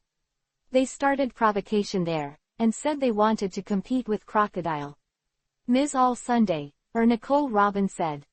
Crocodile looked at her angrily, and said threateningly, "Didn't I say that you are not allowed to say my name?" Chapter 133 Kingdom Newport. Ms. All Sunday saw Crocodile's angry eyes, and she couldn't help showing a submissive expression. "Sorry, boss," Ms. said All Sunday. Crocodile continued to ask, "You said that a group of pirates invaded in the kingdom's Newport and provoked.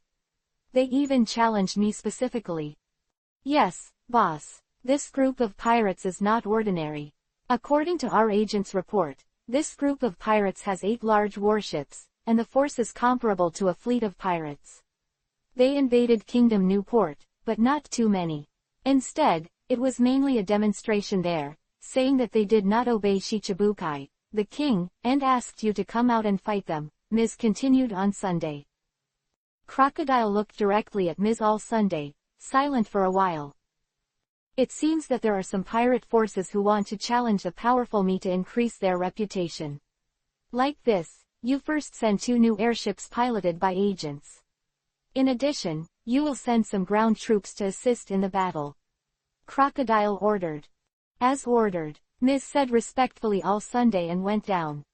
Crocodile turned his gaze to the window again, and said in a low voice, "There are always some people in this world who dare to be presumptuous and know the heights of the sky. But I'm not in the mood to deal with them myself." Crocodile takes His Majesty very seriously, but in many cases he won't do things if he doesn't think it makes sense. Baroque Works room under his command has only 2,000 people and a few senior agents. In addition to the skills of the agents themselves, there are many powerful weapons. In the new port of the kingdom, 8 pirate warships with skull flags docked here. At the same time, Rog, Zoro and Luffy also had a large number of fleet officers and soldiers landed. Since it was intended to lure Crocodile, it did not destroy the port city. The group was just hyping it up and saying a lot of provocative words. Banners attacking Crocodile in the area near the port in order to provoke Crocodile into battle. "Ha ha ha, this is the best thing to do." Luffy happily used the rubber power to fly between the houses. Because of his ability, he is responsible for hanging banners full of attacking Crocodile between houses in the city. Luffy first hung one end of the banner from the top of a 3-story building, then stretched his hand to the other side, bringing his entire body with him. Then tie the other end of the banner to the top of the other house. The banner hangs between the 2 buildings, and some people on the ground look up at the banner. It reads, "The coward Crocodile dare not fight." Hundreds of such banners have been hung in the port area and nearby urban areas. These guys really aren't afraid to die. They dare to challenge Crocodile. Crocodile is Alabasta's hero. The pirates who want to challenge him are really courting death. But this group of pirates didn't invade here, they just challenged Crocodile. This group of pirates actually has so many powerful warships, and their strength is also very strong. Anyway, it's a battle between the strong, we can just watch the battle. If that's the case, then we will sit on the mountain and watch the tiger fight. To be honest, I don't like Crocodile, even though so many people see him as Alabasta's national hero. Even if he gets beaten by these pirates, I wouldn't be sad. Of course, it's best to lose both. Residents in the surrounding area are talking about it, and they all want to see which of these powerful alien pirates and the legendary King Shichibukai is more powerful. For a time, the eyes of tens of thousands of residents of Kingdom Newport were all looking forward to a war. In addition to using the technique of hanging banners, Rog and the others also sent a large number of people to walk in the urban area and the port area to excite Crocodile. Usopp and Chopper are in a group, and the two of them are swaggering on the street together. "Crocodile, you grandson," cried Usopp. "Crocodile, come out," Chopper shouted, too. "Crocodile, you haven't seen Captain Usopp's stalwart body. Or you dare not see it, because as soon as you heard Captain Usopp's name, you ran away. She huddled in the turtle cave and didn't dare to come out to fight. If you come out, you will be hit by Captain Usopp's long nose." Usopp sneered up to the sky. Chopper was tired after shouting for a while, looked at Usopp admiringly, and asked, "Why do you say that?" "Haha, that's because Captain Usopp is well informed and has experienced countless inhumane battles before he has gained so much experience to narrate," Usopp said with self-praise. However, Usopp and Chopper were tired of shouting so loudly.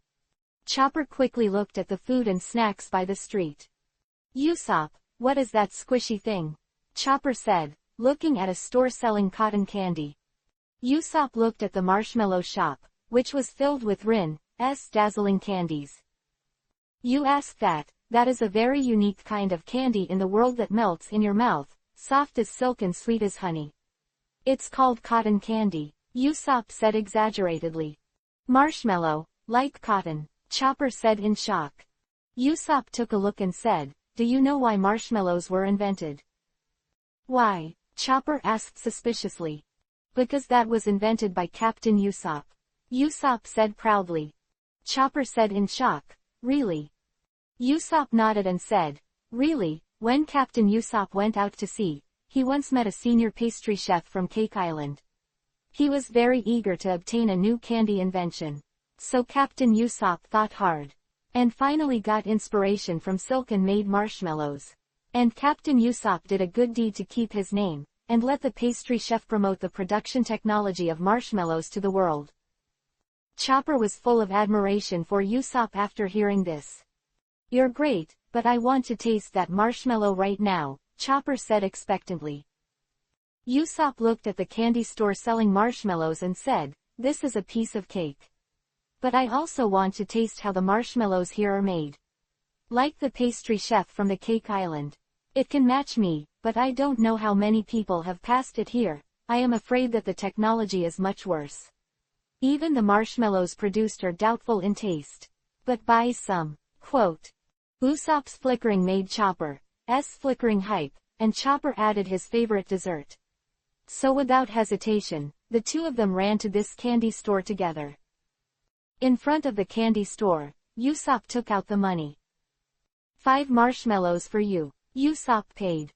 The candy store owner happily went to give Usopp and Chopper 5 marshmallows stuck on sticks. Chopper couldn't wait to put a string of marshmallows in his mouth and licked it. "Delicious." Quote. Chopper almost jumped up in shock, and almost burst into tears. This kind of soft angel, Chopper has never eaten in the Drum Country. The most popular in Drumland is hot chocolate, or a cold drink made with local ice and snow. This candy Chopper is also the first time in his life to eat cotton candy. Chapter 134 Airship. Chopper enjoys savoring this delicious, silky marshmallow with his mouth. After enjoying it for a while, Chopper turned his head to look at Usopp again. "What a delicious marshmallow. You're a genius, to invent this kind of thing," Chopper praised Usopp. Usopp also enjoyed tasting the marshmallow, and then said, "This marshmallow, it's okay to make." After Usopp finished tasting the marshmallows, he looked at the owner of the candy store. The boss smiled and said, "How about it, do you need to buy some more?" "Okay, buy some more," Chopper said. Usopp moved the marshmallow away from his mouth. Boss, the marshmallows you have here are really good. But I have to publicize our business. By the way, we are unmatched pirates on the Great Route. But we can't bear to hide in this desert. Crocodile, so we're going to get him out to fight. How much do you know about that crocodile? Usopp said smugly. You're asking about that crocodile, he's Alabasta's national hero. It won't be easy to beat him, the boss said earnestly. After the boss finished speaking, the expression on Usopp's face became more exaggerated. Is he strong? That's right. Captain Usopp and the other members are not afraid of any powerful enemies. Usopp said proudly. After Usopp finished speaking, the boss remained silent. He just kept getting Chopper more marshmallows, and some newly selected candies. Packing the candy and giving it to Chopper, Chopper and Usopp left here arrogantly. Down with Crocodile, shouted Usopp and Chopper as they jumped out of here. The two continued to shop like this while shopping for various delicacies, while promoting the slogan attacking Crocodile. The candy store owner watched the two leave with a smile on his face. Suddenly his face became very gloomy. The candy store owner turned his head aside and took a phone bug out of his clothes. There is also a skull and two crossed swords on his arm, as well as a pair of angel wings. Below the pattern is written, Baroque Works Room. The candy store owner was the agent in the Baroque Works Room, and he connected the phone bug to the agents at the top. Now the pirates here in the new port of the kingdom are attacking Crocodile, please give instructions as soon as possible. The other side replied after a while. Don't worry, the Baroque Works Room has troops headed there. You can just wait and watch and stand by. Yes, the candy store owner ended the call. Chopper and Usopp continued to advertise on the city streets of Kingdom Newport, as did many of the other fleet soldiers. When Fengfeng Yuhihuo's public opinion offensive started, Rog and Zoro stood on the top of a building. Rog looked at the hundreds of banners hanging between different houses in the city, full of offensive words. Fleet soldiers and Usopp in the city are constantly promoting. Rog stood on the top of the building and looked at all this, but he was always hesitant in his heart. Can it work? According to the information collected on Crocodile, he is a very good face person. If ordinary people were so provoked, they would definitely go into battle. But then again, Crocodile is also a conspirator. Would you be angry with such a little provocation? Crocodile is a powerful enemy who has been willing to hide for many years in order to realize the conspiracy and capture Alabasta. Zoro, do you think he will come? Roger asked.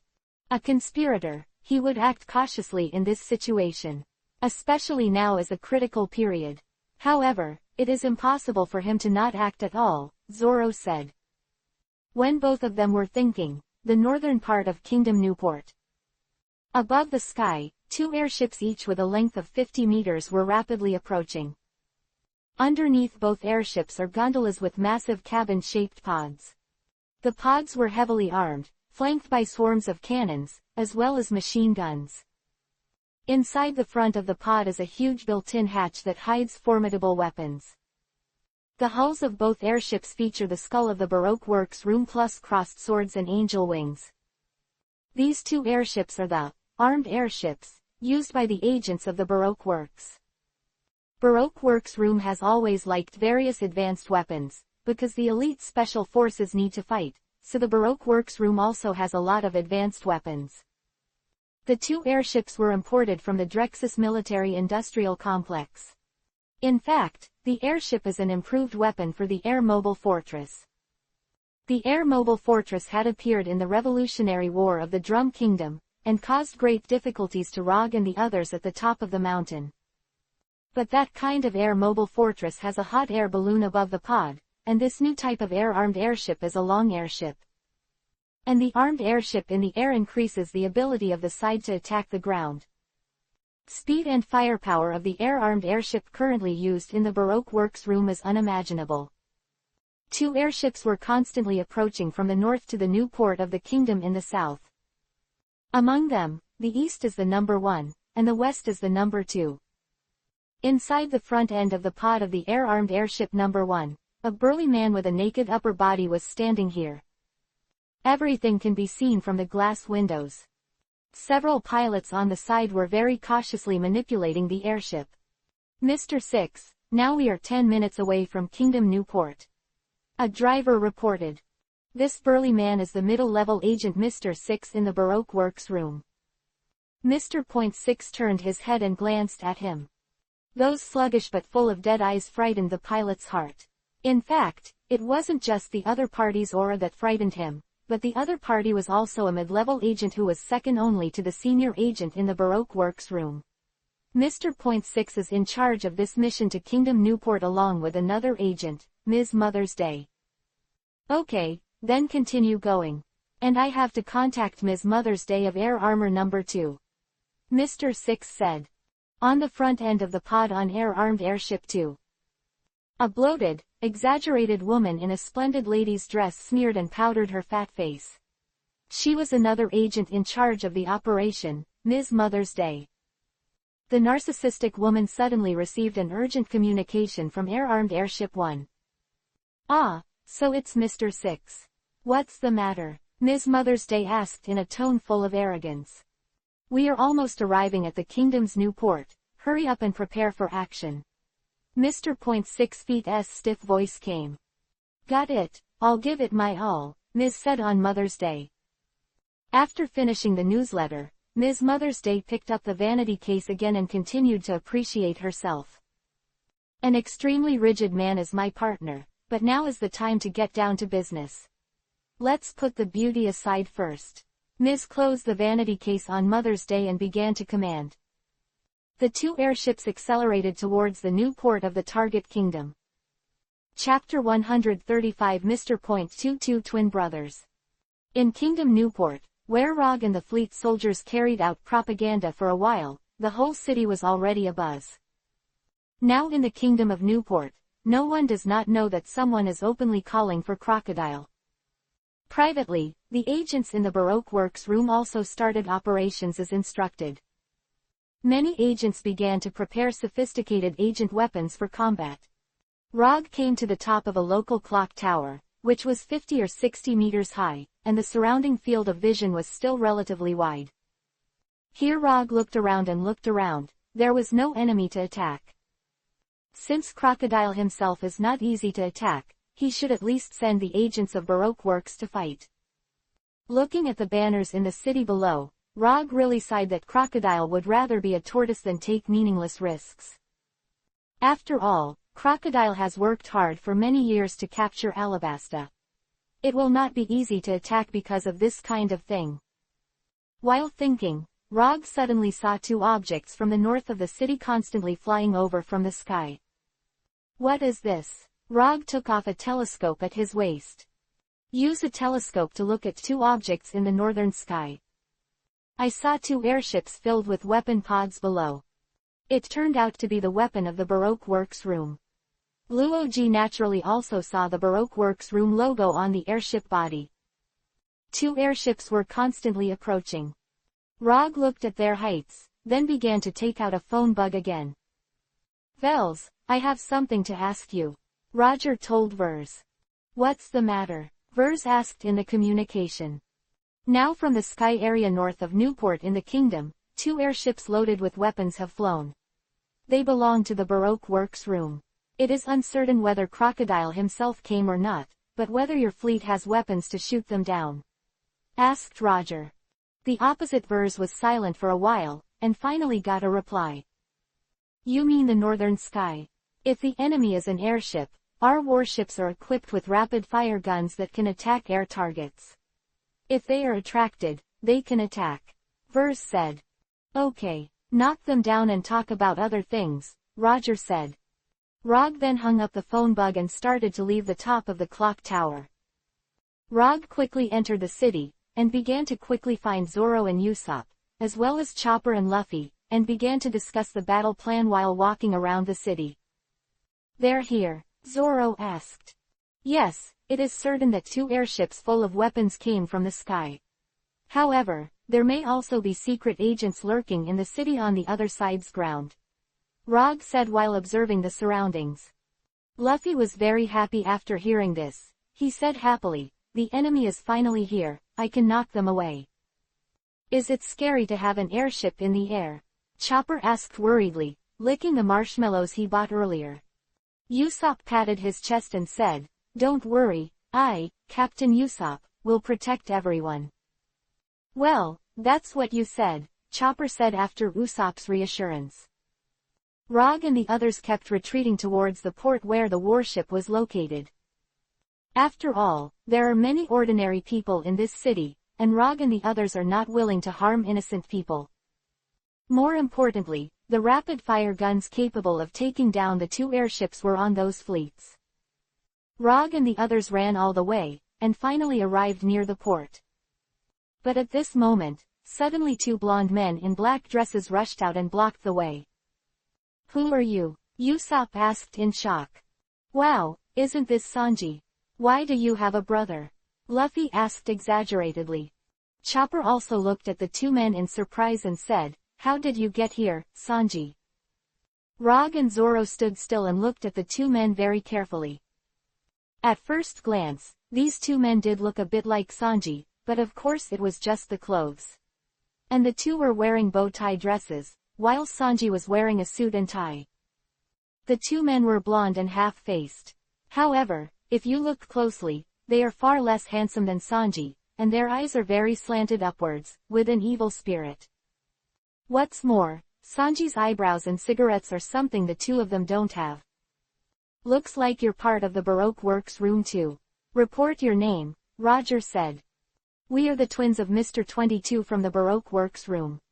Since we can confirm that you are the leaders of the pirates, we decided to destroy you," the two blonde men in black dresses said together. The two people's voices, opening and closing, are almost the same, and each pronunciation seems to be extremely similar. To put it bluntly, it completely makes people feel that two people are speaking with two mouths. Two men in black dresses, the twins of Mr. 22, took out two long swords each from their sleeves. There are 4 of these long swords in total, and they all look like soft swords. Zoro saw that the other party showed something, and also put his hands on his waist. "Roger, you guys wait. I'll deal with them," Zoro said. "Okay, it's over to you," Roger said. Zoro is a sword addict.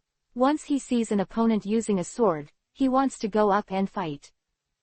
Zoro pulled out Shizuo and Hidaozuin from his waist, and prepared to fight with 2 swords in both hands. There are 2 people on the other side, each with 2 long soft swords. Then Zoro is 1 arm and 1 knife and then deal with 2 people. "Oh, you are a swordsman of the dual sword style," the Mr. 22 twin brother said. "Then what about you guys, aren't you also a dual sword style?" Zoro asked.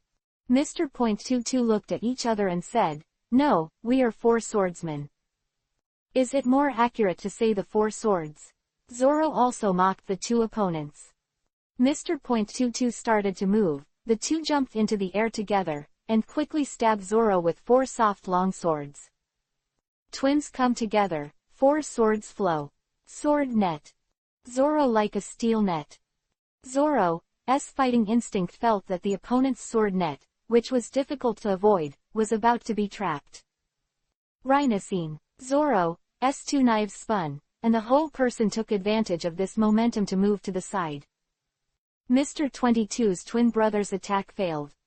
The 2 fell to the ground. The ground under their feet was slashed by the soft long sword like a grid. And the marks that were cut in were an inch deep. "It's really good. Your tacit understanding is so strong," Zoro also praised. Mr. 22 twin brothers is their tacit understanding. Their tacit understanding makes the effect of using a soft long sword almost the same as that of one person. Chapter 136 The End of Mr. 22 and the Upcoming Sea and Air Battle. The Mr. 22 twins regained their footing on the ground and looked at Zoro together. "You're right, our brothers are like one person. The words and actions are coordinated to the extreme," the twin brothers Mr. 22 said together. Zoro swung his knives, his feet steady. Then the whole person rushed over like a cheetah. Mr. .22 twin brothers rushed over to Zoro. The two of them also moved quickly and fell to the side. The two brothers were as flexible as springs, and after Zoro swung the knife, the two quickly moved behind Zoro. 4 soft longswords stabbed towards Zoro's back. Zoro suddenly turned a somersault. The whole person stood upright in the opposite direction. Zoro's hands spun in their arms. The 2 katana swords carried a blade storm like 2 whirlwinds. Double blade stream. Double blade storm. Zoro attacked the 2 soft long swords of each other with the 2 blade storms formed by the 2 katana swords in both arms. Mr. .22 also showed a surprised look. It was obvious to them that they were on the verge of calamity. 2 people's soft long swords were swept in by the blade storm. The softer nature of soft longswords makes them more prone to being swept up in the storm created by this rotating blade. Just like a pulley can roll up a rope, the 4 soft long swords were rolled up by Zoro's double-edged storm. Mr. 22's twin brother lost his balance as he was dragged by the long sword in his hand. No, hurry up and abandon the sword. Mr. .22 quickly released their 4 soft long swords. The 2 brothers who lost their weapons quickly retreated to the rear. Zoro also stopped the double-edged storm, and the 4 soft longswords were deflected.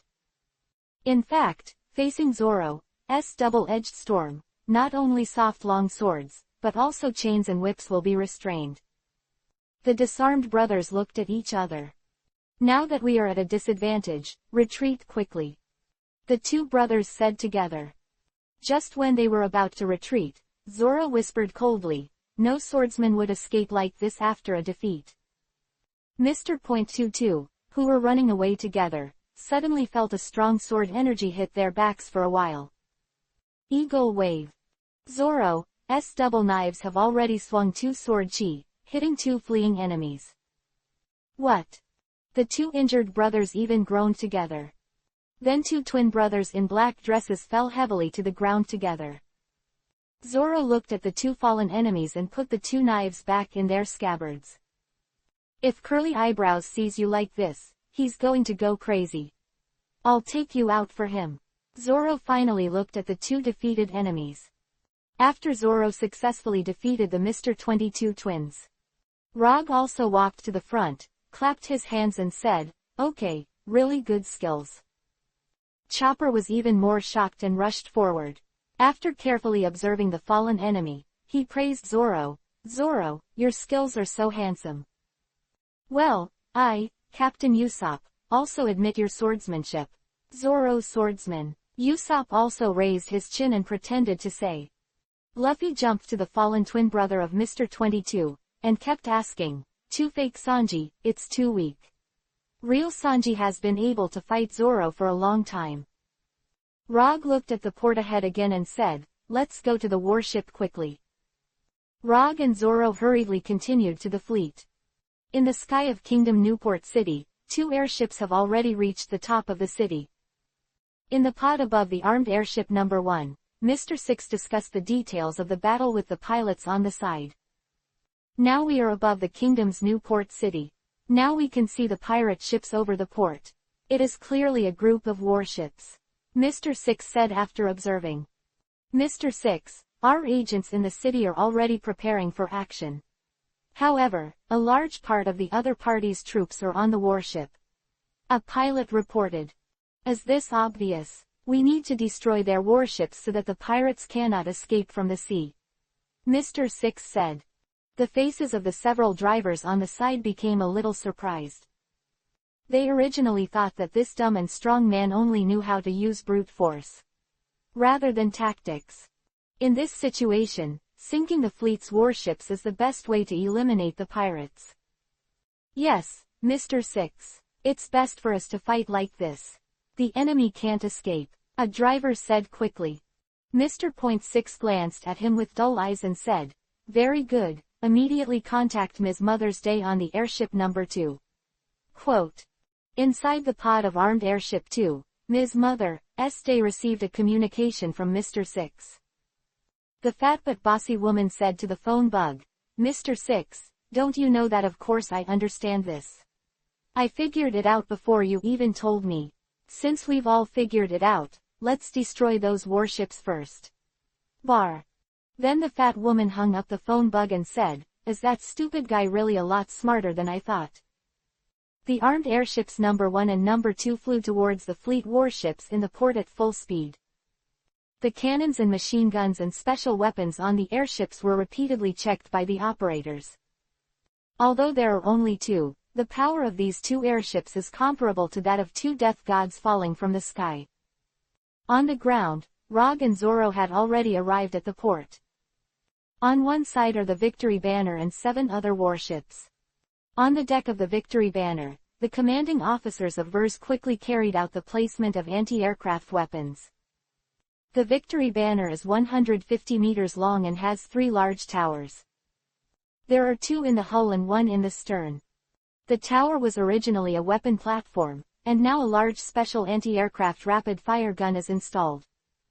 At the top of each tower are 6 special anti-aircraft rapid-fire guns with a caliber of 10 centimeters. A total of 18 specially made anti-aircraft rapid-fire guns were installed. These are the core firepower of the air defense on the Victory Banner. These jet black, long-barreled advanced anti-aircraft rapid-fire guns have the words, "Made by Drexus," engraved on them. The military-industrial enterprises of Drexus have long anticipated that some flying weapons such as airships, hot air balloons, and gliders will be further used in future wars. So this special anti-aircraft weapon was developed. Although it is said to be air defense, it is also extremely powerful against the ground and can penetrate the armor of the opponent's warship. Some steel-armored warships are also difficult to resist its penetration. In addition to these special anti-aircraft rapid-fire guns, other auxiliary weapons were placed on the deck for anti-aircraft.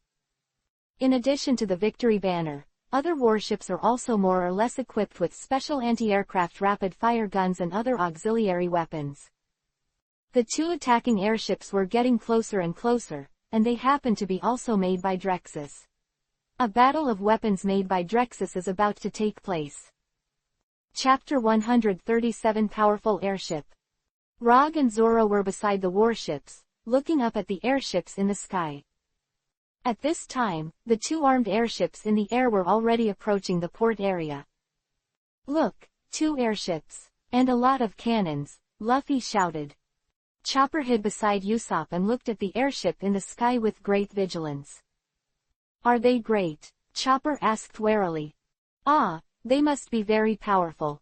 But with me Captain Usopp here, you don't have to worry." Usopp comforted Chopper. The 2 airships were constantly approaching, and the Victory Banner and other warships were also ready to fight with all their might. Rog looked at the 2 armed airships in the sky, and for some reason, he always felt that they were much more difficult to deal with than imagined. "Hopefully the fleet can win," Rog said. VERS and many officers and soldiers on the Victory Banner have seen 2 armed airships in the sky above. "Commander VERS, the 2 enemy airships are already within our attack range," an officer said. VERS waved his hand and said, "Start the attack."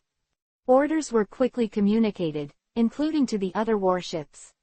The special anti-aircraft rapid-fire guns on the top of the 3 towers above the Victory Banner were aimed at the airships in the sky. Fire! The muzzles of the special anti-aircraft rapid-fire guns were directed straight to the sky, firing shells one by one. The shells quickly traced their trajectory and approached the armed airship in the air.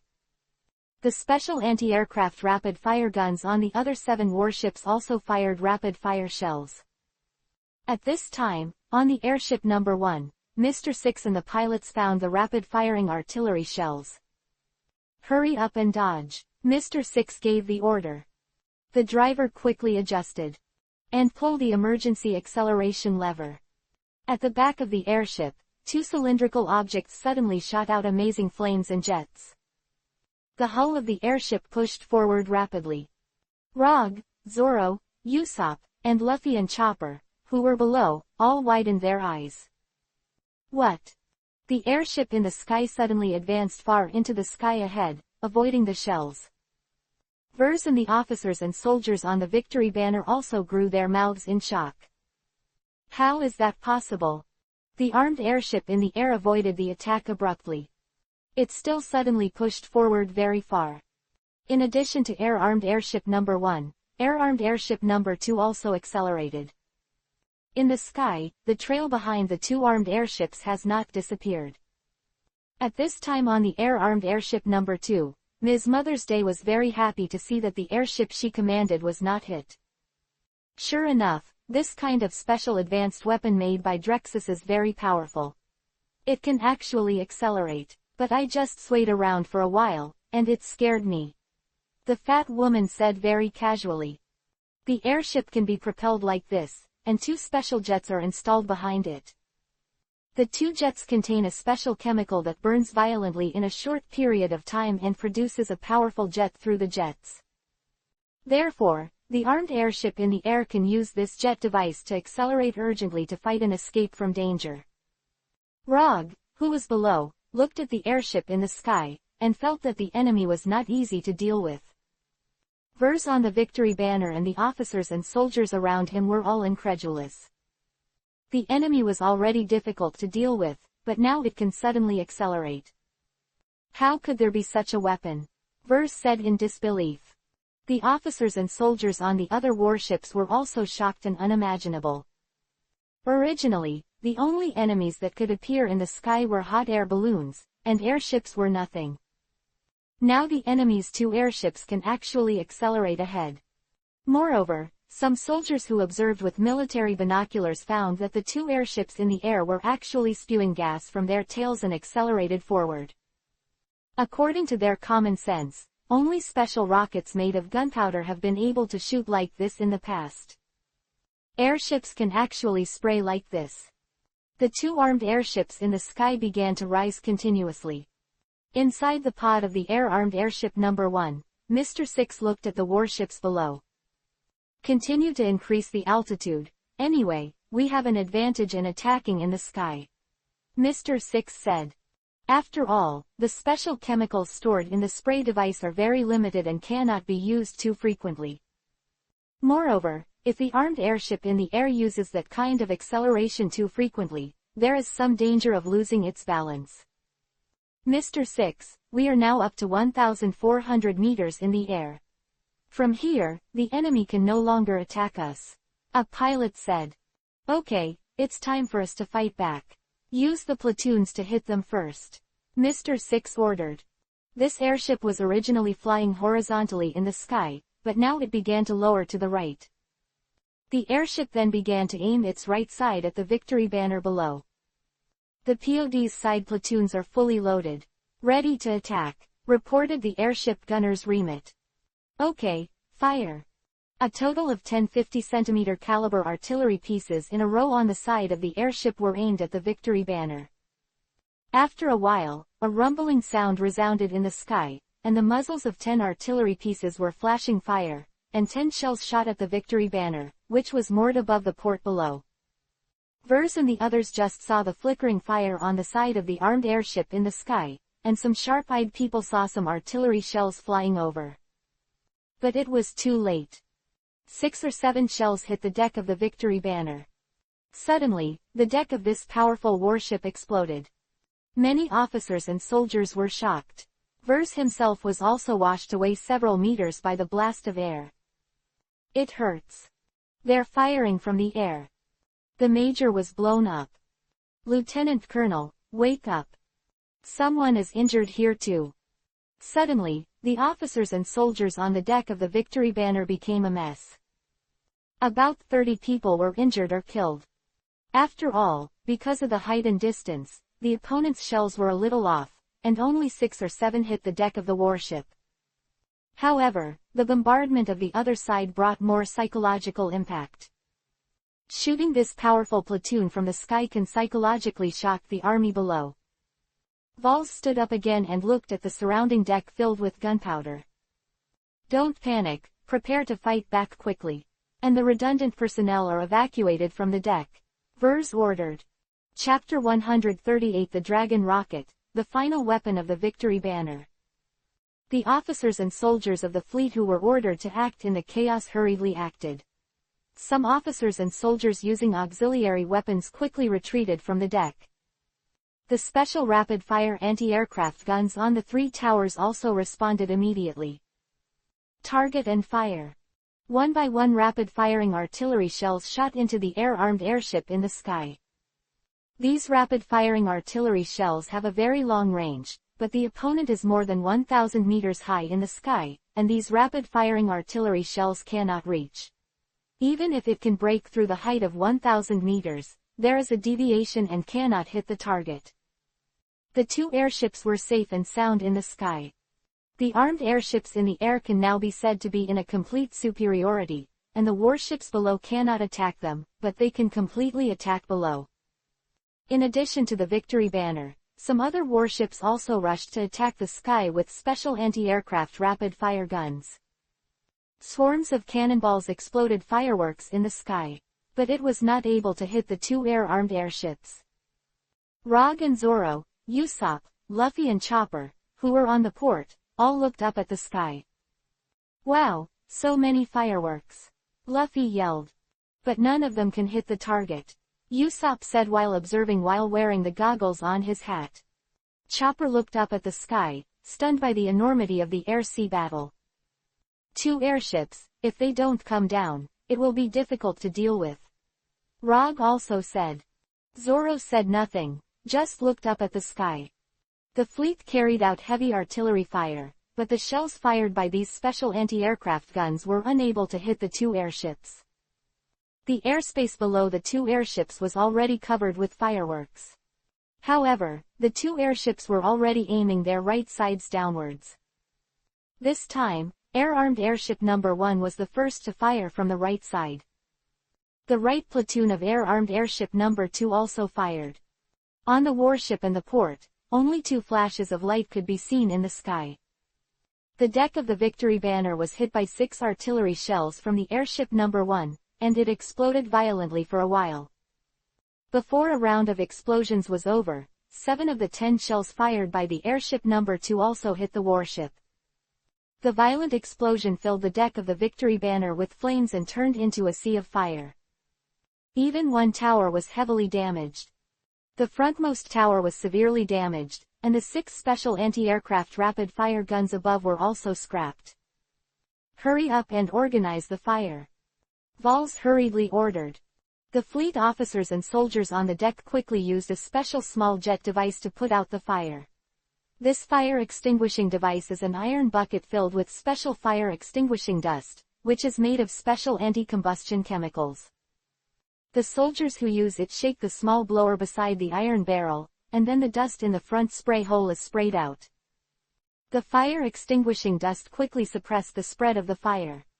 After all, this powerful warship itself is strong enough, so it is more convenient to put out a fire. After successfully extinguishing the fire, Vers and the officers and soldiers quickly fought back. "These guys are really abominable, let them taste our special weapons. And the most powerful weapons. Well, push the fire dragon rockets out," Viles ordered. "Okay, obey." The other officers hurriedly accepted the order and executed it. At the front of the deck of the Victory Banner, there was a sudden, violent sound of mechanical friction. The deck made of steel and wood suddenly opened, and there was a sound of machinery in the cabin below. A heavy weapon lifted by a runner revealed its face. Rog and Usopp in the port also saw the true colors of the weapon. "What is this?" Usopp said in shock. "Wow, huge fireworks," Luffy said in shock. Zoro also frowned and said, "This is..." "What is this?" Chopper asked in surprise. "Could it be rocket?" Roger looked at the weapon in shock. "I saw a huge weapon in the shape of a long tube made of a huge iron shell with a length of 10 meters on the deck of the Victory Banner. The whole body is painted with flame color. At first glance it looks like a very sophisticated giant firework. But more precisely, a simple rocket. On the top of the rocket, there is also a dragon head sculpture similar to that in myths and legends. The shell of the rocket is engraved with the words, 'Made by Drexus.' This is the dragon rocket, a powerful weapon capable of attacking long-range targets." Vers looked at the fire dragon rocket, the ultimate weapon that was originally the last weapon of the Victory Banner. It is a weapon used to attack long-range enemy large warships. However, there is only one, and it is equipped on the Victory Banner. Some other warships are not equipped. If the General Marine large warship is hit by this Fire Dragon rocket, it will not sink and will be severely damaged.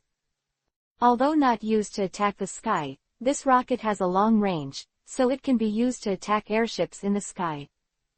Aim at the armed airship in the sky and set off to attack. Vols ordered. Fleet soldiers quickly adjusted the direction using levers and runners, and the 10-meter-long UV-colored dragon head rocket was aimed at the sky.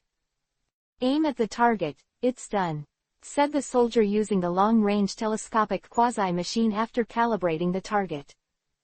Shoot! The officer in charge of commanding the Fire Dragon rocket ordered. A soldier using an ignition mechanism pressed the trigger. The tail of the Fire Dragon rocket was ignited, and then the entire fiery UV-colored huge body trembled, really shooting straight into the sky like a fire dragon. This spectacular sight made Vers and the officers and soldiers on the deck, and even the officers and soldiers on all the 8 warships, as well as Rog and the others on the port, and even the residents of the kingdom's new port can see clearly. A UV-colored fire dragon lifted its trajectory and rushed straight to the sky. At this time, it was on the air-armed airship number 1 in the sky. Inside the pod, Mr. Six and the pilots saw this. They were so frightened that they quickly turned on the jets of the airship and ran for their lives. In the pod of the air-armed airship number 2, Ms. S' arrogant and calm face on Mother's Day also changed color with fright. She and the other drivers also quickly activated the jets to speed up their escape. The 2 airships flew frantically forward under the acceleration of the jet device at the tail. The Fire Dragon rocket climbed quickly, and passed the position of the 2 armed airships just now. The 2 armed airships escaped the attack and did not stop, but still turned on the jet device, and one remembered that it flew forward desperately. The Fire Dragon rocket flew to a higher sky, and finally exploded in the high sky under the gaze of thousands of pairs of eyes. Chapter 139 Terrorist Explosion in the Sky. The Fire Dragon-style rocket that exploded in the sky formed a huge fire mass, and the firelight and gunpowder flickered in the sky, allowing all eyes on the ground and the sea to see clearly. Rog and Zorro in the port couldn't take their eyes off for a long time. A shocking sight, Roger said with emotion. There is such a weapon in this world. Zorro also sighed. Luffy even pulled his head upwards, trying to see more clearly. Both Usopp and Chopper had expressions of surprise on their faces. Usopp, this weapon is horrible, Chopper said to Usopp. This is a devastating weapon, Usopp said in shock. Vers and other officers and soldiers on the Victory Banner were shocked. They also know that this weapon is powerful, but after seeing such a powerful explosive force, they are immersed in it for a long time. A weapon that destroys the world, Vols exclaimed. The officers and soldiers on the Victory Banner and other warships sighed. It's so powerful. It's horrible. The sky is shattered by a powerful explosion. This weapon can really destroy everything. What an unimaginable weapon. Many officers and soldiers are talking about it, and many people know that the Victory Banner has a powerful ultimate weapon. But I didn't expect it to be so powerful. In the urban area of Kingdom Newport, countless meters have seen this magnificent scene. Many people don't know that the dragon rocket is actually a weapon. Many residents thought that the gods had appeared. Groups of residents on the street and buildings were shocked to see this scene. What is this?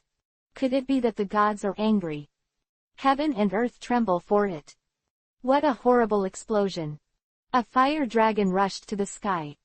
Could it be that the end of the world is coming? Scary sight.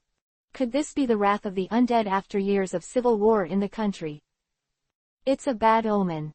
For a time, people in the Xinjiang district of the kingdom were panicked, and they were all extremely fearful. Air-armed airship number 1 and air-armed airship number 2, which had escaped the attack in the sky, finally stopped after running wildly for a while. The 2 armed airships continued to fly smoothly in the sky. Inside the pod of air-armed airship 1, Mr. Point 6 and the drivers looked out the window in shock. "We survived," Mr. 6 said. The burly man with a dull temperament, who had never changed his face before, also became covered in cold sweat on his face. The other pilots and weapon operators were terrified. Although the previous attack didn't hit them, the devastating power was so imposing that everyone felt the fear that was hard to get rid of. In the pod of air-armed airship number 2, Ms. Mother's Day, who had always been bossy before, collapsed on the deck of the pod in fright. This fat woman's face was originally covered with thick rouge, but now it has been mixed with sweat, making it extremely funny. I survived. Only by surviving can I continue to enjoy my beauty," Ms. said out of breath on Mother's Day.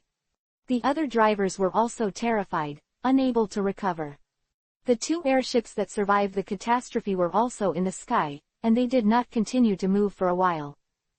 The reason why the 2 air-armed airships were able to successfully evade the attack. Apart from the fact that the 2 airships themselves are equipped with powerful jets that allow them to move forward at critical moments, the Dragon rockets are not used for air-to-air. There are some deviations in the Super Sky attack. On the deck of the Victory Banner, Vols looked at the 2 airships that were still surviving in the sky. "It's pretty much what I expected. After all, this powerful weapon is very strong against warships, but it may not be the same for attacking air targets. But there is still only one too few," Vers said. Although the Fire Dragon rocket is extremely powerful, only the Victory Banner is equipped with one in the entire fleet. However, the rocket produced an extremely powerful shock, allowing Vers to have time to command the warships to leave the port.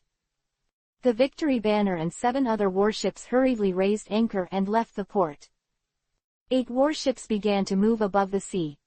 After all, the moving target is still relatively difficult to lock. Rog looked at the 8 warships leaving the port and said, "The battle has officially entered its peak now." The powerful Fire Dragon rocket just shot in the sky as the signal. "The warships have all left the port," Usopp said when he saw the warships all leaving the port. "Are you going to leave us behind?" Chopper said in horror. "Hey, don't run," Luffy yelled. "No, they're going to maneuver on the sea to fight against powerful enemies in the sky," Zoro said. The 8 warships headed by the Victory flag all started to move on the sea outside the port and moved irregularly. Taking the opportunity, Vers and other officers and soldiers quickly adjusted their deployments to fight. In the sky, the 2 armed airships finally started to act again. Inside the pod of armed airship 1, Mr. 6's face was gray and calm, or it could be said that he was sluggish. All drivers and weapons operators are nervously back to work. "It's really close to death," Mr. 6 said with lingering fears. "Now look at the sea below, and see that the warships have already left the port and are maneuvering in the nearby waters." Although the Fire Dragon rocket just now did not destroy the 2 airships, it at least gave the following warships a good opportunity to act. "Mr. 6, the warships below have already started maneuvering. Their warships are also erratic, obviously to avoid our attack," a pilot reported. "So that's the case. In this case, our chances of attacking are much less. However, we still have to attack. Prepare for the artillery platoon immediately, and attack from the left and right sides alternately." Mr. 6 gave the order. Receiving Mr. Point 6's order, the weapon operators quickly began to prepare. 10 guns on the left and right sides of the pod were loaded with shells. Air-armed airship number 1 took the lead in tilting its right side downward again. The platoon of artillery was aimed at the Victory Banner below. Because the Victory Banner was identified as the largest hull and flagship, the focus of firepower was given priority to attack. Fire! With the 10 artillery pieces on the right firing together, 10 shells were fired at the Victory Banner on the sea. The Victory Banner was sailing at this time, and 10 shells hit the sky. In the end, due to the range deviation and the action of the hull, only 3 shells hit the deck of the Victory Banner. After being hit, the officers and soldiers quickly put out the fire. However, air-armed airship number 1 tilted to the left again, and the platoon of artillery was aimed at the Victory Banner. A row of shells came, 4 of which hit the Victory banner at sea. Chapter 140 Anti-Ship Torpedoes. There was another explosion on the deck of the Victory banner, and fire and gunpowder continued to rise. Verse stood on the deck and personally directed the battle. Quickly put out the fire. Vols ordered. The officers and soldiers quickly put out the flames on the deck. An officer walked up to Valles again and said to him, "Commander Valles, you are in danger here. Please go to the cabin quickly and take refuge."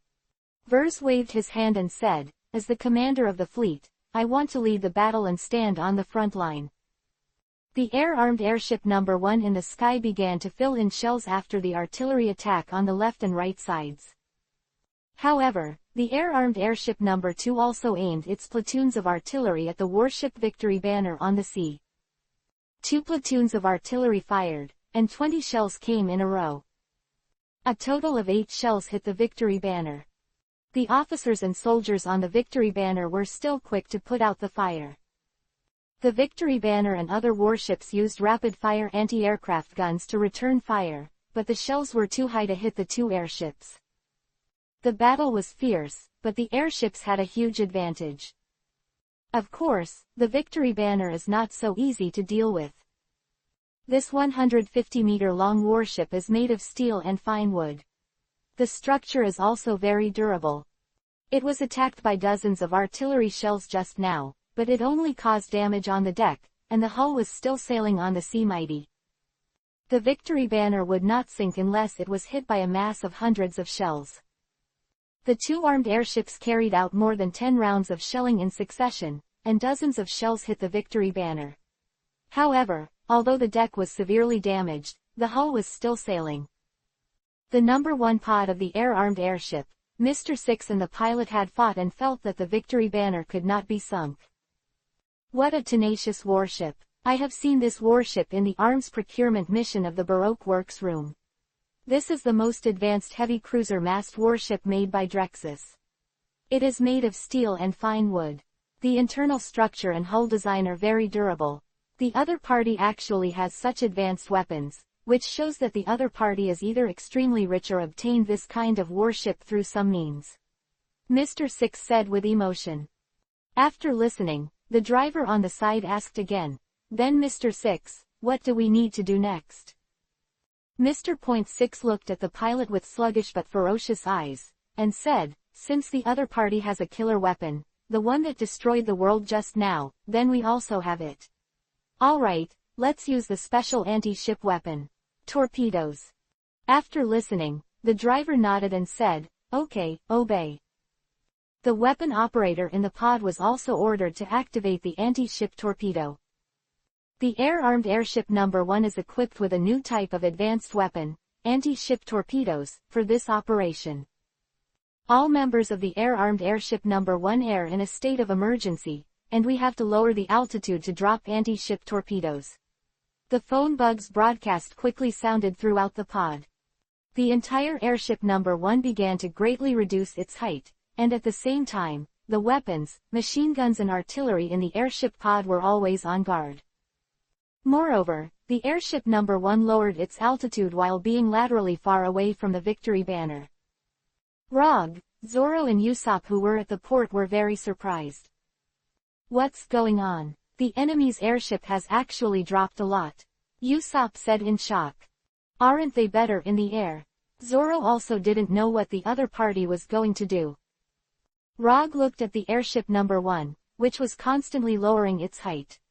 The opponent had an advantage, but now he was lowering the height by a large margin. This seemed extremely extreme and could not be explained by common sense. "I'm afraid they are going to use some kind of special weapon. I hope Vers and the others will be fine," Rog said. At the same time, on the deck of the Victory banner, there were messy decks everywhere, and Vers and the officers and soldiers looked strangely at the airship number 1, which was constantly descending. "What's the matter? The other party will actually land. What are they trying to do? What is the other party going to do? Is it possible to fight with us at sea? They are airships, they will never stop it, just rely on the pod to fight us." The officers and soldiers were extremely shocked. Vers looked at the airship number 1, which was constantly coming down, and had an extremely bad premonition in his heart. "Prepare the artillery and attack the airship," Vers ordered. The Victory Banner and other warships hurriedly prepared the cannons on the side of the warship, ready to bombard. However, air-armed airship number 1 is still more than 200 meters away from the sea. In addition, there is also the airship number 2 in the sky to cover the artillery attack, disrupting the preparations of the fleet. At this time in the pod of the air-armed airship number 1, Mr. Point 6 kept listening to the reports of the drivers on the side. At the same time, he constantly observed the situation outside the window. "Mr. 6, we are already close to 200 meters above the sea," reported the driver's report. "Okay, order the anti-ship torpedoes to start launching," Mr. 6 ordered. In the belly of the pod of air-armed airship 1, a large hatch opens to the sides. The huge 5-meter-long anti-ship torpedo inside was finally exposed. The shape of the anti-ship torpedo is a long tube-shaped metal object, the whole body is black, and there is a propeller at the tail. Anti-ship torpedoes aim at the target warship and drop. The 4 black anti-ship torpedoes in the belly of the pod have been dropped into the sea below by mechanical power. 4 anti-ship torpedoes fell into the sea, and the propellers at their tails turned rapidly. These 4 anti-ship torpedoes are also advanced weapons made by Drexus. They have a very advanced precision-manufactured power mechanism inside them, similar to a super-strong clockwork mechanism. After the special rotating shaft mechanically rotates, the propeller can be continuously rotated. After being cast, it will keep spinning for a while, enough to span a distance of thousands of meters. The top of the 4 black anti-ship torpedoes are equipped with explosive bombs, which will detonate once they hit an enemy ship. The 4 anti-ship torpedoes dropped into the sea made their way towards the Victory Banner at an astonishing speed. Vers and other officers and soldiers were shocked when they saw these anti-ship torpedoes. What are these things? No one has ever seen a man-made object swim so fast in the ocean. The fighting instinct made Vols react immediately. "Hurry and avoid them," Vols ordered loudly. The officers and soldiers on the Victory Banner moved quickly and turned the rudder urgently. But this huge warship with a length of 150 meters was unable to turn around in time to avoid the anti-ship torpedoes. 4 anti-ship torpedoes hit the Victory Banner's hull.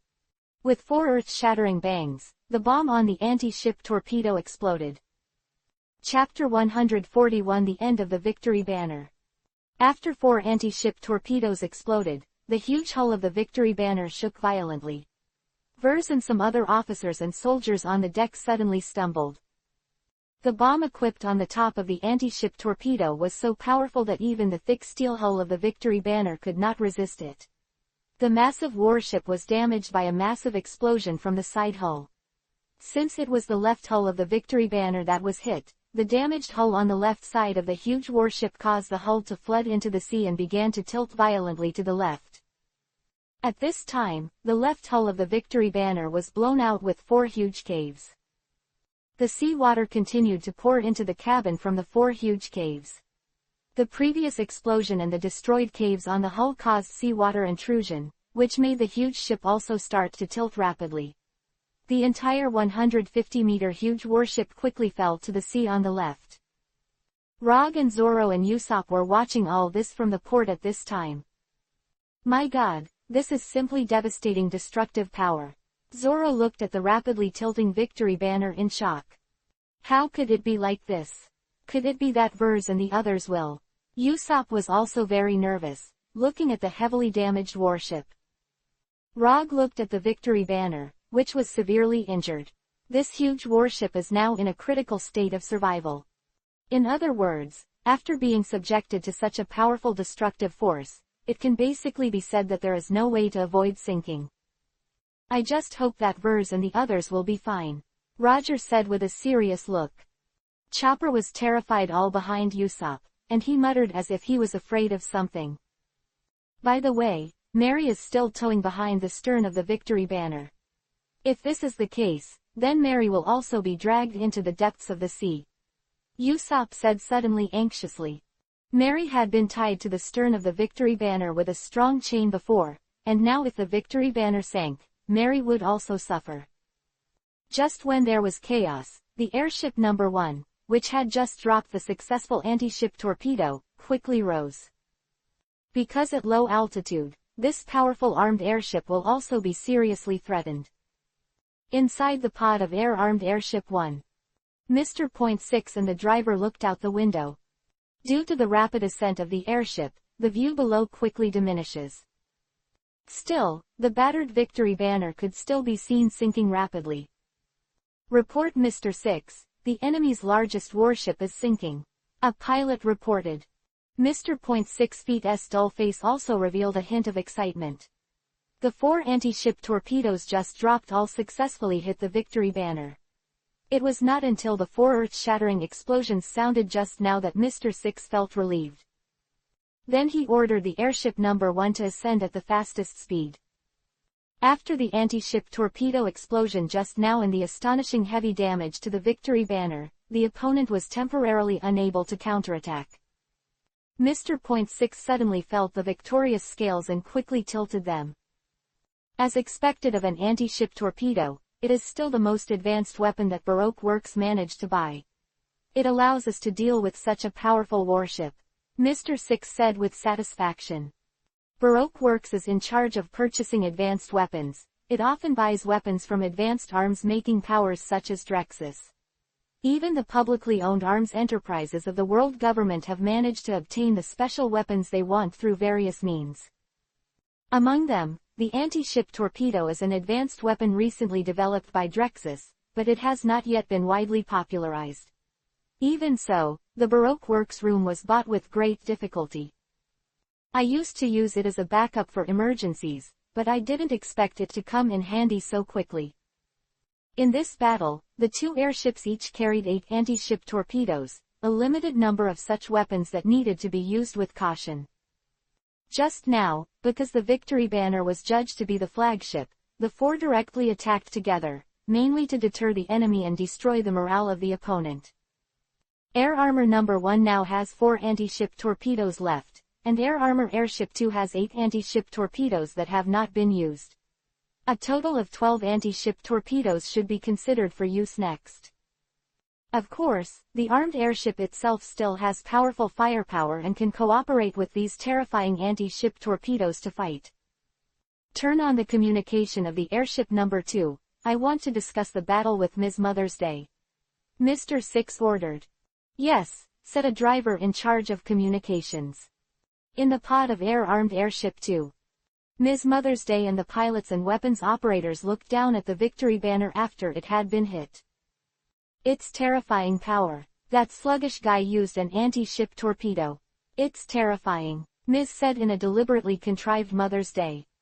In the battle just now, the air-armed airship number 2 only carried out fire cover in the air, and did not risk lowering the height to drop anti-ship torpedoes like the air-armed airship number 1.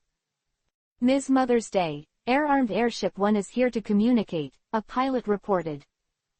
Okay, open communication. Ms. Mother's Day blinked Rouge's eyelashes. Hey, it's Mr. 6. I also saw that the enemy's largest warship was hit just now. It seems that it will sink to the bottom of the sea soon. Ms. said on Mother's Day. The opponent's core warship is definitely going to sink. However, the opponent still has 7 warships, and these warships are also very large. They are all warships with a height of about 100 meters. I have 4 anti-ship torpedoes here. Where are you? They haven't moved yet, so we will use the total of 12 anti-ship torpedoes to destroy the remaining warships. Mr. 6 said in the communication. Ms. said, no problem. Let's drop anti-ship torpedoes alternately. It's okay to cover each other that way. But how do you use these 12 anti-ship torpedoes? So to save the use, in fact, every remaining warship will gradually sink as long as it hits the hull with an anti-ship torpedo. The rest will increase the use of anti-ship torpedoes as appropriate. After all, we still have a lot of airships on them. The powerful firepower can supplement the attack. Even if the enemy's warship is hit by an anti-ship torpedo, it will slow down and basically only stagnate on the sea. In this way, it becomes a fixed target. Let the powerful firepower on the airship attack. Mr. Six explained the specific tactics. After listening, Ms. Mother's Day is also very happy. Fine, you're really smart. Just do it, Ms. Mother's Day said. In the Baroque Works room, Ms. Mother's Day always thought his partner, Mr. Six, was a dull guy. However, in today's action, Mr. .6 feet's powerful wisdom convinced her. The two airships continued to prepare to attack other warships. On top of the Victory banner, now this rickety large warship is about to sink. On the very sloping deck, Vers and other officers and soldiers hurriedly fled for their lives. Quick, you go, said the commanders of Vers. The officers and soldiers scrambled to flee for their lives, and hurried away in the small boats of the warships. Several officers rushed to Vers' side. Commander Vers, hurry up. The fleet cannot be without your command, said the officers. Vers looked at the warship that was about to sink, clenched his Kiba teeth and said, "We have done our best. Today is the end of the Victory banner, and there is nothing we can do. Let's go." Vals immediately rushed towards the rear of the deck. The Victory banner was now leaning heavily towards the sea to the left. Vers rushed to the back of the deck, and the officers followed. Here, Vers personally opened the stern chain device and untied the ship behind the stern. "Commander, this is you. Isn't this the ship of those old blue sea thieves?" said an officer. "Yes, this is what they entrusted to me, and we can also use this boat to escape. The rest of the lifeboats will be used by the soldiers," Vers said while doing it. The officers also helped, and quickly disconnected the iron chains tied to Mary. The Victory banner tilted more and more violently. This large warship is already leaning nearly 90 degrees. At the last moment, Vers and the officers and soldiers jumped tightly to the Mary deck at the stern. After the Victory banner trembled violently, it completely sank into the sea.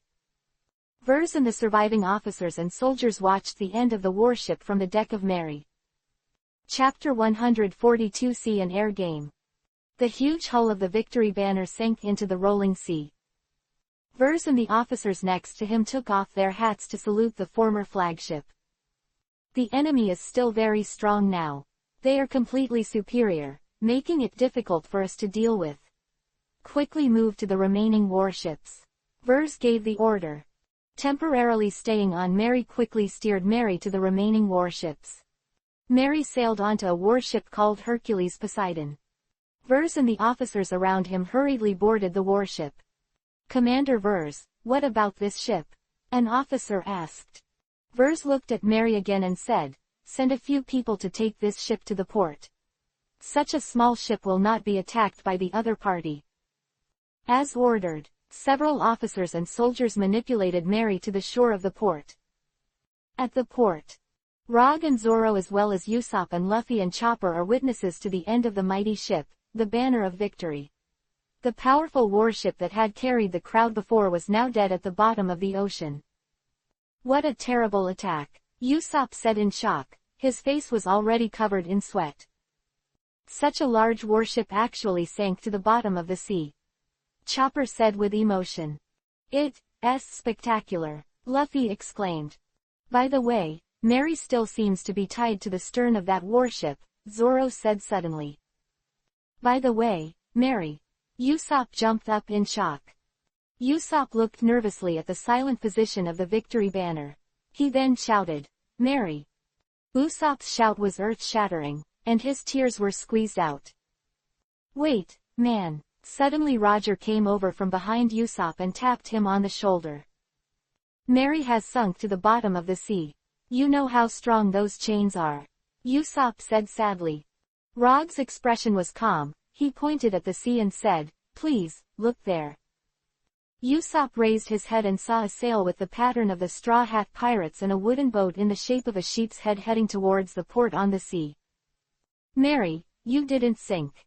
Usopp jumped up in surprise. Mary drove over and stopped at the port.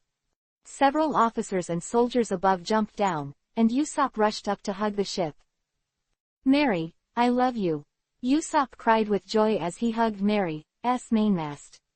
Chopper jumped on top of Mary happily too. Rog talked with the officers and soldiers who jumped down. "Excuse me, everyone, how is Vers? Is he okay?" Roger asked quickly. "Commander Vers ordered us to send the ship to the port. Vers he went to Hercules Poseidon to continue commanding the battle," an officer replied. Roger finally breathed a sigh of relief when he heard this. "That's good," Roger said. At the same time, Rog also saw a large number of small boats loaded with fleet soldiers to the port here. After the victory banner was sunk just now, the officers and soldiers on the warship used small boats to escape. Some of them went to other warships, but a lot of them slid toward the port. More and more fleet soldiers are gliding to the rescue boats here. Rog turned his eyes to the sky again, and the two airships were still bombarding the warships on the sea below. The two airships attacked almost every warship with platoons of artillery. Even if it can't cause damage to the warships, it can at least destroy the deck and some weapons and disrupt the command. This creates a real opportunity for the subsequent release of anti-ship torpedoes. Air-armed airship number 1 continued to perform fire cover tasks in the sky. This time it was air-armed airship 2 that began to lower its altitude. The airship number 2 kept descending, and finally reached a height of 200 meters from the sea. Inside the pod of armed airship 2, Ms. Mother's Day is now all serious looking out the window. The surrounding pilots are also extremely cautious to drive the airship. "Ms. Mother's Day, we have already descended to a height of 200 meters from the sea. Anti-ship torpedoes can be launched," a pilot reported. "Okay, we now have 8 anti-ship torpedoes, but they need to be used accurately. Prepare the target. This time 1 anti-ship torpedo is dropped on each enemy ship," ordered Ms. Mother's Day. The driver and weapons operator dropped another anti-ship torpedo, depending on the distance to the enemy warship. An anti-ship torpedo began to slide over the sea again, rushing towards a warship. This time it was the warship Blue Coral. The 100-meter-long warship could not dodge in time and was hit by this anti-ship torpedo. With a loud bang, a large hole was blown out of the side hull of the Blue Coral. Suddenly turbulent sea water poured into the cabin. However, this warship is very large after all, and although an anti-ship torpedo is also powerful, it cannot immediately sink the warship into the sea. But after the anti-ship torpedo, the Blue Coral was in chaos. "Captain, the right rear side of the hull was hit and severely damaged. Our warship has come to a standstill." In the command room, an officer reported to the captain. "Let the craftsmen on the ship urgently repair it, and prepare to evacuate the crew," the captain quickly ordered. The Blue Coral suffered heavy damage, but the sinking could be mitigated by emergency repairs and isolation of the cabin. However, in this case, the ability to navigate is basically lost, and it has become a fixed target at sea. In the second pod of the air-armed airship, Ms. Mother's Day was delighted to see a successful hit on an enemy warship. "Okay, hurry up and attack the next warship," Ms. Mother's Day ordered. After the air-armed airship number 2 was calibrated, it dropped a second anti-ship torpedo. The black anti-ship torpedo was dropped into the sea from under the belly of the pod. With the mechanical power before the launch, it was shot at a warship at a speed exceeding that of any sea fish. The warship that was attacked this time was the Orca, the same size as the Blue Coral. Some officers and soldiers on the deck of the killer whale saw the waves rushing over from an unknown object on the left front of the warship. "What is this? It's terrifying. It can explode. Turn the rudder now." The victory banner was hit by this terrifying weapon before. In the cockpit of the killer whale, the captain ordered an emergency steering. But it was too late. With a loud bang, the anti-ship torpedo hit the front left side of the Orca. The hull, including the command room, vibrated violently. The powerful bomb on the top of the anti-ship torpedo exploded, penetrating the hull made of strong steel like the hull. A large hole appeared on the front left side of the hit, and sea water poured in frantically. In the command room, the captain quickly asked, "How about the damage to the warship that was hit?" It was the supply warehouse that was hit. There was a big hole in that area, the size of a room. And the supply room is not easy to waterproof. An officer reported. Since it was the supply room that was hit, the structures there were not easily isolated. Therefore, the front end of the entire warship quickly began to sink rapidly, and it finally reluctantly stopped the rapid sinking after the supply room was filled. The bow of the killer whale leaned forward sharply, and the entire warship was stopped. Both the blue coral and the orca were lucky. In addition to being severely damaged after being hit by 4 anti-ship torpedoes, the previous Victory banner was also seriously damaged because the anti-ship torpedoes detonated the huge arsenal below the hull, causing the hull to sink within a few minutes. However, these 2 warships also became fixed targets. Chapter 143 2 ships sank. The air-armed airship number 2 successfully dropped 2 anti-ship torpedoes, damaging both the blue coral and the killer whale, forcing the 2 warships to stop their operations. Inside the pod of armed airship 2, Ms. was very happy on Mother's Day. Very good, 2 large warships of the enemy were damaged, and now there are only 5 warships left. Let them all be damaged. Prepare to attack again, Ms. said happily on Mother's Day. But at this moment, one after another shells shot over. The shells slid under the airship too.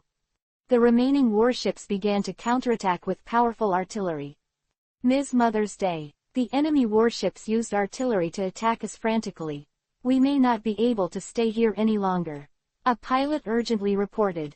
Although the 2 warships were successfully damaged, the airship number 2 was also bombarded with full force by the remaining warships commanded by Vers. No way, just close it. Raise, Ms. Mother's Day ordered. Full speed lift, the fastest lift of the airship number 2. The chemical gas turbine machinery inside the pod, connected to the oval airbag above, quickly produces more hot air. In addition, the air-armed airship number 2 also used the side platoons to cover up, and the shooting changed to disrupt the opponent's attack. In the sky, air-armed airship number 1 is fully covering the climb of air-armed airship number 2. After climbing with all its strength, the air-armed airship number 2 returned to the air of more than 1,000 meters. At sea, the 5 warships under Vers's command continued to sail, navigating irregularly to avoid being attacked. On the deck of Hercules Poseidon, Vols looked up at the sky. Moaned for a while. He turned his attention back to the damaged blue coral and killer whale. In such a short period of time, we have lost 2 more main warships. Vers said regretfully. An officer beside Vers brought 2 phone bugs and said, Commander Vers, the captains of the blue coral and the killer whale want your instructions. Okay, give it to me. Vols took the receivers of 2 phone bugs. Hey, the blue coral and the killer whale, I'm Commander Vers. Now I've seen your warships take heavy damage. It's unnavigable now, so it's just a fixed target. So I order you to quickly abandon the warship and take the lifeboat to other warships or ports. Vers gave the order decisively. The captains of both warships accepted the order. Yes. As ordered. Now everyone knows that if they continue to stay on the 2 severely damaged warships, they will only wait for death, and the soldiers are the most valuable living force, so they did not hesitate to abandon the warships. The decks of the blue coral and the killer whale quickly lowered the life-saving boats to both sides, and groups of officers and soldiers rushed to the boats to escape.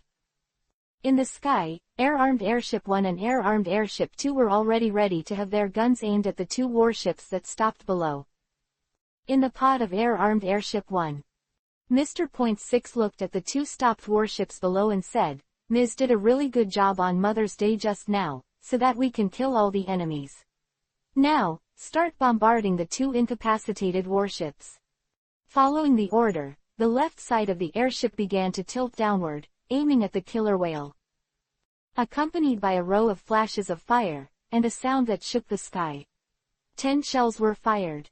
After this round of artillery strikes, the air-armed airship number 1 regained its balance, then turned around again, and tilted its right side downwards, aiming at the killer whale. Another row of powerful artillery shells was fired, and 10 powerful shells were fired at the killer whale below. In addition to the air-armed airship number 1, the air-armed airship number 2 was also bombarded continuously. However, it was the Blue Coral that was bombarded by the air-armed airship number 2. On the sea, the Orca and the Blue Coral, which were already paralyzed, were continuously hit by shells. Originally, the two warships had been severely damaged, and now they were swaying even more after being bombarded violently for so long. The wood and steel and weapons on the hull were scattered. Some officers and soldiers who did not have time to evacuate were also bombed with flesh and blood. Fortunately, Vers issued an order very early, so that most of the officers and soldiers were evacuated. Of course, there are also some soldiers who have suffered bad luck even though they boarded the lifeboat. A rescue boat with more than 20 people on board has just left the Orca warship. But it was hit by a shell that missed from the sky. Although the shell did not hit the killer whale on the side, it unfortunately concentrated on the rescue boat. After a while of explosion and bloodshed, the more than 20 officers and soldiers died in the sea except for 3 or 4 of them who were blown up and rescued after falling into the water. Under the fierce shelling, the Blue Coral and the killer whale finally sank completely into the waves. On the Hercules Poseidon, Vols bit Kiba and stomped his feet with hatred. Our 3 warships have sunk into the sea, and the enemy is still intact. Vers clenched his fists in anger, and there was endless hatred in his heart. Vers looked at the sky with incomparable hatred, and after forcibly calming himself, he reconsidered how to deal with the enemy. At this critical moment, suddenly a rescue boat came over. It contains Rog and Zoro. On the rescue boat, Rog and Zoro rowed the oars together, constantly approaching the Hercules Poseidon. At the same time, Rog also took out a phone bug and started communication. Vals, I'm Rog. Now we are on the left rear of your warship. We need to board the warship now to discuss the battle with you. Rog said. Roger, do you have a solution? Vers asked. We have, but please let us board the warship before discussing the battle, Roger said. Now Rog and the others are no less than a life-saving straw for Vols. I will immediately order people to help you come up, Vers said. However, on the left rear of the Hercules Poseidon, the reinforced vine whip thrown by Rog was tied to the side of the boat, and he and Zoro were already brought up. Vers also quickly came to the stern area to join Rog and Zoro. Everyone, we are now at the juncture of life and death. So please help us win the battle, Vers said very seriously and sincerely. No problem, that's what we're here for, Rog said with full determination. Stop talking nonsense, let's get started. The 2 airships in the sky are still firing, Zoro said. In the sky, 2 airships were still attacking. Although there is no opportunity to continue to drop anti-ship torpedoes, a certain amount of shelling can also disrupt the opponent. Chapter 144 Trick to lure the enemy. Rog and Zoro were talking to Vers on the deck of the Hercules at this time. Vols, the main problem we're facing right now is 2 enemy airships attacking us with air superiority. But they have a very well-known weakness, Rog said. Vers said with a very serious face, weakness. In order to use some advanced weapon, the enemy's airship needs to be lowered to allow the weapon to be dropped, Rog said. They naturally know this, because the armed airship needs to lower the altitude to be able to drop deadly anti-ship torpedoes. Then what do you mean? Continued Vers. It was at that time that Zoro and I had a deadly attack, Rog said. That's a good idea, but how can we help you? Said Vols. This is the key issue. We need to create opportunities to bring the 2 airships down together as much as possible. Otherwise, after one is hit, the other will not be hooked, Rog said. Vers looked into the sky again, and now the 2 airships were still wreaking havoc. Since Rog has a way to solve them all at once, let's do as Rog said. There is no other way now. Okay, please tell me how to do it, Vers said. Rog continued to ask some more about the attack on the 3 warships just now to learn more about the situation. So it looks like this, then we can do it this way. First of all, in order to attract each other, we first set off fireworks on the decks of each warship, pretending to be hit by the enemy's artillery shells and set on fire and suffered heavy damage. At the same time, we continued to sail irregularly, and even brought some chaos, disturbing the judgment of the opponent. In this case, the probability of the opponent being attracted can be said to be surprisingly high. Rog said. After listening to it, Vers also modified some details in detail, and finally planned to conduct a lure operation. Soon after, thick smoke rose from the decks of Hercules Poseidon and the other 4 remaining warships. In fact, some flammable substances were burned in a makeshift stove. However, these flames were strictly controlled, and although a lot of smoke and dust were produced, they did not really cause too much damage. In the sky, inside the pod of air-armed airship number 2, Ms. Mother's Day quickly found out that the ships below were bursting with huge smoke. Ms. Mother's Day, the ships below were all set on fire and filled with black smoke after being hit, a pilot reported. Wow, that's a real joy, Ms. Mother's Day said in her peculiar ladylike tone. Ms. Mother's Day, now the 5 warships of the enemy below are all in addition to the thick black smoke, and the navigation is even more chaotic. Just now, 2 warships almost collided. Another one driver's report. Ms. Mother's Day also used the precision telescope equipment in the pod to observe the lower part of the building and carefully observe the donations below. In the field of vision of the telescope, the 5 warships on the sea below are already in chaos. In addition to the thick smoke and chaotic sailing, some soldiers jumped into the sea to escape. Some of the lifeboats had already been put down, and many soldiers jumped on them in embarrassment. They really can't do it, Ms. said with a sigh after watching Mother's Day. The following scene is indeed what a defeated army looks like. At this time, a driver asked her again, Ms. Mother's Day, what should we do next? Is there anything else about this? Just sink them completely. But I think that although the decks of these warships are damaged, they may still have a chance to repair, so take advantage of now to launch anti-ship torpedoes, Ms. Mother's Day said. However, in order to fight with maximum efficiency, Ms. still contacted the air-armed airship number 1 on Mother's Day. Inside the pod of air-armed airship 1, Mr. Point 6 also saw the situation of the warships below. He made the observations himself with sophisticated telescopic equipment pointed to the sea surface below. The 5 warships below were full of thick smoke and sailed in a very chaotic manner, and many times they nearly collided. Many officers and soldiers even escaped from the warship. No matter how you look at it, it is already on the eve of a rapid collapse.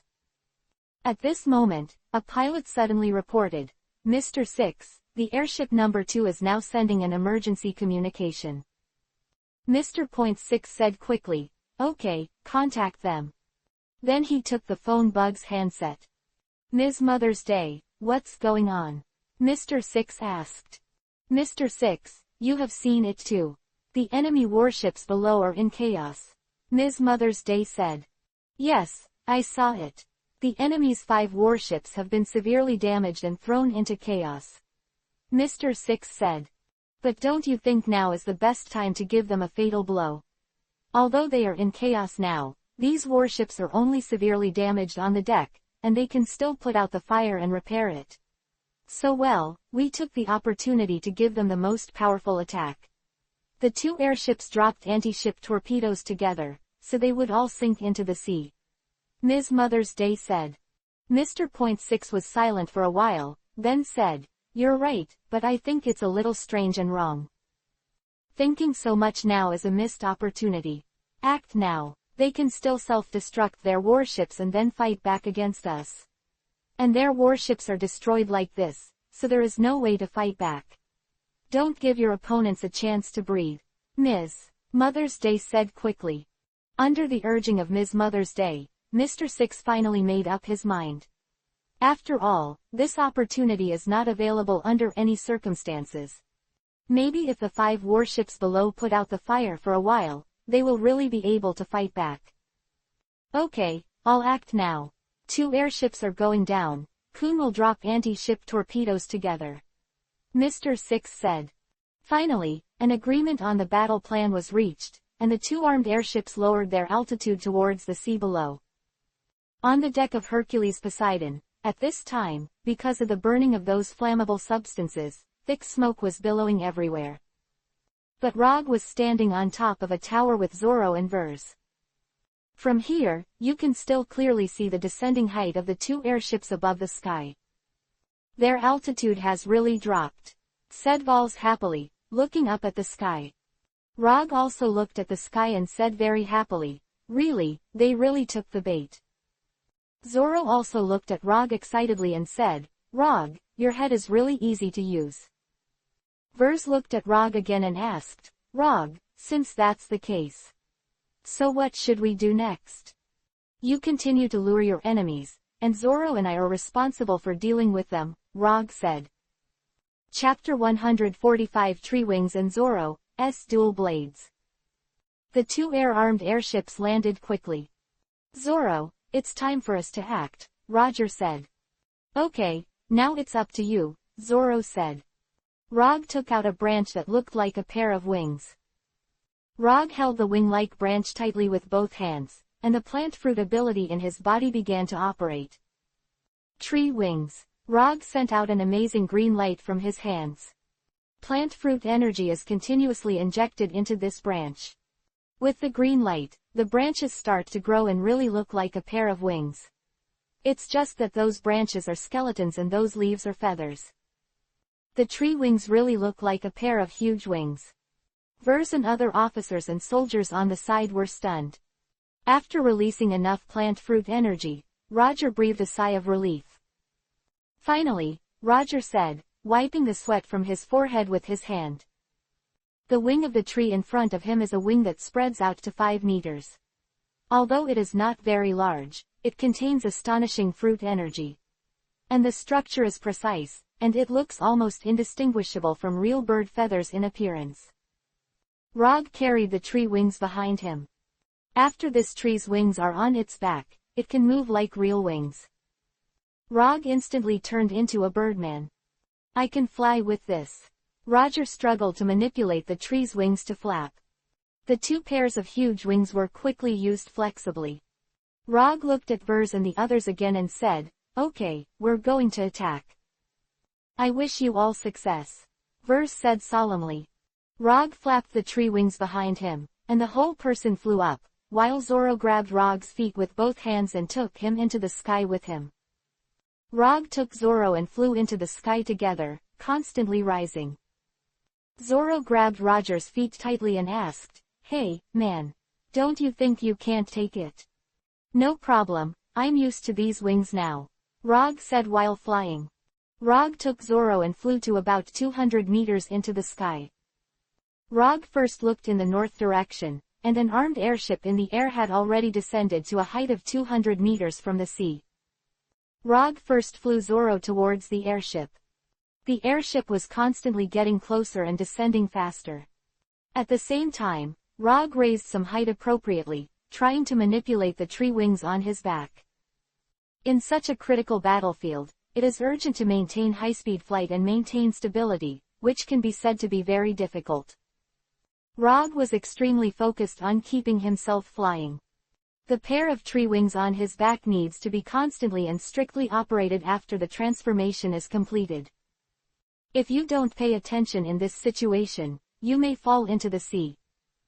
The end Rog managed to bring Zoro above the airbags of the airship. Zoro, it's up to you next, Rog said. Leave it to me, Zoro said boldly. At the same time, Zoro released his hands from Rog's footsteps and fell onto the airbag below. Rog quickly turned around and flew to another airship in the southern direction of the fleet, which also landed. Rog opened the air in the sky at an alarming speed, and he couldn't care so much. If the other party found out again and quickly rose, then his pair of tree wings might not be able to bear it. Rog quickly swept over the fleet and flew to another airship in the southern direction. Zoro landed on the oval-shaped airbag above the airship, and quickly pulled the two knives out. Now Zoro holds Shuigo in his left hand and Gido in his right. Here, you can kill as much as you like. Zoro's face showed a powerful expression, which was the momentum before the attack. The airship at Zoro's feet is the air-armed airship too. And in the pod below, Ms. Mother's Day and the pilots didn't realize they were on the verge of disaster. They were still preoccupied with preparing to drop anti-ship torpedoes. Zoro, who was above the huge oval airbag, finally flickered with a cold light in his eyes, and his whole body flew with the double knives. Zoro kept waving his knives, and the whole person moved together. The huge oval-shaped airbag has a huge hole in the quilt. A large amount of hot air rushed out, and the huge oval-shaped airbag quickly deflated. In the pod below, Ms. Mother's Day and the other pilots were shocked that the airship suddenly began to fall and shake violently. "What's the matter?" Ms. Mother's Day shouted in shock. The fat woman rolled all over her body like a bowling ball. The entire pod trembled violently. Those drivers and weapons operators were staggered and unable to move. The oval airbag above the pod was now a giant deflated balloon under Zoro's powerful double knife slashing and slashing. Seeing that the oval airbag below was scrapped, Zoro no longer entangled, but stopped waving his knives. With two crisp metal friction sounds, the two katana swords were returned to their scabbards. "It's that simple," Zoro whispered. "The armed airship in the sky is unbelievably powerful, but once the airbag above is destroyed, it will be fatally injured. However, destroying the airbag is not something that ordinary people can do.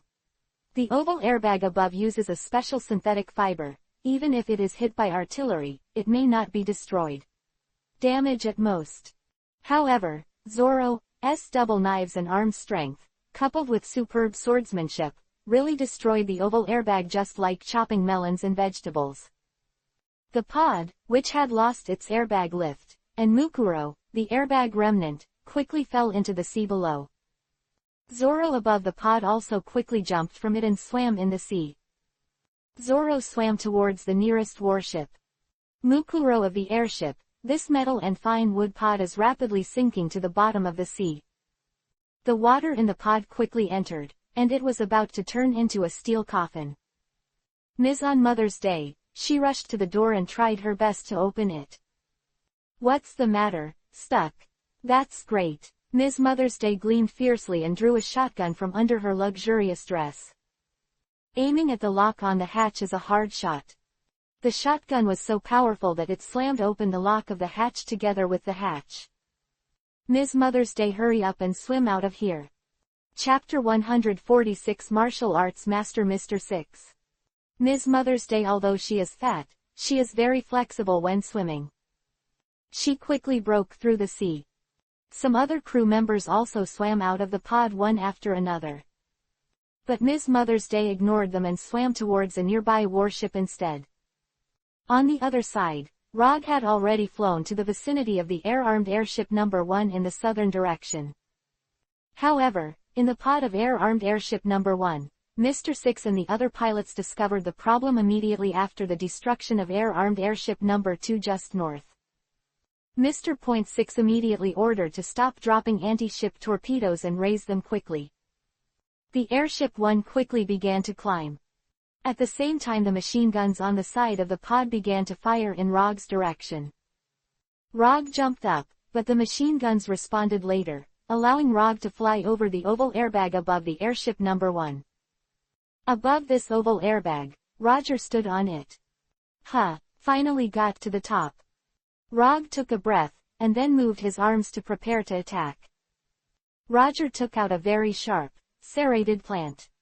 "Okay, hardwood saw." Rog continuously transmitted the plant energy in his body to the plant.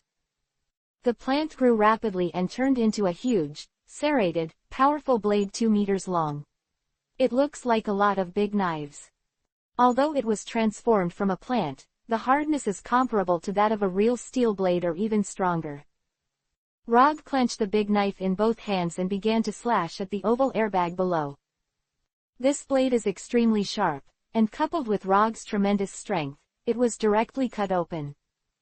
The hot air in this opening quickly leaked out. Rog continued to swing the hardwood saw blade while flying up and opening the airbag below. The airbag below was quickly cut open by Rog in a straight line, and the hot air inside spurted out. Inside the oval airbag, where it connects to the pod, is a machine that can supplement hot air, but how can the supplementary hot air be compared with the lost hot air? This oval, 50-meter-long gigantic airbag was finally cut into an almost equal length by Rog. This opening quickly ran out all the hot air inside. The pod below also fell quickly. Rog was wielding a hardwood saw blade, and the trees behind him flapped their wings and flew in the sky. "It's done," Roger said happily. The pod below and the airbag, Mukuro, ended up falling into the sea together. Air-armed Airship 1 was also successfully destroyed. The pod is also sunk into the sea. Inside the pod, Mr. Six smashed the tempered glass of the airship with a fist and rushed out with the other crew members. Mr. Point Six finally swam out of the sea. The face was dull, but the burly man looked up at the sky above. "I saw that it was Rog who attacked the airship just now." Rog also saw Mr. Six below, and his eyes became serious. "You bastard, how dare you destroy my airship like this?" Mr. Six roared coldly. Rog looked down and said, "You are from the Baroque Works room. It seems that you are also of the Admiral level. Thank you for your compliment, but I'm going to kill you," Mr. Six shouted. Mr. Point Six roared for a while, and then the burly man swam frantically and began to swim towards a warship beside him. Rog looked at Mr. Six below. This man's swimming was really amazing, and he could clearly see that he was someone with some skills. The man quickly rushed to a nearby warship, the vigorous Poseidon. The side of the Hercules Poseidon, there is also a cable to drop the rescue boat down. Mr. Point Six rushed over and quickly climbed the warship like a monkey climbing a tree. Mr. Point Six rushed onto the warship. He glanced at it with his dull eyes, and found that although it looked like it was smoldering, it was actually a part of the man-made stove that was emitting thick smoke into the sky.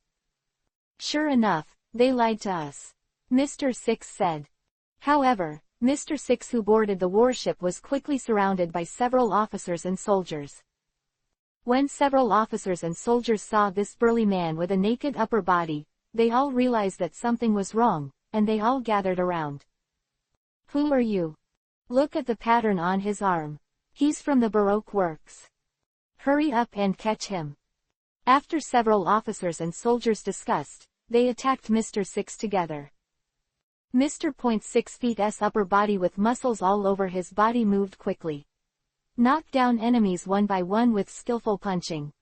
In a matter of seconds, all 5 soldiers were defeated, and the last officer shot his pistol at his heart. This shot hit Mr. Point Six Feet's heart. But the officer's eyes were so frightened that they were about to fall out. The bullet just dented the muscle of Mr. Six's left heart, and then was ejected. Mr. Six's left chest viscera was indented in an area the size of a bullet. He gently kneaded with his hands, and the muscles returned to their original shape. "I'm sorry, I've practiced King Kong to not be bad," Mr. Six said with a gloomy face. Mr. Point Six punched the officer out of the sea. At this moment, a figure flew over and grabbed the army. "It's you," Mr. Six said viciously. The one who rescued the officer in time was Rog with a pair of tree wings behind him. The rescued officer also looked at Rog in surprise. He also knew Rog, who was there before when Rog was flying with tree wings. The officer shivered and said to Rog, "Really? Thank you." Rog put the officer on the deck, then turned around and flew in front of Mr. Six. Rog and Mr. Six looked at each other. Rog could feel the seemingly stupid but extremely fierce aura from this man. "Hello, I haven't asked you. What's your name?" Mr. Six asked. "My name is Roger. What's your number?" Roger asked. Mr. Point Six said coldly, "Mr. Six." Mr. Point Six clenched his fist, and his fist made a crisp sound for a while. He moved his head and body again, and it was the sound of bones rattling for a while. "I don't want to say anything else, I just want to kill you," Mr. Six said viciously. "I have nothing to say, but you don't have the ability," Rog said tit for tat. Mr. Point Six immediately waved his fists and assumed a fighting stance. Rog clenched the hardwood saw blade in his hands tightly. The eyes of the two people met, but Rog's sharpness was full of rising sun, and Mr. Point 6 feet's was dull but fierce. Look at the move, Iron Fist combo. Mr. 6 rushed towards Rog, and quickly attacked with a powerful punch for a while. Rog slashed with a big knife in his hand, but the enemy in front of him seemed very flexible, dodging his own knife, and the opponent hit his shoulder with a punch from the side. The punch was extremely powerful, and Rog felt that he was knocked away by an iron fist. Chapter 147 Mr. Point 6 and Ms. Mother's Day Counterattack. After receiving this punch, Rog flew out dozens of meters. However, Rog quickly used the tree wings behind him to successfully stabilize his body. What a powerful force! Roger exclaimed. Mr. Point 6 is not only agile, but also very powerful. Rog quickly slashed at Mr. 6 with his big sword again. After a while of flying quickly, he slashed at the opponent's head with the hardwood saw blade in his hands. Mr. Point 6 feet's body quickly moved to the side, and after a 180-degree turnaround, a flying kick hit Rog's wrist holding the broadsword. This kick was really powerful, causing Rog's wrist to be in severe pain for a while, and the hardwood saw blade in his hand was bounced off. After the hardwood saw blade in his hand was ejected, Rog quickly flew into the air. Now Mr. 6 has a great advantage in melee combat, making it impossible for him to start. Humph! Boy Rog, you really know how good I am now. Mr. 6 growled towards Rog in the air. Rog looked at Mr. 6 on the deck below and said, I admit, you are indeed very strong. For Rog, Mr. 6 below is indeed a very powerful enemy. The opponent is not only very flexible in fighting and speed, but also huge in strength. However, Rog also has his own advantages. First of all, he is in the sky and has a mobility advantage. And there are many more cards that you can use. Boy Rog, come with me to compete on the deck, Mr. 6 said aggressively. Rog just looked at him silently, and then flew away. Only a fool would do it if he had a head-to-head confrontation with him. When fighting with others, you must give full play to your own advantages. Now that Rog does not have the advantage in melee combat, he must give full play to his own advantages. Rog went to the deck and found a machine gun. The two soldiers looked at themselves in stunned eyes and took their machine gun away. Borrow it, Roger said, carrying the machine gun and the magazine away together. Rog raised the machine gun and flew all the way to where Mr. 6 was before. At this point Mr. 6 continued on the deck and knocked down some of the soldiers he met. Rog aimed the machine gun in his hand at Mr. 6 below and shouted, Mr. 6, look here. Mr. Point 6 looked up to the sky. I saw that Rog still had his wings stretched, and he held a machine gun in his hand. The machine gun rattled and shot out the flames to hit Mr. 6 on the deck below. After Mr. 6 was hit, he rolled for a while. Although this strong man has the kung fu of not being damaged by a vajra, the danger of being continuously hit like this is also extremely high. After all, the bullets of machine guns are far more powerful than rifles and pistols. Many places on Mr. Point 6 feet's body were deeply dented. Although he stood up again and ejected the bullets, some of the bullets were still hit and left puddles of blood on his body. Mr. Point 6 who was injured a bit, and sure enough, these machine gun bullets had some effect. Rog continued to attack Mr. 6 on the deck below with the machine gun in his hand. The dense bullets kept hitting the burly man, and Mr. 6 also hurriedly escaped on the deck. At this time, some officers and soldiers on the Vers and Hercules Poseidon also saw the battle between Rog and Mr. 6. It's Rogue and the enemy, the one that appears to be the Baroque Works room, Vers said. On the other side, Zoro swam to a nearby warship after destroying the airship number 2. Zoro reached the deck of the Knight of the Sea warship. He threw off the seawater from his body. Oh, it's so refreshing. Zoro gasped. Just now, he killed an airship that was once mighty in the air. When the officers and soldiers on the deck saw Zoro coming up, they all looked at him with great joy and admiration. Did you watch the fight just now? It's him. Destroyed the enemy airship. Only with the samurai sword in his hand. What a tough guy. I can also use swordsmanship. I hope I can worship him as my teacher. The officers and soldiers on the deck of the Sea Knight were all talking about it. But they all worship Zoro from the bottom of their hearts. Being able to kill such a powerful and heavily armed airship with a katana sword in his hand, no one on the deck of this warship does not admire Zoro's power. Zoro is now a godlike figure in the hearts of these officers and soldiers.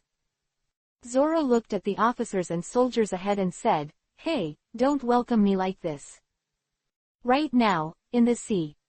Ms., who had previously escaped from the pod that fell into the sea, had already swam to the side of the Sea Knight on Mother's Day. Ms. Mother's Day took a grappling gun out of her dress, and she aimed it at the hull of the battleship. The grappling gun was aimed at the hull and the grappling hook was fired. After the grappling hook hooked the side of the boat, Ms. Mother's Day pressed the button next to the grappling hook gun. The noose on the grappling hook carried Ms.'s fat Mother's Day body upwards. Ms. Mother's Day quickly used the grappling hook to get to the deck. At this time, the deck still had the thick smoke and burning objects created by those who entered for the third time.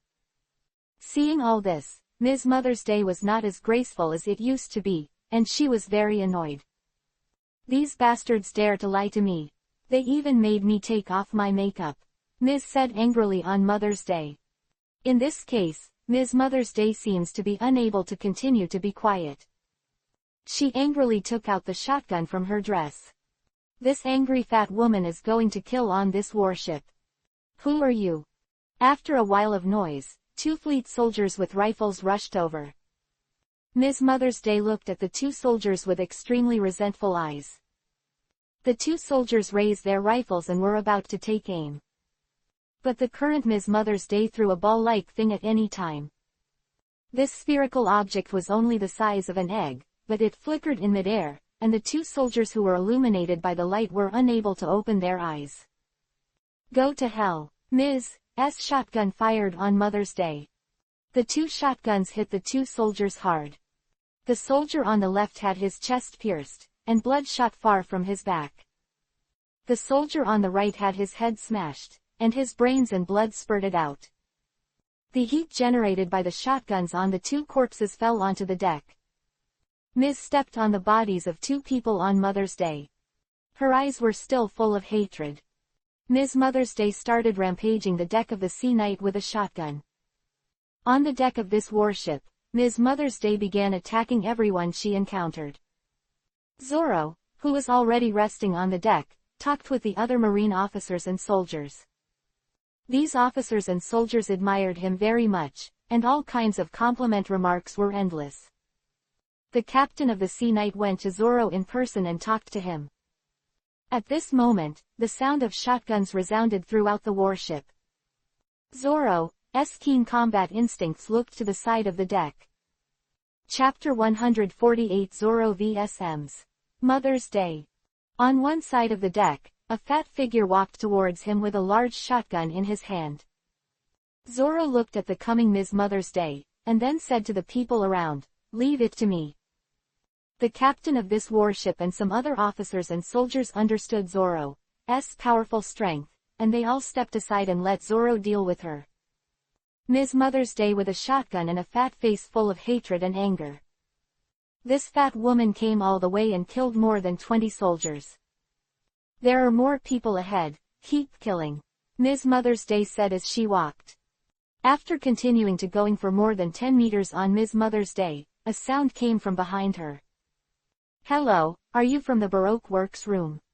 Ms. Mother's Day looked back and saw a sturdy man with short green hair standing there with 3 knives at his waist. It seems that there is a guy who is not afraid of death. The people I met before were all holding firearms and aiming directly. You dare to face me like this without even pulling out the blade from your waist. It's really admirable. Ms. Mother's Day seems to be a little more peaceful. Zoro didn't say much nonsense, and said directly, "Are you the person on the airship that I destroyed just now?"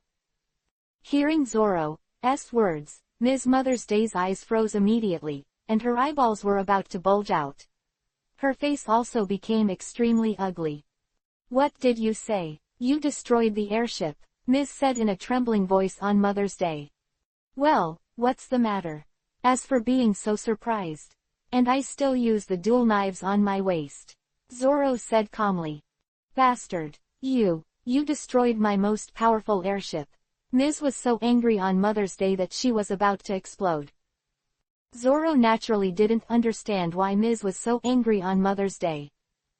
"You seem to be someone with some ability in the Baroque Works room, why are you so angry?" Zoro said. "You dare to destroy the airship I command, I'm going to kill you. I'm Ms. Mother's Day, the #1 weapon specialist in the Baroque Works room." Ms. Mother's Day growled.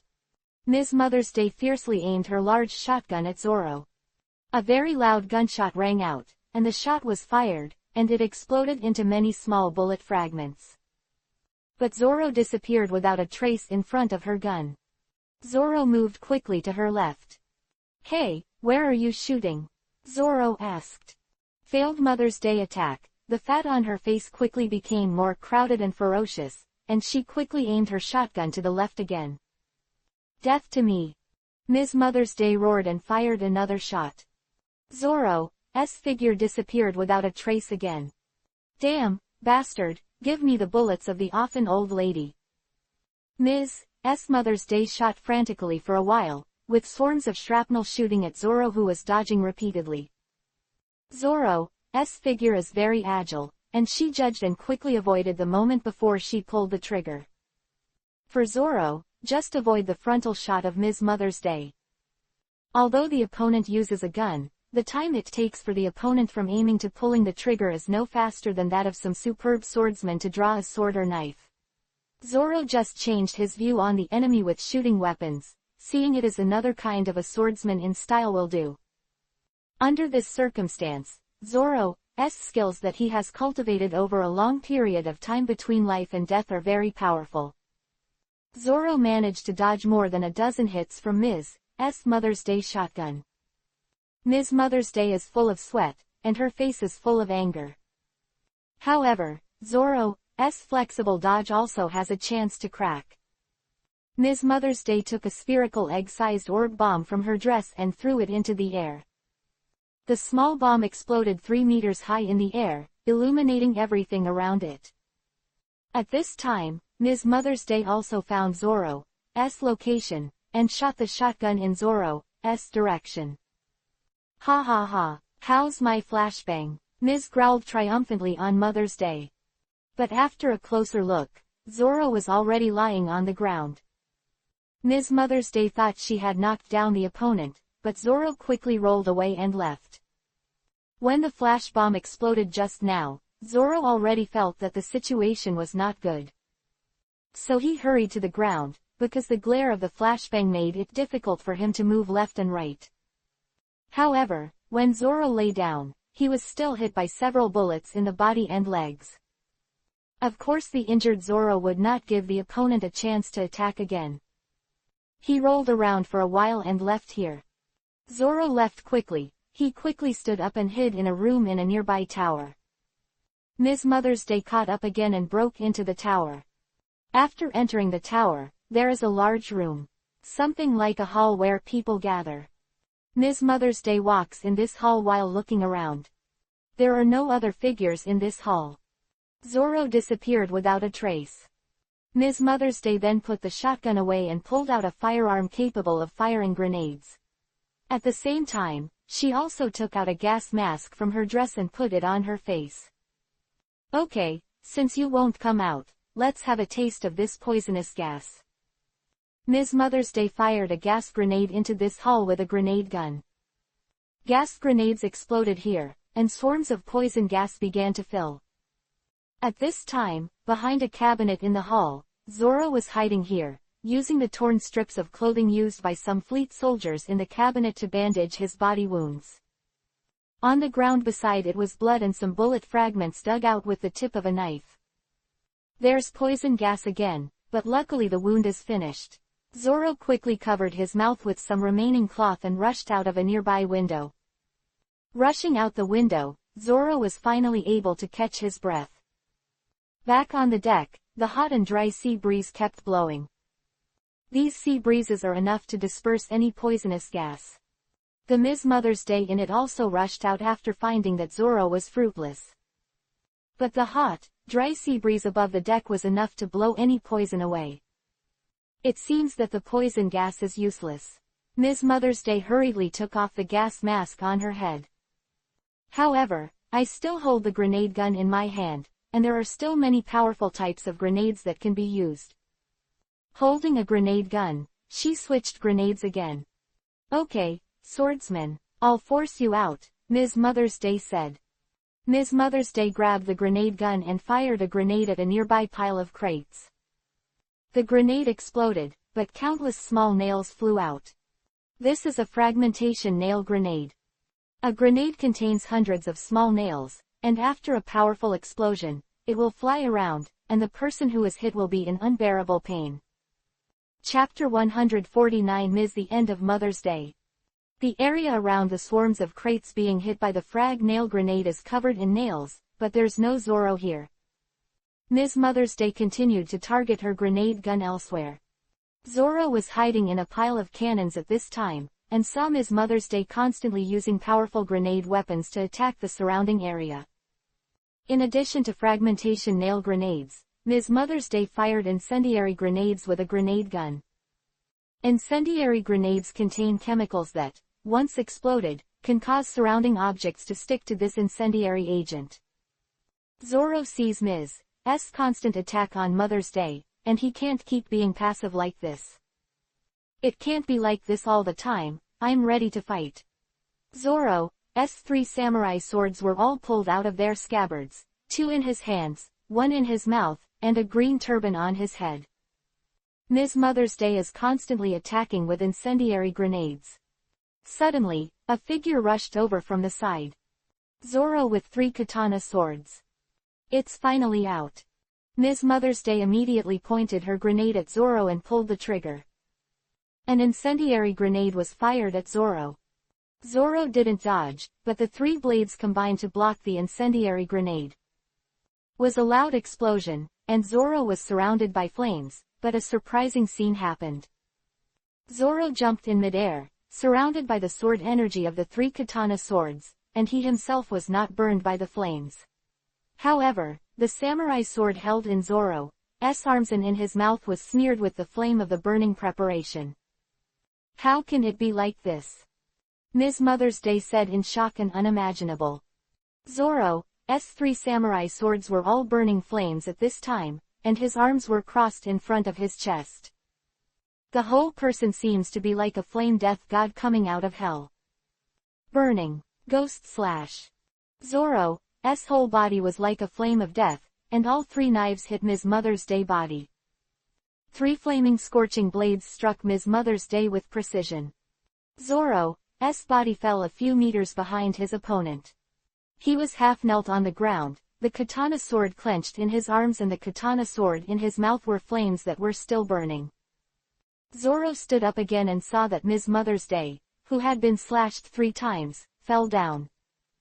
Zoro looked at the fat woman who fell to the ground and breathed a sigh of relief. The beheading just now was made by Zoro desperately. Fortunately, Ms. Mother's Day was also beaten down. Zoro retracted the 3 blades one after another and continued, "It's really hard to deal with." Zoro suddenly felt a murderous aura coming from his back for a while. Zoro ducked to the side, and a gunshot rang out from behind him. Zoro stepped aside and turned around to see Ms. Mother's Day holding a large shotgun aimed at where he had just been. Ms. didn't die on Mother's Day. Not only did she not die, but she was still able to carry out activities like this after being slashed by the 3 knives and the high-temperature flames. Not even seriously hurt. Ms. Mother's Day quickly pointed the shotgun at Zoro again. Zoro dodged quickly and pulled away. Ms. Mother's Day shot in a row but none hit Zoro.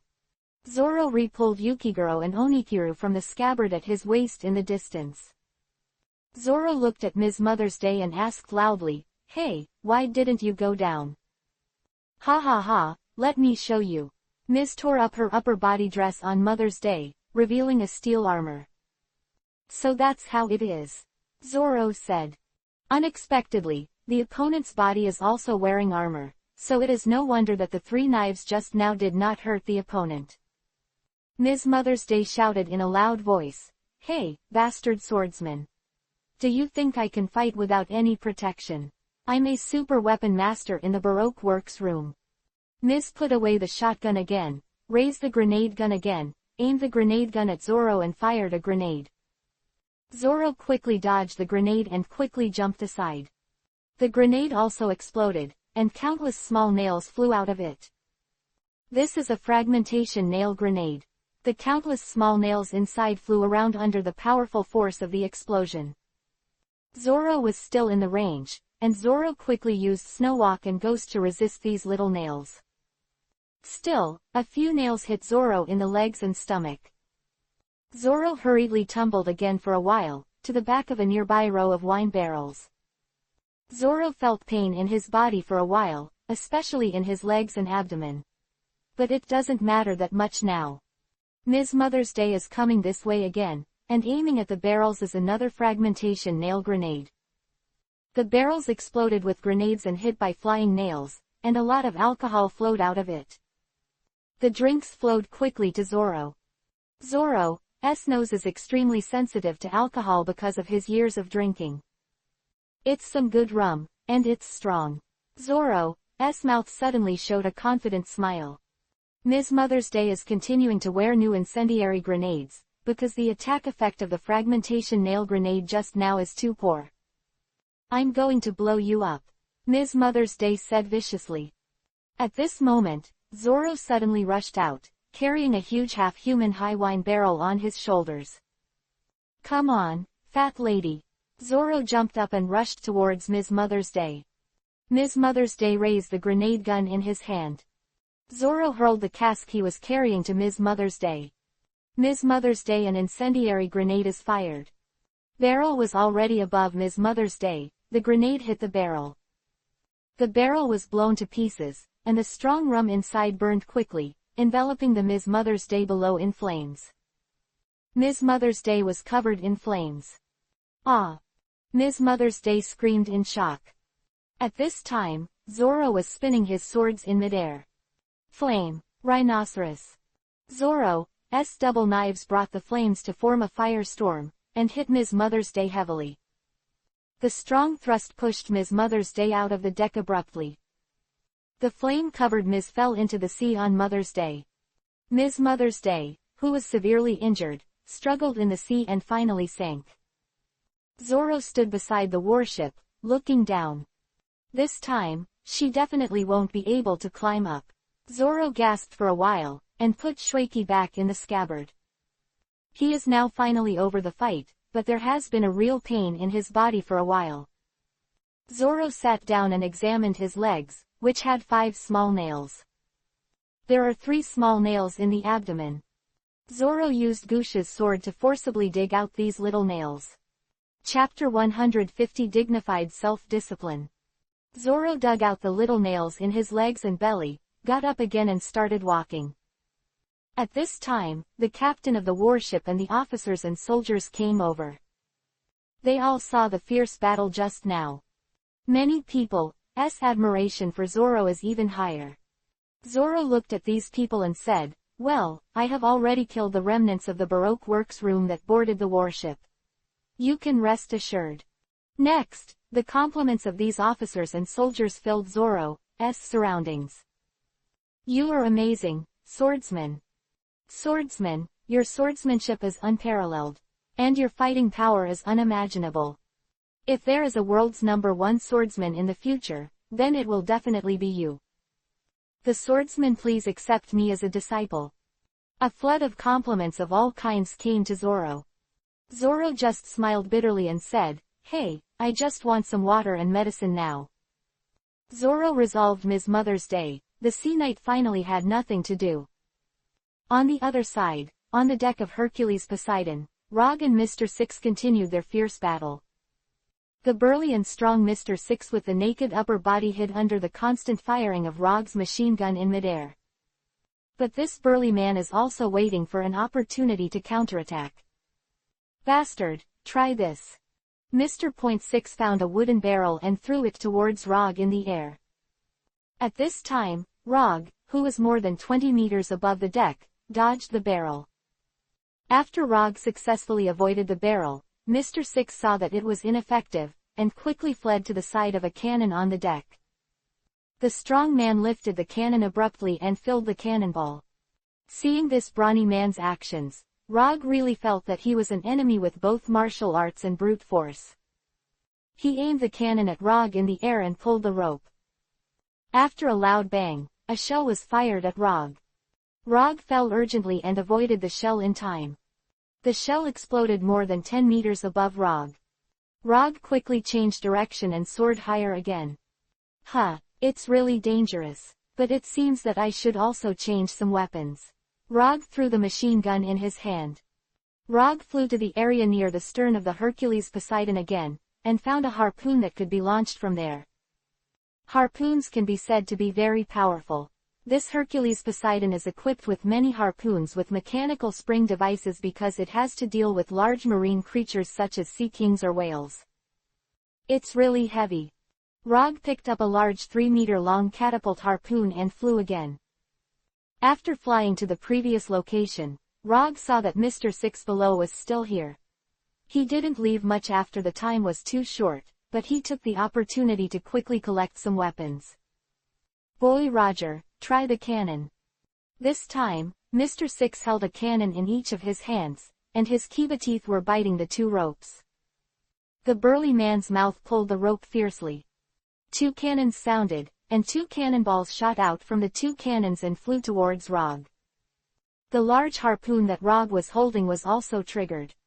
The huge harpoon also shot at Mr. 6 below. In the air, 2 shells and a large harpoon crossed. Rog immediately wrapped himself with the wings of the tree's wings and let himself fall. Mr. Point 6 on the deck quickly dodged. There were 2 violent explosions above Rog, and the falling Rog rushed down at a more violent speed. Rog fell heavily onto the deck, the tree wings wrapped around him, and Rog could still feel the powerful pain. Bones all over the body are subjected to falls and stress. After the sound disappeared and stopped, Rog stood up again. Damn, I feel like all the bones in my body are broken. Rog tried to stand up again and said. Rog, who was struggling to stand up, was in pain all over his body, and his tree wings were also severely impacted and damaged. Rog simply abandoned the tree wings. Then he glanced at the location of Mr. 6. I saw that Mr. Point 6 feet's right abdomen was seriously injured. There, like a spurt of blood, his lower body was dyed yuhi. Behind this strong man is the huge harpoon. The blow just now did not hit directly, but it also seriously injured the opponent's body. Now Mr. Point 6 feet's eyes were bloodshot, and he looked at Rog in pain but hatred. However, he also saw that Rog was obviously injured. Mr. Point 6 gritted Kiba's teeth and said hard, Boy Rog, I really can't kill you. Rog looked at him and said, if you surrender, it's still too late. Mr. 6's dull and fierce eyes quickly became bulging. His face was filled with endless pain and anger. What? You want me to surrender to you? Stop dreaming, I'm a tough guy. Mr. Point 6 is full of extreme fury. Really? Then there's no way. Roger said. Mr. Point 6 clenched Kiba's teeth, took one of the more than 100 shells stacked around him, and ignited the lead with a simple ignition mechanism. The cannonball burned quickly and Mr. 6 placed it in the cannonball pile. When Rog saw it, he quickly turned and ran. Mr. 6, no one can make me submit. In a burst of high-pitched shouts, there was an earth-shattering explosion. The impact of the violent explosion threw Rog out. Mr. Point 6 himself was buried in the flames produced by the explosion. Rog finally fell heavily on the deck and was almost washed out of the ship. After these more than 100 shells exploded, not only did Mr. 6 turn into fly ash, but also severely damage the deck of the Hercules Poseidon. Vers and other officers and soldiers were dodged to one side by the flashing explosion. Even the explosion affected the second main mast in the central area. Although the main mast was made of steel combined with fine wood, it was also blown down by the impact. The deck on the Hercules Poseidon was a mess. After the explosion, Rog struggled to get up again. Damn, my whole body hurts to death. Rog stood up hard. Now Rog's whole body is charred black, and there is a lot of blood stains, and he also has internal injuries and traumas on his body. Looking around again, it was already a mess. There were all kinds of blown-up wood and steel all over the deck, and one of the huge masts fell. The burning smoke rose into the sky and the fire caused by the fire also continued to rage. Standing up and looking around, the strong man who was full of aura just a few minutes ago no longer exists. In the end, this man made his final move not to be a pawn for crocodile and baroque works, but for his dignity as a powerful warrior. Would rather commit suicide than surrender. You are indeed a man. Rog said to the front. Example, the baroque works room is also populated by elites, and Rog also respects from the bottom of his heart for a warrior with his own dignity.